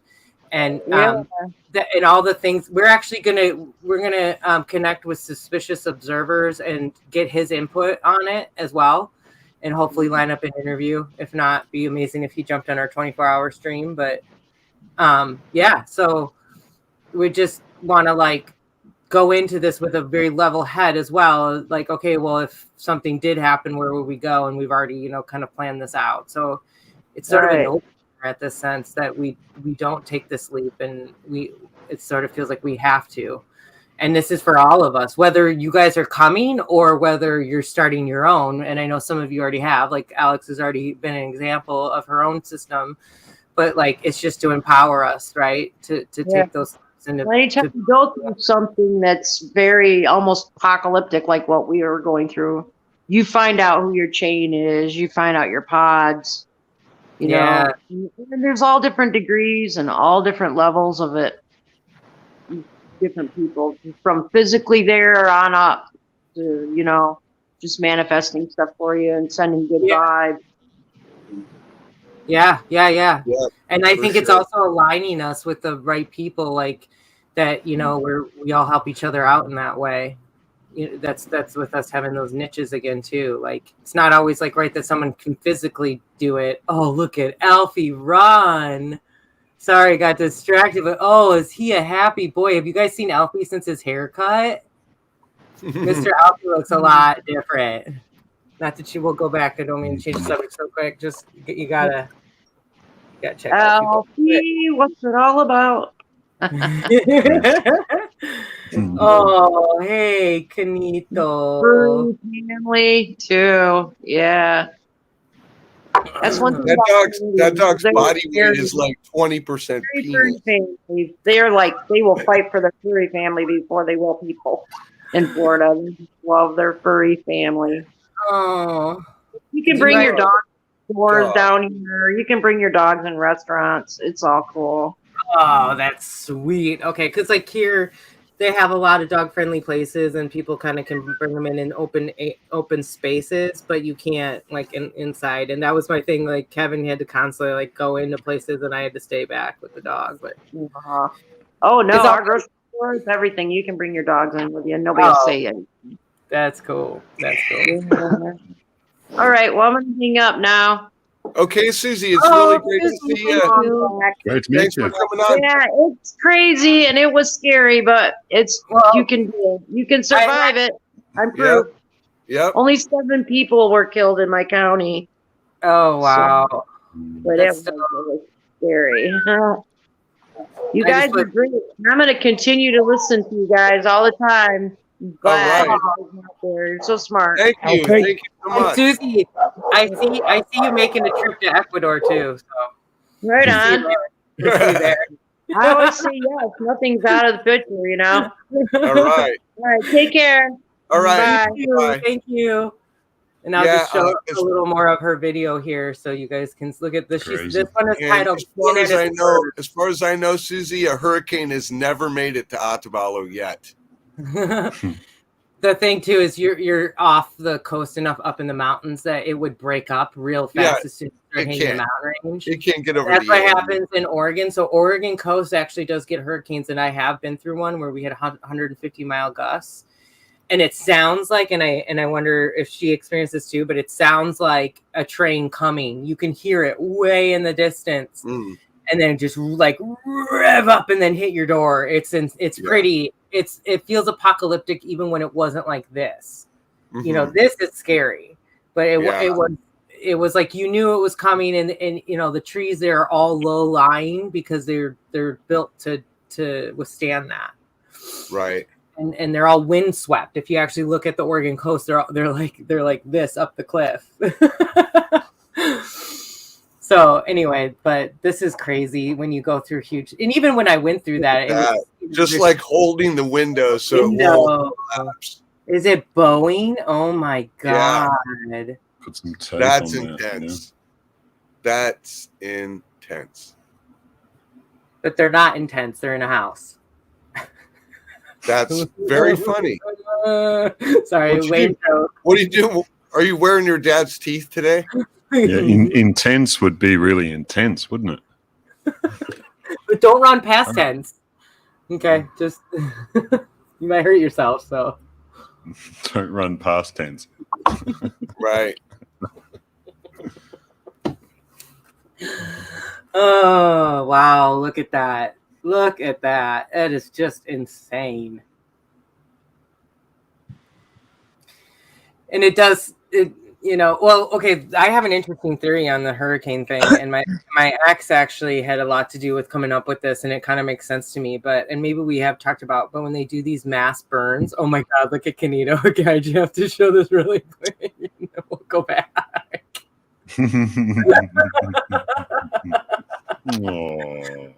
Canito. I think he's my dog's twin, is what I've decided. Oh my God, what a baby.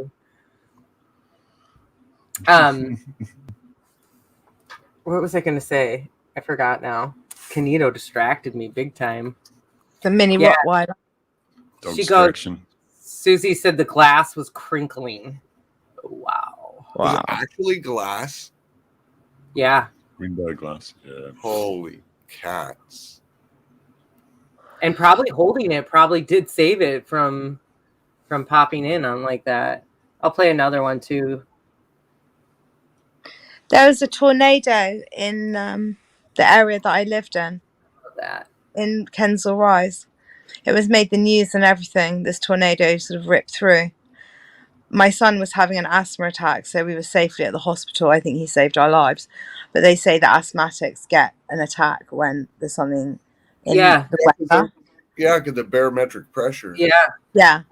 So he saved our life because on that very particular day, I would have actually been in the car with my dad and with my son and my nephew, and we would have been chased by it had we just been having an ordinary Thursday. But we weren't. So I got a call from my son's stepmother saying, "Oh my God, are you okay?" And I was like, "Yeah, Tiger's a bit wheezy." And she was like, no, there's a tornado in where you live. And I was like, what are you talking about? And she's like, put on the news now. And I did. And I saw my landlord and my friend who were both talking about it, and other people's houses, they had their roofs ripped off. But apparently that has happened 50 years previously to when it happened. And that would have been in 2009, 2008, something like that. Wow. And 50 years before that, it also happened. It's like, a 50-year tornado alley. Yeah. I lived in an area like that too. Wisconsin's known for having tornadoes, but where we lived, because of the way the land. I know, yeah, and the same thing with Oregon is Oregon's not known, but every once in a while they'll get a random tornado in certain areas. Yeah. It was just really fascinating because no one seemed to know that this had happened 50 years before. Really? Yeah. It's like they forgot, and yeah. That's the thing, and it's like every 50 years, people, it's like, and also because people don't want to listen to their elders, they're just saying, "Oh, shut up," and just shut up, and and this is a problem because even though they do talk, a lot of tittle tattle and this and that, and it's like, oh God, there are some gems of wisdom in there, some rubies, some diamonds and pearls. You just have to dig for it. Yeah. You'll find it. You got to dig for it. Yeah, we do need to be way more respectful of listening to our elders and helping. But that's why it's and helping. And an old person living with you. Totally, because and I was going to say because all the generations, and it's also like helping them reconnect because some of them I think have lost touch too. And this is like this happened.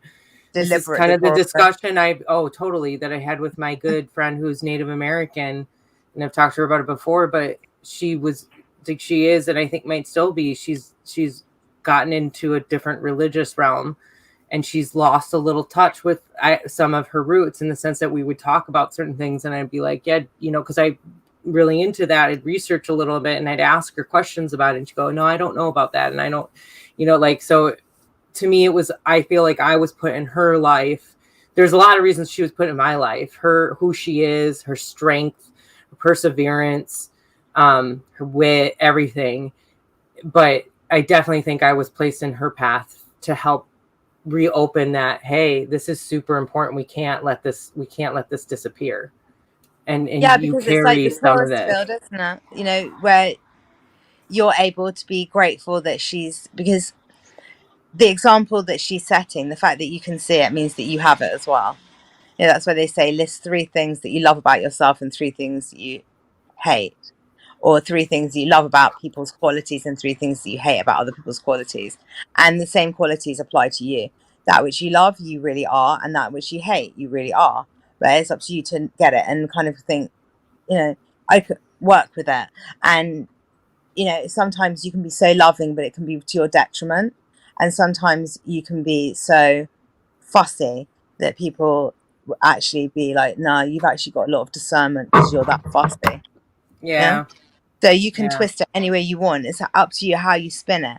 Don't take the insult, just take it as an information field of like, oh, it's that. Okay, fine. Now I can just twist that just a little bit this way or just a little bit that way, and I might actually just be able to just blow the bloody doors off, the doors of perception, because you only got to blow the bloody doors off, and a lot of people, they're trying to put entice you to put gunpowder, treason and plot and everything there, and there is that as well.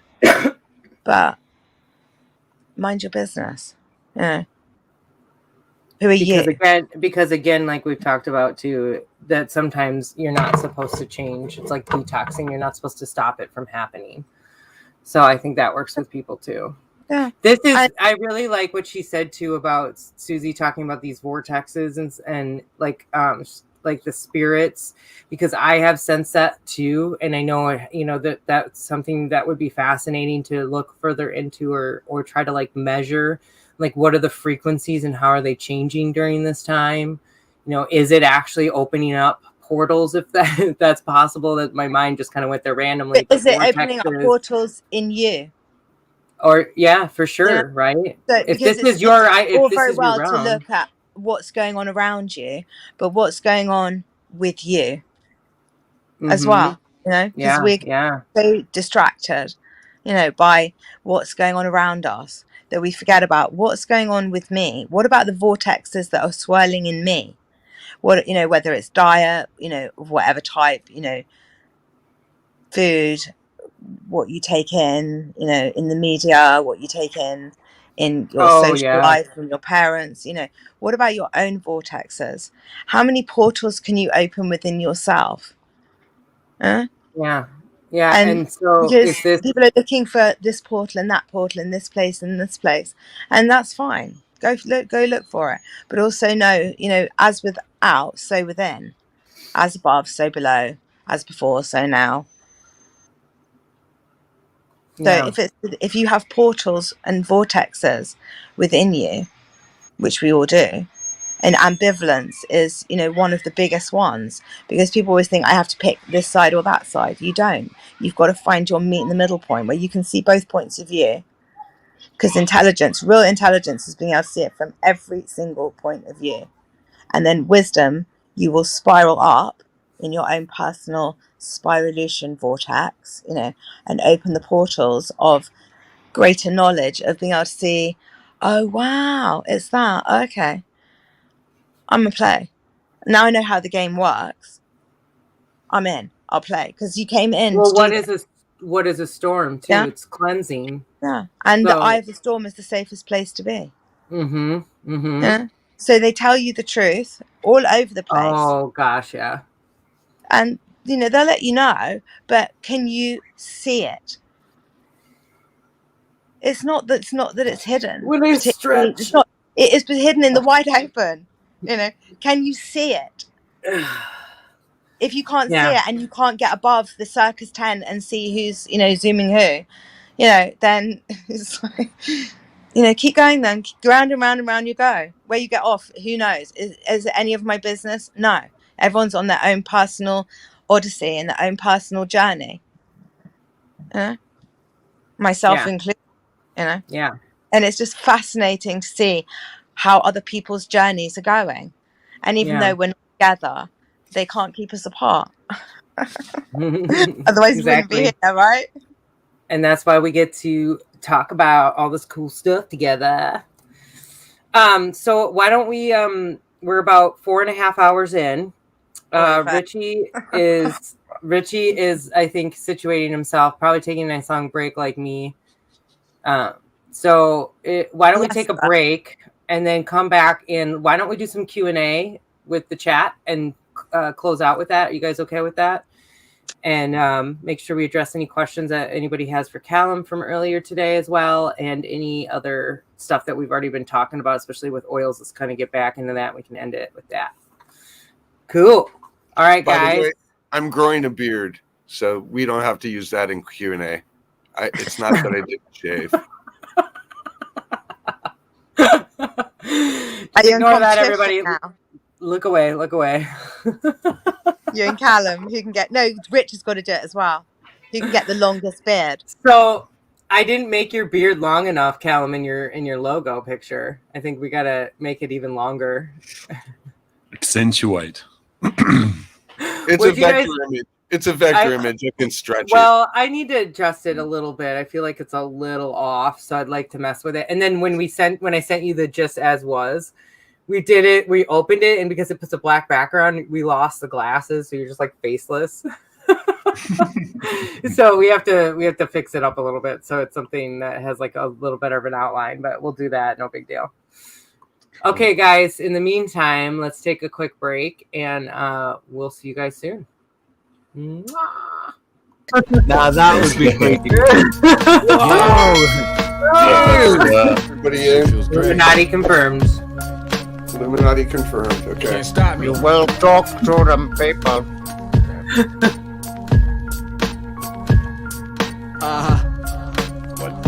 Prismatic. Be careful, they're gonna take a scan of your eye. Yeah. I like to get inside and drive along open roads. You will show my pores, let's see your pores. On life, wishing that the gas prices wasn't so high. The lust Buddy, you are back. You are absolutely. Sometimes success is deceiving to the eye, cause people say they rich when they just getting by. Television make you think it's something you can buy, but before you get the truth, you gotta sort through the lies. Choose your own path and walk on by. The only true failure is if you don't. You're right. It's just one ant. Yeah, boy. Puny. Say, let's pretend this grain is a puny little ant. Did that hurt? Nope. Well, how about this one? Are you kidding? How about this?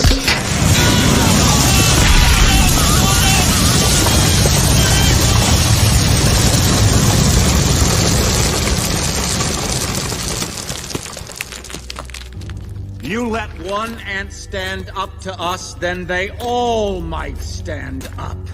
Those puny little ants outnumber us 100 to 1. And if they ever figure that out, there goes our way of life. It's not about food. It's about keeping those ants in line. Resist. Are you an actor or an activist? It's more than your right to insist. Refuse to the government admits. Take a risk. Raise your fist. Unite people, army, enlist. Rebel music transmit like this. Proving that the movement exists. Realize you're the catalyst. Refuse. FBI. All across the line. Suspected spies. Clientele. Tomahawk. Scorch the sky. White collar crime. Immortalize Yusef. Careful what you rep of the new left. Only a few left. Got the bureau doing Mueller two-step. Fire traps. No warrants for the wiretaps. Equal employer op. Higher apps. Read between the lines. Redefine. Enlist people army marching across a hard march. Dollar scams. Saudi royal fam. Oil contraband. Fun off the Taliban. Atomic blue. Balmy move. Christian and Islamic feuds. Attend more funerals than barbecues. Niggas died and fill them all the shoes. Know your God. The con is on if you're confused. Resist. Are you an actor or an activist? It's more than your right to insist. Refuse to the government admits. Take a risk. Raise your fist. Unite people, army, enlist. Rebel music transmit like this. Proving that the movement exists. Realize you're the catalyst. Refuse. The hate made. Push the fear past tear gas. Flashbang grenades. Demonstrate. Awareness generate protests and disregard the pepper spray. Don't stop. Overthrow the legislate. Till they pay us reparations every day. Filthy pigs. Murderers. The hate made. Maybe you heard of us. Revenge for the engineered virus. Slit their eyelids. Carve an image in their iris. So slaughter bloodshed. Brutalizing. The truth rises. The CIA trained to crash test pilots. So feel wise. Don't believe. Cause they don't want you to see through the real eyes. So realize. Don't accept the realize. Refuse. Resist. Are you an actor or an activist? It's more than your right to insist. Refuse to the government admits. Take a risk. Raise your fist. Unite people, army, enlist. Rebel music transmit like this. Proving that the movement exists. Realize you're the catalyst. Refuse. Resist. Are you an actor or an activist? It's more than your right to insist. Refuse to the government admits. Take a risk. Raise your fist. Unite people, army, enlist. Rebel music transmit like this. Proving that the movement exists. Realize you're the catalyst. Refuse.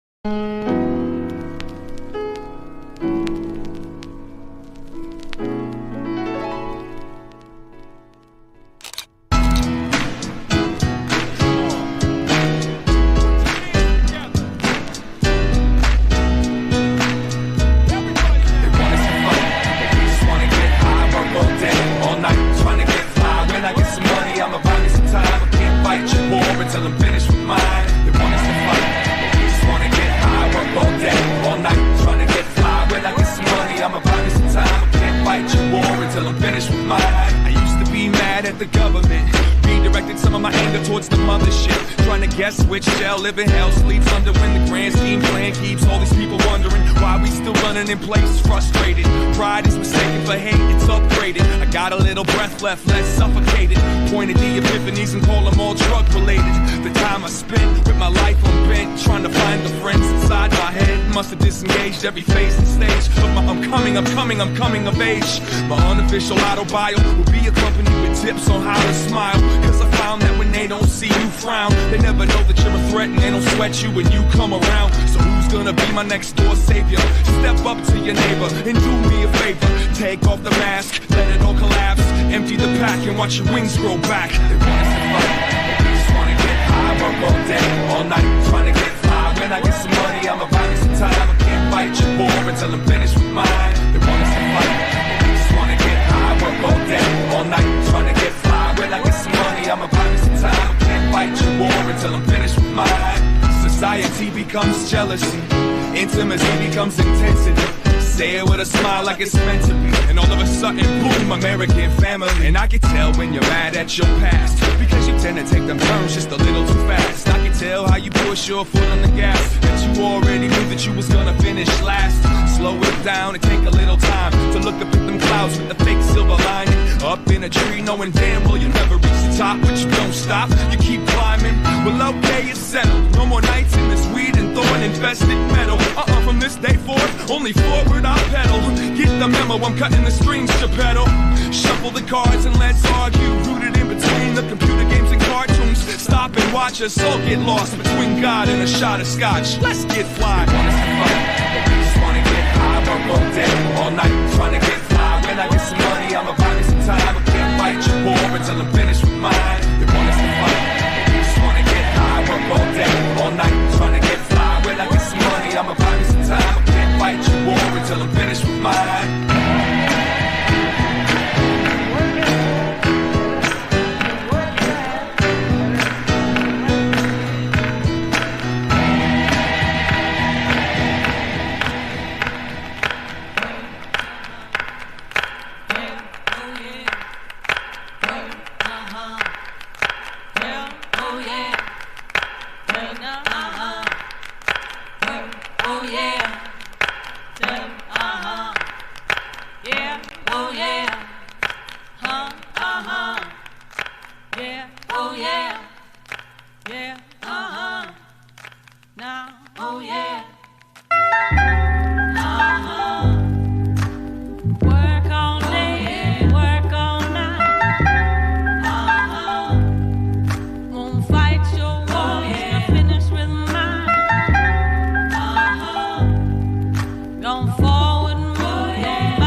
I'm trying to. Whoa. What's happening there? There we go. Okay. Sorry. I was trying to switch because Kevin and I are going to go outside really quick while we do this next little portion and enjoy a little something. Well, that's all right. Uh-oh. Did we upset Buddy? Yep. It sort of glitched out and made a funny noise, and then the one's like, oh, "Hey, what's going on over there?" It was that. You can't make funny noises over there. And he's back to sleep. Oh, and I'm good. He's a good sleeper. Who is that?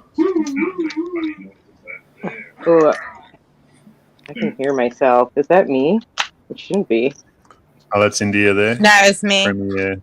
Oh. 5 minutes. Yeah, India's.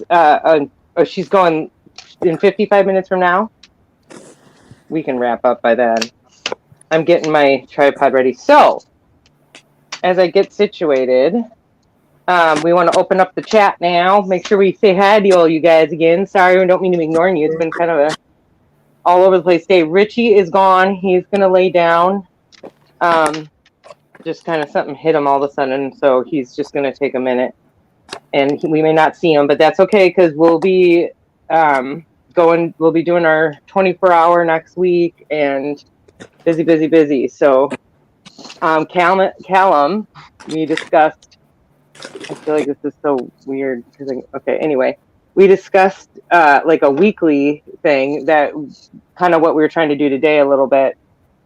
And so next week, if we want, maybe we'll after the 24-hour, I'm not sure, but we're going to start the Chronicles of Mindful Health and keep doing a lot of these health talks, and especially in preparation for us going to Ecuador and our mission of creating the center.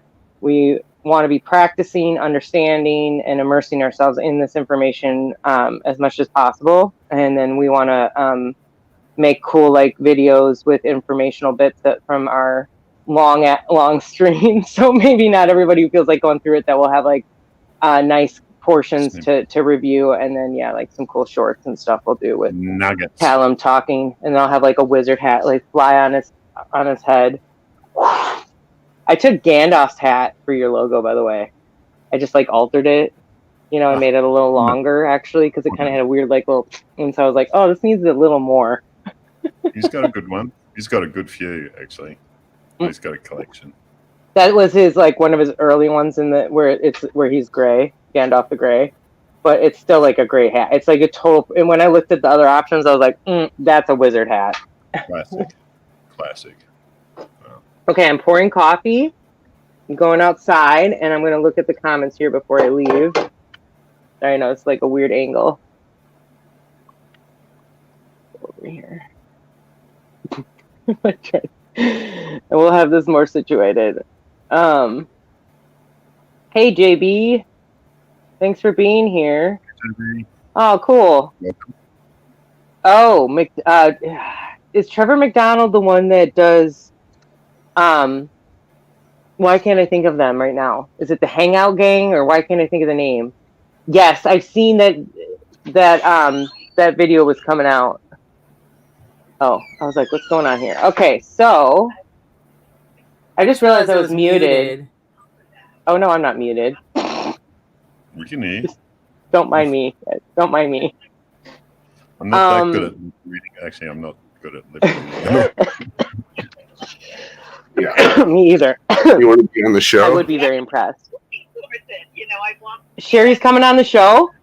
I said, Sherry, you're on the show. Just your voice. You can just talk right now. Yes, the Hangover Gang. Okay.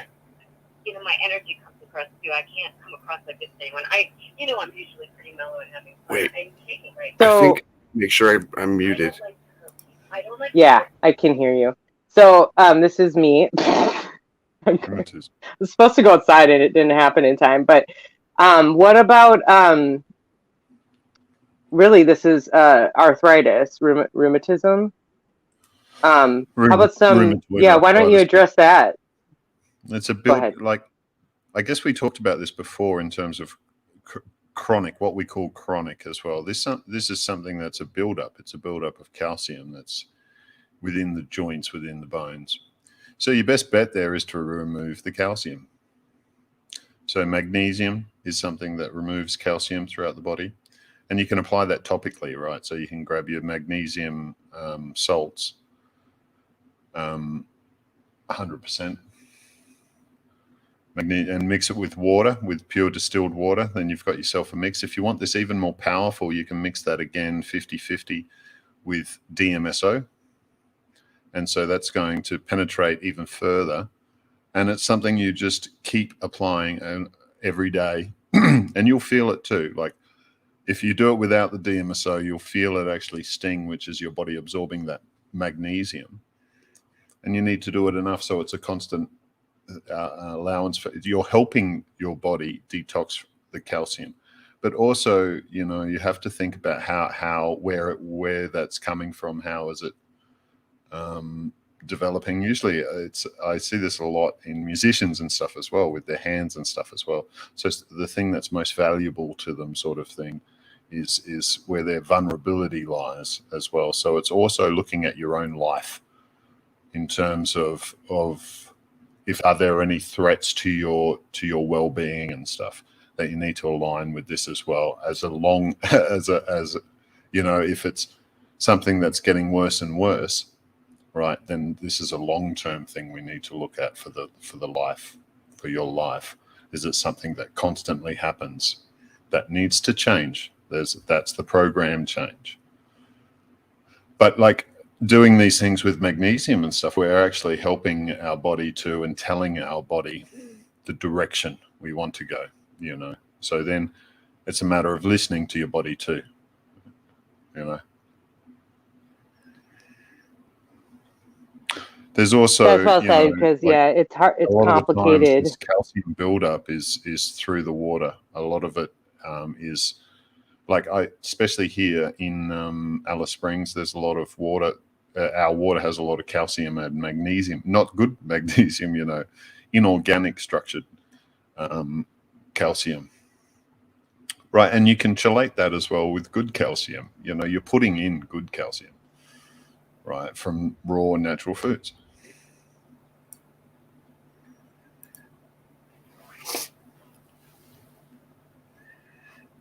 So this is interesting because, like, what are we told about? Like, we're told we're lacking in calcium, aren't we?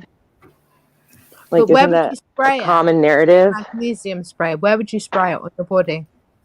Yeah. On exactly where, like, a lot of people, like guitarists, get it in their fingers, in their joints, in their. So that's where that's why I say topically as well.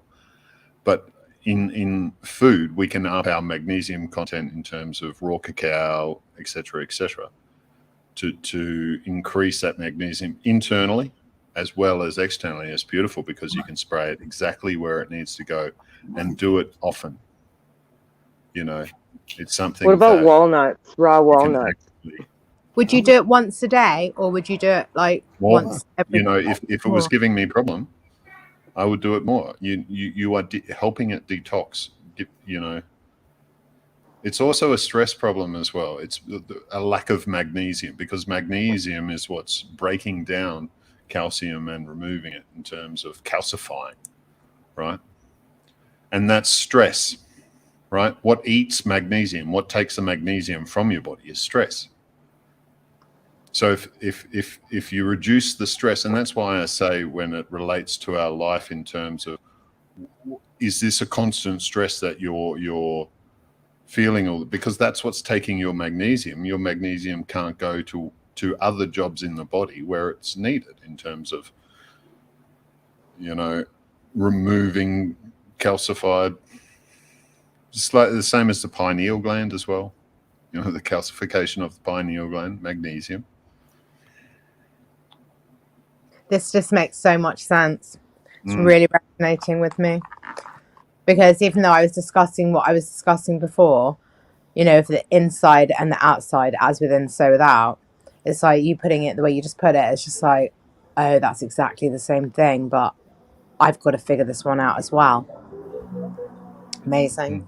Thank you so much. And it's constant.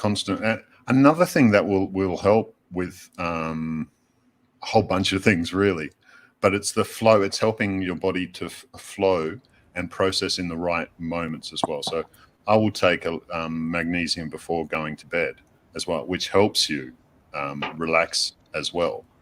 So like doing chocolate, I do a butter cacao, right? Raw butter and cacao butter. And so I'm getting that fat in, but so my body can use that as energy while it's sleeping to do all the repair work as well, which is the removal of all of this. One thing very helpful for all of this sort of thing, plus a whole bunch of other things, MS being one of them, is the incline bed therapy. So shifting your bed from to a good angle of 5-6 degree. So you're sort of raising it, you know, a brick or so. You do that with babies as well when they're teething, because it takes the pressure off. Why? because it takes the pressure off. Yeah, and this allows the blood to flow and do its thing. It's like it's a perfect angle, and it's been measured to like perfect 6 degrees. That's when, you know, nature takes over, our buoyancy and everything density within the body, so it's allowed to flow really easily. So a lot of things, people remove their varicose veins from doing this. Yeah. You know, over a period of months. Yeah, it's an amazing thing. Like, there's ties to it that lead back to like Egyptian finds, like in you know, in like the beds that were found in different catacombs and whatnot, caves and whatnots that were opened. Beds on this angle. This is a perfect angle. No, that's perfect. That's perfect. So, like, my sleep knowledge is, I can tell you that we did. I used to tell my patients this all the time. We didn't used to sleep flat on our back. But this is like the first time in history where we put so much importance on sleeping totally flat. You watch animals do it as well. Like, you know, your dog might dig a hole and then lean up and get that perfect sort of angle going. My bed is inclined here. So I'm staying at my mum's, but it's a camp bed that I've got set up, right, which has legs, and I'm able to tilt it. And he loves lying on that as his space, as a spot as well. You know? Yeah. And it's something so easy to do, and all your benefits that come from it: better sleep, longer sleep, quality sleep, as well as flow. Now your body is able to work at nighttime more efficiently. So this is faster healing, like putting these things together as well. So as well as that, earthing at the same time as an incline bed, now we're really, you know, amping up, you know, the body's natural abilities, you know. So these things happen very fast, but it's a constant thing. You know, it's doing it over a period of time, and your body will use it. It will use what you give it. Well, this is, they always used to tell mothers, lie your baby on the front. And now it's lie your baby on the back. And when I had my son, I did what the Aquani Indians did. I read an amazing book called The Continuum Concept by a woman called Jean Liedloff, who'd been and stayed with the Aquani Indians. And she saw how there was such a difference between their youth and the youth of the West. Interesting. So I had made the decision. My mother had bought that book and I was about 8 or 9 years old. And I made my decision that I was going to read it. And I've got it still, the same version. And I'm now like 52 next year. And I completely with the continuum concept. And everyone said, you know, the mill voices are telling you, don't do it, you know, do this little thing or that little thing or whatever. And I was like, nah, I'm going to do what the Aquani Indians did. And I say I achieved perfection because, you know, that's ridiculous. But I definitely had a much easier time of it because I did what the Aquani Indians did and not what Western women advised to do. And when the woman came who was the midwife nurse who comes to see when you've had a baby, she found my son lying in the middle of my bed, like with his hands up like that, like completely relaxed. And she was like, I've never seen this before. Like he always, newborns are always crunched up. And this one is like he owns the world. Like, what is this? She was Irish. I could do her accent, but I won't. Well, I've never seen anything like it before, you know? What is it? Why is he lying like that? Where's his cot? Has he got a cot? And I was like, no, we're not doing cots. We're doing, you know, co-sleeping. Well, you know, I have to tell you, that's very dangerous. Is it? Well, I find cot death even, you know, as dangerous. So, you know, it's my free choice. I'm doing what I'm doing. And it seems to be having a good result, you know. Yeah, I will tell you. You've got to get up and, you know, start doing this and that. No, we're just like totally relaxed. Yeah. It's a trauma. Like you want to, as much as you can, reduce the traumas and stresses. Yeah. It's like removing away from the mother's heartbeat. You know, like the first day and putting it in a little jail and closing the door. But they've said that now that, you know, they will do kangaroo care where, you know, when you have a premature baby, that it's better if you do kangaroo care and you stuff it down your bra. They tend to survive. You know, the ones that it's called kangaroo care. Well, I think the way our beds are set up too are not conducive, and that's where the accidents have happened. Because I my close friends have always done the co-sleeping, and they lost their son when he was co-sleeping with them, and it's a very sad situation. There was already a breathing issue happening, and then that's more or less what happened. And so, they already blame themselves like a million times over. They think that they rolled a certain way, and that's the cause, and it's not. No, you can't do it with two people. It's not It's possible. not. It's not. But that's what I'm saying. Like, if the beds were set up differently, that could be a totally different situation.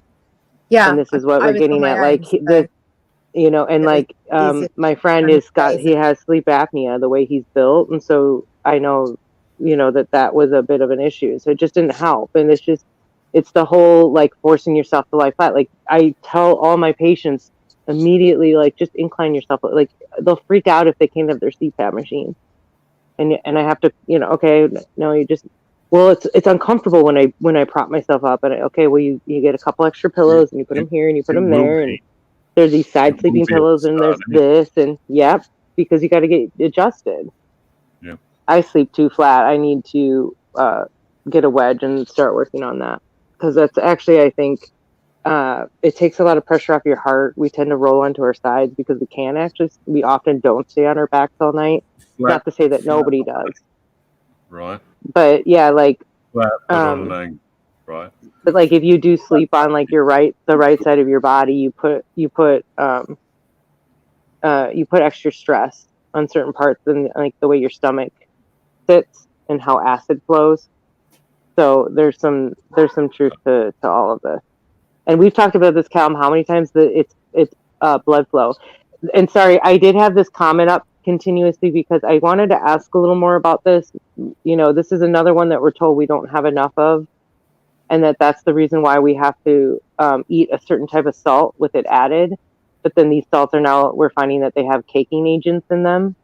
So I'm a little curious about, do we really need this, or is it just to the person, specific? To sell table salt. To sell one type of salt. That's the salt that you get with the iodine salt. Yeah. That's not how you do it. I mean, through food and stuff, it's kelp and stuff like this. Yeah. Okay. But yeah, there is usually a deficiency in iodine throughout a lot of places. Okay. So that's legit, but they're saying you can only get it this way. Stuff as well, so we're not getting it in the foods. So some of these supplements, and this is one of those supplements that helps a wide bunch of people very quickly as well, and a lot females a lot too. Thyroid and problems with thyroid and stuff. So usually, it's a matter of checking and seeing, doing very slowly, and seeing your levels, seeing how you feel. The belly button. Do you advise that? Seeing how you feel when you go along too, because a deficiency in iodine, for an example, there's a lot of things. It's a lot of things happen in that process, and they're very similar to other things like brain fog, and it's just similar to dehydration. It's a lot of things overlap, but it really is try and see a lot of these things. Checking levels as best you can, because there are kits and stuff that will check levels and stuff as well, and you can do patch tests for iodine and stuff as well, how much your body absorbs of the iodine over a certain time, sort of thing. So it's like, but you can do that with iron. Yeah, that's what a lot of people do with iron, to determine what their deficiency is, or like what's improving, what's not. But what about what Alex said? What about taking things through the belly button? What is the aqueous iodine solution? Oh, okay. And just drop in water and. Yeah. Did you hear what we said? Just maybe you don't want to answer it. It's okay. About the belly button. Can you take can you put? Is it recommended to put oils or? Yeah, I guess like that, and put a couple drops through your belly button. Is that even effective? I don't know. I mean, I'm assuming it is. I know there's some sort of absorption. Most probably. Like, another thing for Arthur here is to take baths, magnesium baths. So you get, which I had one today because I knew I wasn't going to get one tonight. I'm just going to go straight to bed. Yeah. But so I did it, and it depends. Like I normally do it quite tepid to warm to almost hot to initiate more of a sort of a detoxing. You know, it sort of activates it more. As if you want it to be a bit more slower, easier, keep it to a blood temperature, the water, or just above. You know. So we're changing that temperature of the body as well. Yeah, but the structure. The magnesium bath gets everywhere, all over, and it's great for the entire body. You'll absorb a lot of magnesium through that. And a lot of people, like if you need it, you'll be exhausted just from a half-hour bath or something. You're like, oh my god, you know. That's why doing it too hot could really bring it on. Do you need it? But these are tests, like I always have, and it's always relaxing, always great for the body, and helps the body along as well. It's not like I needed it for any reason. It's just an ongoing thing that I do, where I'll have a magnesium bath every once in a while, where I can check myself as well and go, how did I feel after that as well? Did I just crash and I needed that, like I was getting deprived or whatever? So there's these things that we can use to check ourselves and make sure we've got our deficiencies sorted, right? Yeah. Yep. It's so good having people to talk to about it. Because most be like, what were you talking about? And it's like, oh god, it's like, and who the do I connection, talk? So it's so the amazing. connection with the soil. So Yeah, I'm here. What do you think? And to be able to have this conversation. One good way for basically all nutrients is the shilajit. So I mean, this is coming from the good soil, and shilajit can fix whatever you're saying, Kallum. Cleo agrees. Cleo is just nodding her head. She probably She's been listening intently. I was gonna say, she like his voice. She's probably like, oh, who's that? Sleep, cat. Sleep. Whoa. Oh, it looked like she was reacting to you for a second. Yeah, she did something to my computer. Wow. She's a little wizard. She's a little witch. Hey? Oh, she said something about that. Really couldn't tell him. Yep. Oh. So one thing I do, I say it all the time, for to get that magnesium as well for food, is raw cacao nibs. And Okay. Raisins as well. Because another thing that I mix with my magnesium. What about dates? It's here somewhere. It's a spray bottle that I have. And I mix my magnesium salt with borax as well. Okay. So that will be the boron. So mixing with boron and magnesium, the boron and the magnesium have a synergistic effect and help each other, basically penetrate deeper into the cell. Right, so you're getting more bang for your buck in terms of magnesium, but also borax is also a detoxer as well, which is helping to detox many things. Right, so that's boron, which is your body will transmute, for lack of a better word here, that borax into boron, which is what's bioavailable for the system, only a little bit.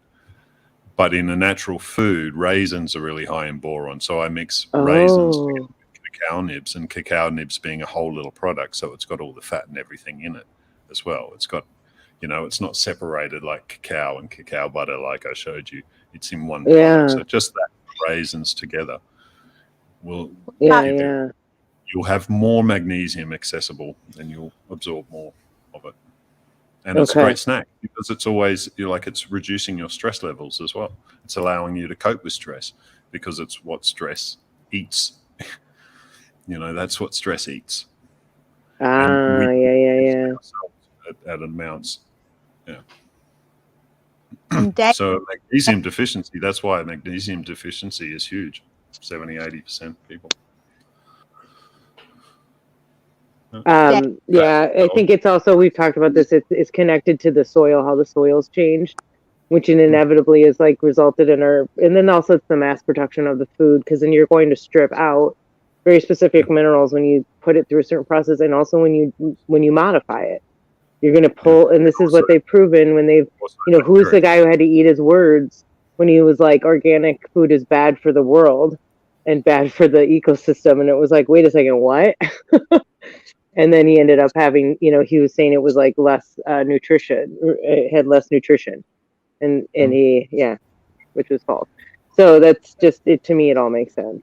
And I think the soil thing is why, what we want to do in Ecuador is to do like what Anastasia is doing in Russia, and just have these like full, all in one ecosystems where it's like you are what you eat. You are going to inevitably eat your own, what you've already eaten, recycled back through the ground. But don't worry, we'll still have a septic system for a while. I don't know how long, but for some of you that we've discussed need toilets. That's a huge amount of biofeedback, and if you do everything lovingly, right, that's a you're huge making your soap. Just builds and builds and builds. Yeah. Just, Sherry, that's super convenient because the only American bank in Ecuador is Citibank. So maybe you got us a shoe in already there. Just tell them to give us some free money. I'm sorry, I'm starting to look through this because I'm on my phone and I'm trying to see if we had any other questions. Sherry asked about that's awesome. What are we doing with the boron magnesium mix? Are we drinking it? Are we squirting it on us? Are we bathing in it? So what I'm talking about there is topical, where it's a very, where it's like half salt, half water. So you've made a very concentrated solution. Yeah. So that's topically. If you want to, if you're doing it internally, just a pinch in your water, like a pinch of borax if you're doing borax. But internally, that's for a whole bunch of things, which will, also long-term sort of detoxing of stuff from the brain as well. That'll also help. So it's like a pinch in your water over a long period. Do it for quite a while, and your body will. So it's much better to do long and slow. Right, anything with salt, really. But that's the beauty about doing this stuff topically. Your body will gauge it automatically. So doing like a bath with the borax and the magnesium, which is what I do, your body will gauge it automatically and you won't overdose, right? You're not going to die in a salt bath. Yeah. Right. But you can put too much salt in internally. And well, that's like the calcium again, because like I don't really think about having too much calcium build up in me, right? I'm always feeling like I probably don't have enough. Probably just not the right kind that actually penetrates into the bones properly. So it's like fluff. It's like it's like stuff that makes it bio.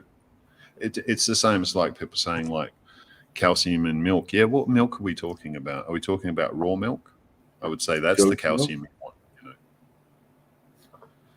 Gotcha, so if it's just raw milk, if you're putting in a calcium that's not organically structured, so it's not bioavailable really for the system, your body can use a lot of these things, which is why like ingesting the right, same as metals, right? When we're talking about toxic metals, one iron good for me and one iron's bad for me, like shave some rusty things, and no, that's not the iron that we need. The iron is an organized structure.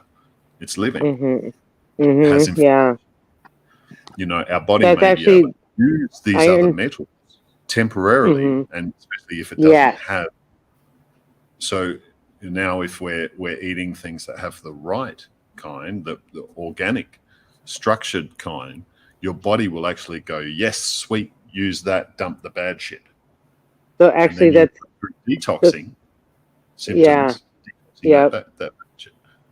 Knowing what's Yeah. happening there, you can be at ease with the whole thing.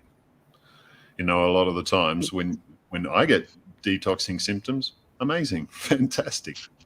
It gives me so much information. Yeah. Exactly. And related to how I feel. instead of just being like, oh, I just got a random virus, you know. It's yeah. So imaginary fairies. Yeah, and the imaginary fairies when it's just our bodies like needing to respond. There was something else I was going to say, but this question up here: what do you do with tree brook? Do you know?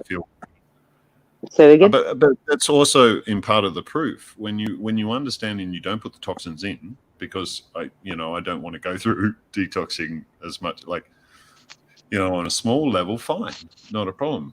And on a very quick level too, if you have a clean body and you put in some bad shit, it's your body just instantly goes out. Mm-hmm. It's known. It has a faster reaction time too. Yeah. And when it's clear and clean, there is nothing to detox then, so you're not going through all these things all the time that people go through every fucking time the weather changes and shit, right? Yeah. And you can look at that too. I mean, these are the timings of when things happen. The weather changes. Oh, and that person's sick all the time. Oh, they always catch the flu every time the weather changes. And they attribute these fairies to. It's interesting that I think it was Amanda Vollmer that posted a picture of chemtrails and wrote flu season. Looks like flu season's coming or something like that. It's like funny. So anyway, do you know anything about this tree brook? I don't know if I've heard of this before. Is it a type of oil in a sense, or like? Say it again. This question is asking, what do you do with tree? Is it trees brook? Trees brook. I'm not sure. Not sure. Okay. Never heard I hadn't heard of it either. If there's any little more detail, let us know. Good. I apologize. We're not familiar. And then sea moss has been a big topic here on. I think Jolly Man makes his own gel and raw sea moss. Jolly Man, it would be cool if you ever felt like coming on and sharing some of that information with us. But that is really good with the iodine, and there's probably quite a few other nutrients that the magnesium. I'm assuming. I don't know as much about it, but very interesting. And again, guys, I'm kind of going through this a little slow. I apologize. I'm trying to. India, that is a huge compliment. And we actually need to get off here pretty soon for India's premiere so that you guys can all go over there. So if someone could post that link, please do, and make sure that you guys get over there. Oh, so we need to do that in like 20 minutes here, but let me see where we're at with some more questions. And my dog is like, and I'm done, Mom. She's been sleeping in a very low, cozy position there for a while. You can use sea moss gel to thicken soups and stews. That sounds good. Oops, I didn't mean to actually click on that. Sounds really bad. Bush would have been tortured with teasing at any school over there. Take that comment off the screen.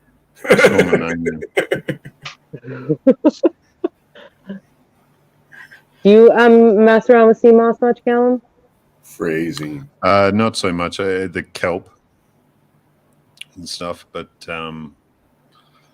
really the iodine drops the easiest thing for that. Really, I was going to ferment some, because I think that's probably a better way to go with the sea stuff as well. But. Okay. Interesting, yeah. Milk thistle I've taken to help with my liver. Like, I was just reading this message too. Oh yeah, okay. Never mind. I already got that. Milk thistle, yeah, it's supposed to be really good for the liver.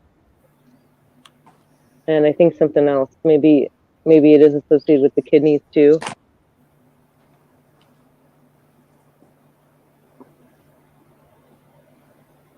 What does this say? They've got waist loss things that get put over your belly button area with adhesive. I stopped using them. That sounds kind of weird. I wonder what was in that. If you don't mind commenting on that. Yes, you are, Sherry. Go take that bath. And the beauty about taking a bath too is it live stream. Take it easy. It's time you've given for yourself too, so you can do a lot of things while you're taking a bath as well, like acupressure, puncture, all these things as well. You know, I actually be in there with you. If you the bath I did, I had a wire dangling in doing my on-off 15 minutes. Yeah, I just had a picture of Bernie, like, with his electrical equipment next to the tub, like, with a wire dangling in it. Like, Bernie, no. Tesla. It's like, yeah, turn it up. Turn it up when White Rabbit hits the crescendo. If you guys are seeing questions before me, please feel free. Massaging, you know, tensing and releasing and massaging, foot rubs. Yeah. That's a good. I think that's a good way to leave out, and you know, is to talk about like just like really basic external things we can do. So we should probably do a really basic breathing exercise. And I was thinking, Kevin, if you're up for it, to lead that basic prana breath. We've been trying we try to do a daily meeting right now for Magia, Sach'a, Wasi, and so we're trying to also then make sure we take the time to either learn a new technique or do one together. And we've been talking about how we want to start integrating this into our show, and we want to be able to start off because like this one we were doing, we're like, you got to be a little like, you got to have had some theater experience or, you know, instrument or sing, that kind of a thing to really be able to, you know, like hold that breath work. And so we decided like, we should probably start a little simpler to get everyone going, and then we can work up to all that with everybody. So real quick, I am going to scan before we do that though. I'm just looking at the comments, and I apologize if I miss anything. So again, if somebody you know, calls it out, please let me know. Hi Nigel, thank you for being here. And Sherry, love your commentary today. Appreciate you a lot. Jolly Man, it's always really good to see you as well. And Vividness. And really good information and interesting perspective from Gumpy Bear, talking about the little bit ago there, the coast range.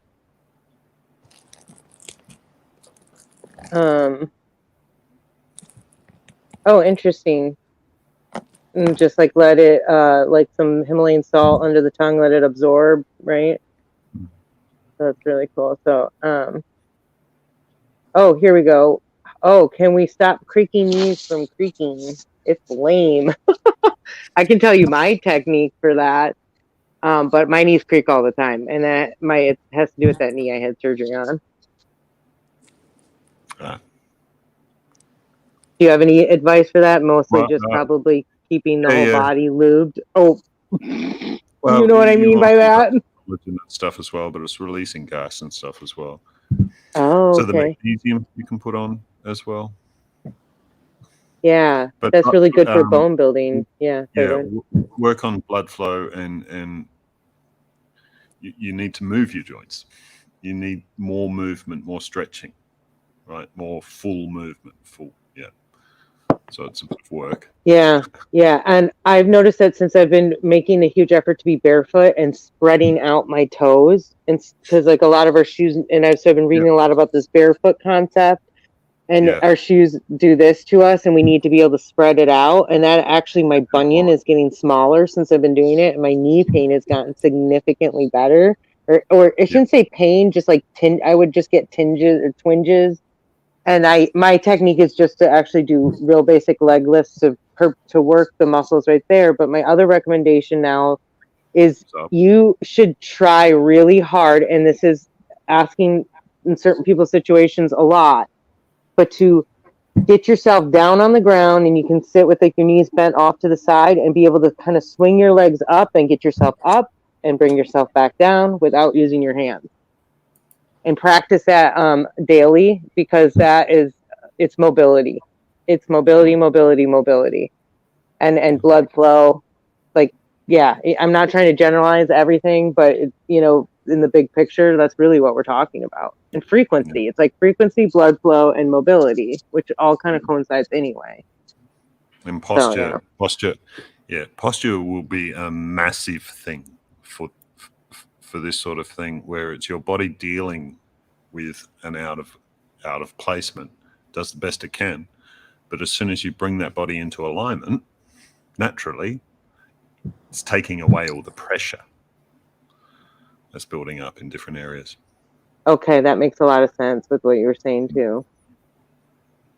Yeah, and removing mucus helps a lot with removing inflammation and probably gases and such.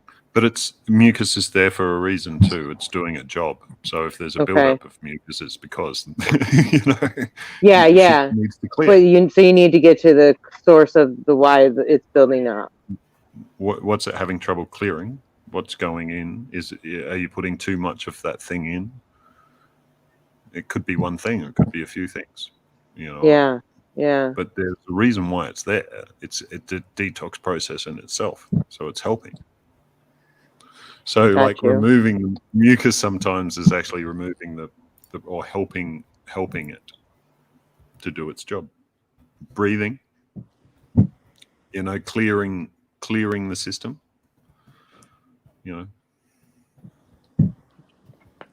like physically removing. Yeah. Thank you so much, like Kallum. Running in the beach barefoot is awesome. Or walking beach or dry riverbed that we've got. Yep. So that sand is fantastic. It's giving you a workout. Really, well, I also believe that that's why you're supposed to trail run barefoot, or maybe not trail. Maybe trail running to me in excess isn't needed, but walking, because you're hitting all these different, it's like walking on rocks too. You're hitting all these different parts of your foot, basically, and you're pushing it. And actually, I definitely had to relearn. And like, I started walking on rocks specifically because I was like, okay, yeah, I need to retrain my feet, and they're getting calloused. So many things. Like, it's an acupressure thing in itself as well, and you're stimulating all of these things, and you're building up, Yeah. Because the natural foot, you will naturally sort of work it out as well, but it's also being earthed as a part of that system there as well. So, because I have really thin rubber, but they're earthed. And flexible, really, right? So like your foot really moves with it. I'll only be using them but as much as I can, I'll be taking those shoes off to walk naturally, because that will realign our posture naturally. Yeah. That's why a lot of the tribesmen have good posture. Yeah.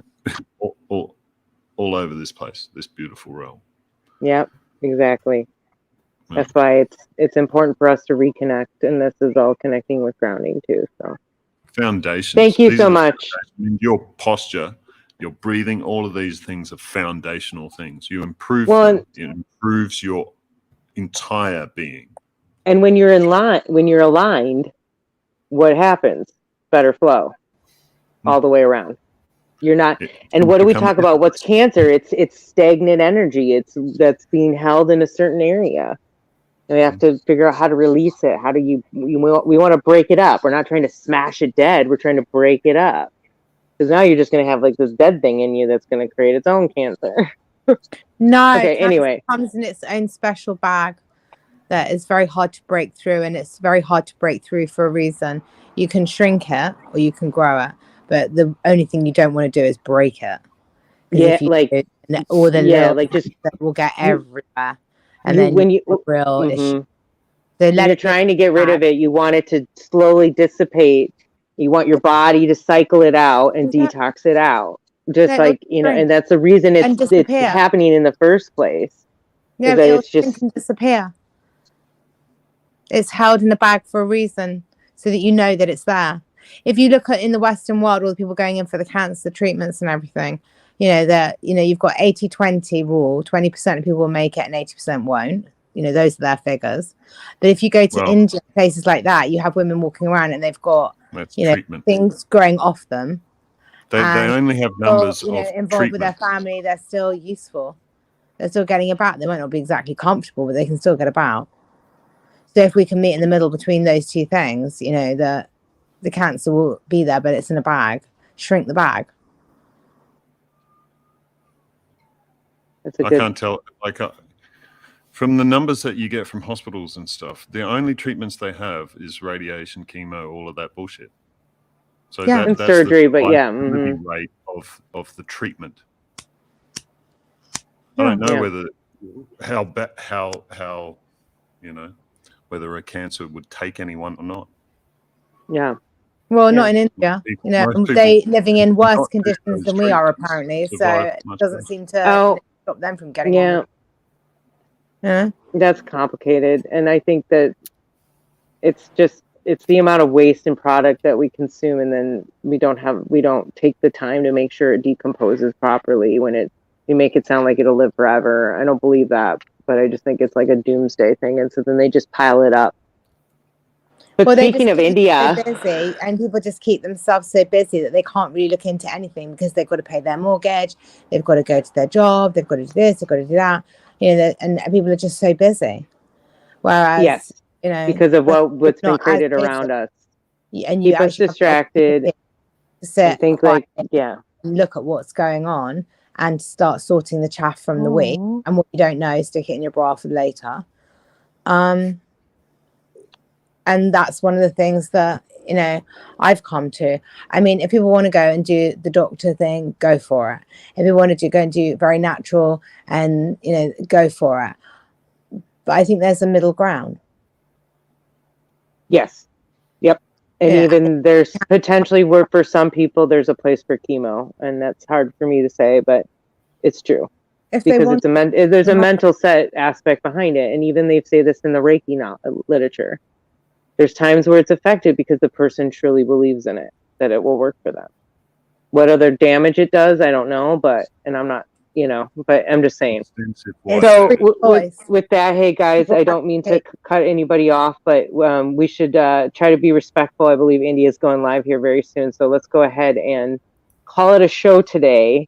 But this has been really good and really engaging. And again, like I said, I would really like to continue to have more of these types of discussions and breaking down things. And let's also start practicing ourselves. So, Kevin, do you feel comfortable with leading us in a prana breathing exercise to end? And then I'll play us out with a little video. Oh, okay. Well, so I guess since we've all been smoking and sitting, we're probably just not in a right seating position. I'll just encourage everybody to try to sit upright. And it's not going to be anything too heavy. Maybe on another day we'll do more. But good. I just want to do a little beginners kind of thing. So one thing that I was taught early in the beginning was to focus on your breath traveling in a circle. So it's called like the microcosmic circuit. And so when you're inhaling, I won't go through the whole thing, but just as you inhale, the breath is coming in and it's circling around and flowing out your crown. And you actually are bringing in through your base, like through your pelvic floor. And so first we're just going to do a counting breath where you're going to count your inhale. And just to start, we're just going to do inhale of 5. And then when we get to the full inhale, we're going to hold the breath for a count of 3. And then we're going to exhale 5. And then we're going to hold it 3. And to start off, we'll do 5 rounds of that. So everybody that wants to join in, You can close your eyes. You can lay down if you want to. And ready. You can let out your air to begin with. Exhale.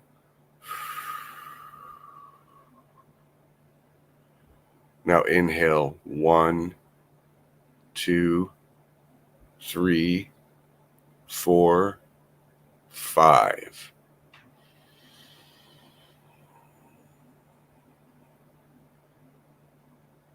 And exhale.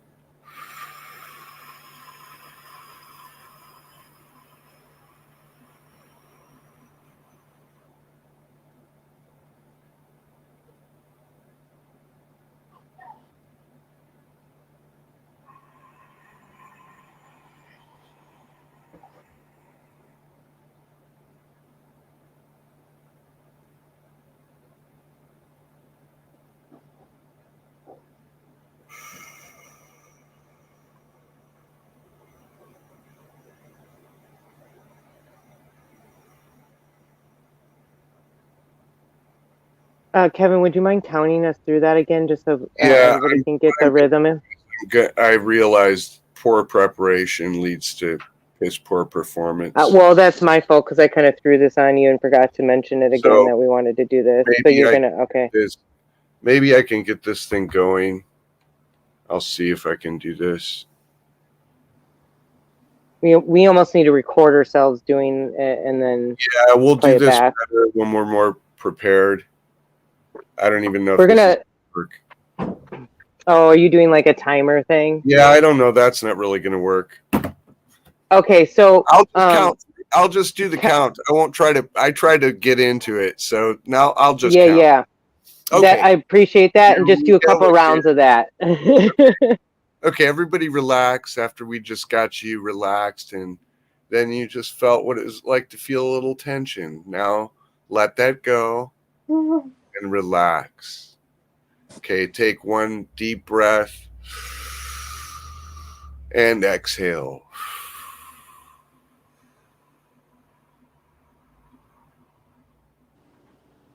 Now you'll begin the round and I'll count. Inhale, 2, 3, 4, 5, and hold. 2, 3. Exhale fully. 2, 3, 4, 5, and hold.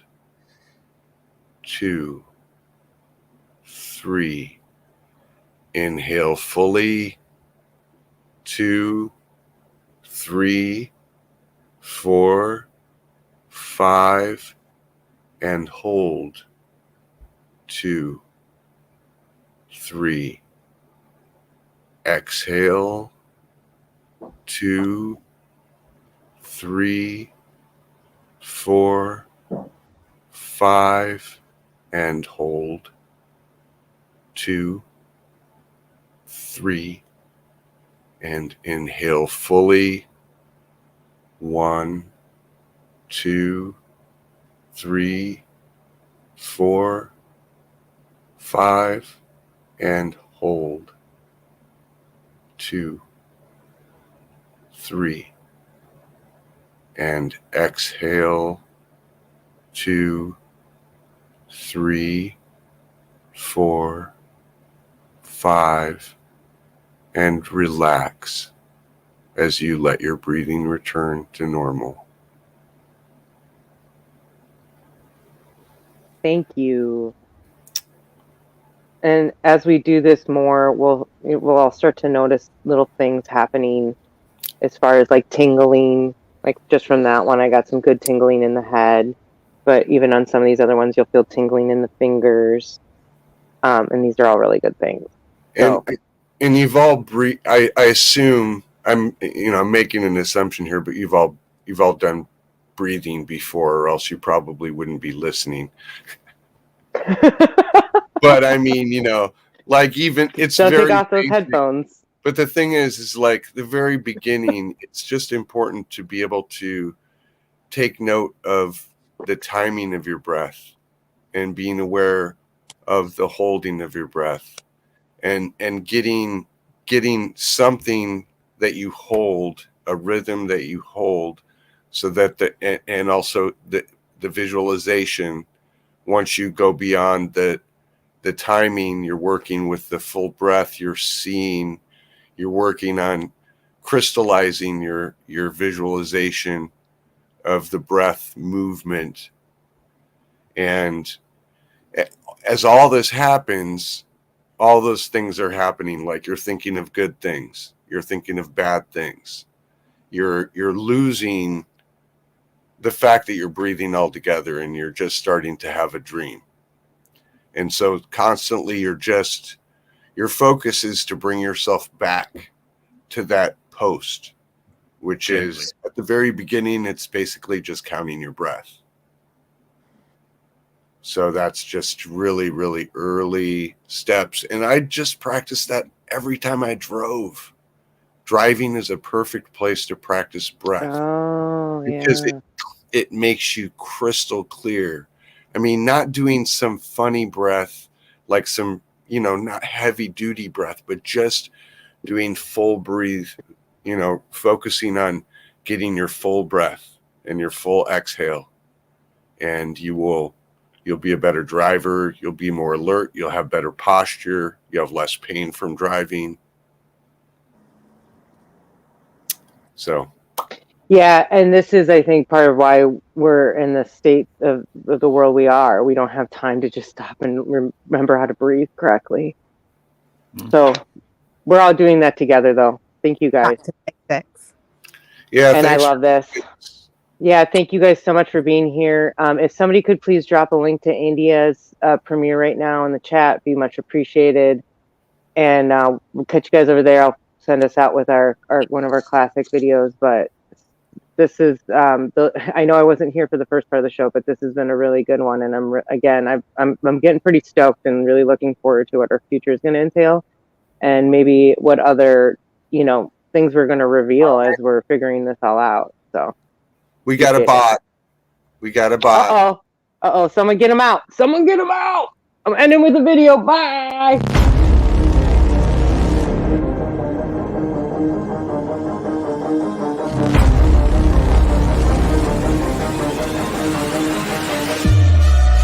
Because we have a Glean who was child trafficked, and she doesn't actually know for sure what her real birthday is. He doesn't follow the mainstream research only. He digs very deep.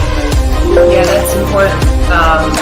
It's all comes down to awareness, because it's like a sort of pearlescent kind of. That's really what I wanted to try to show you, is that it's not like that when you get it in the light. Anyway, it's not doing science.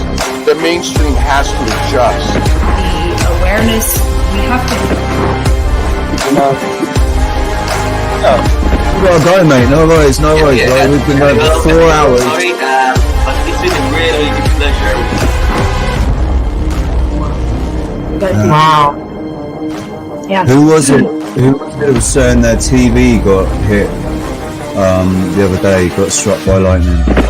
The big speakers, and I messed my ears up. I feel like that could be connected to the science thing a little bit, but regardless, I got time over it. My chaos is always well-natured, or has a positive goal at the end of it. When I start causing chaos in a situation, it's because the situation really needed to be changed, for example, or something is going to happen that I thought would be a good idea.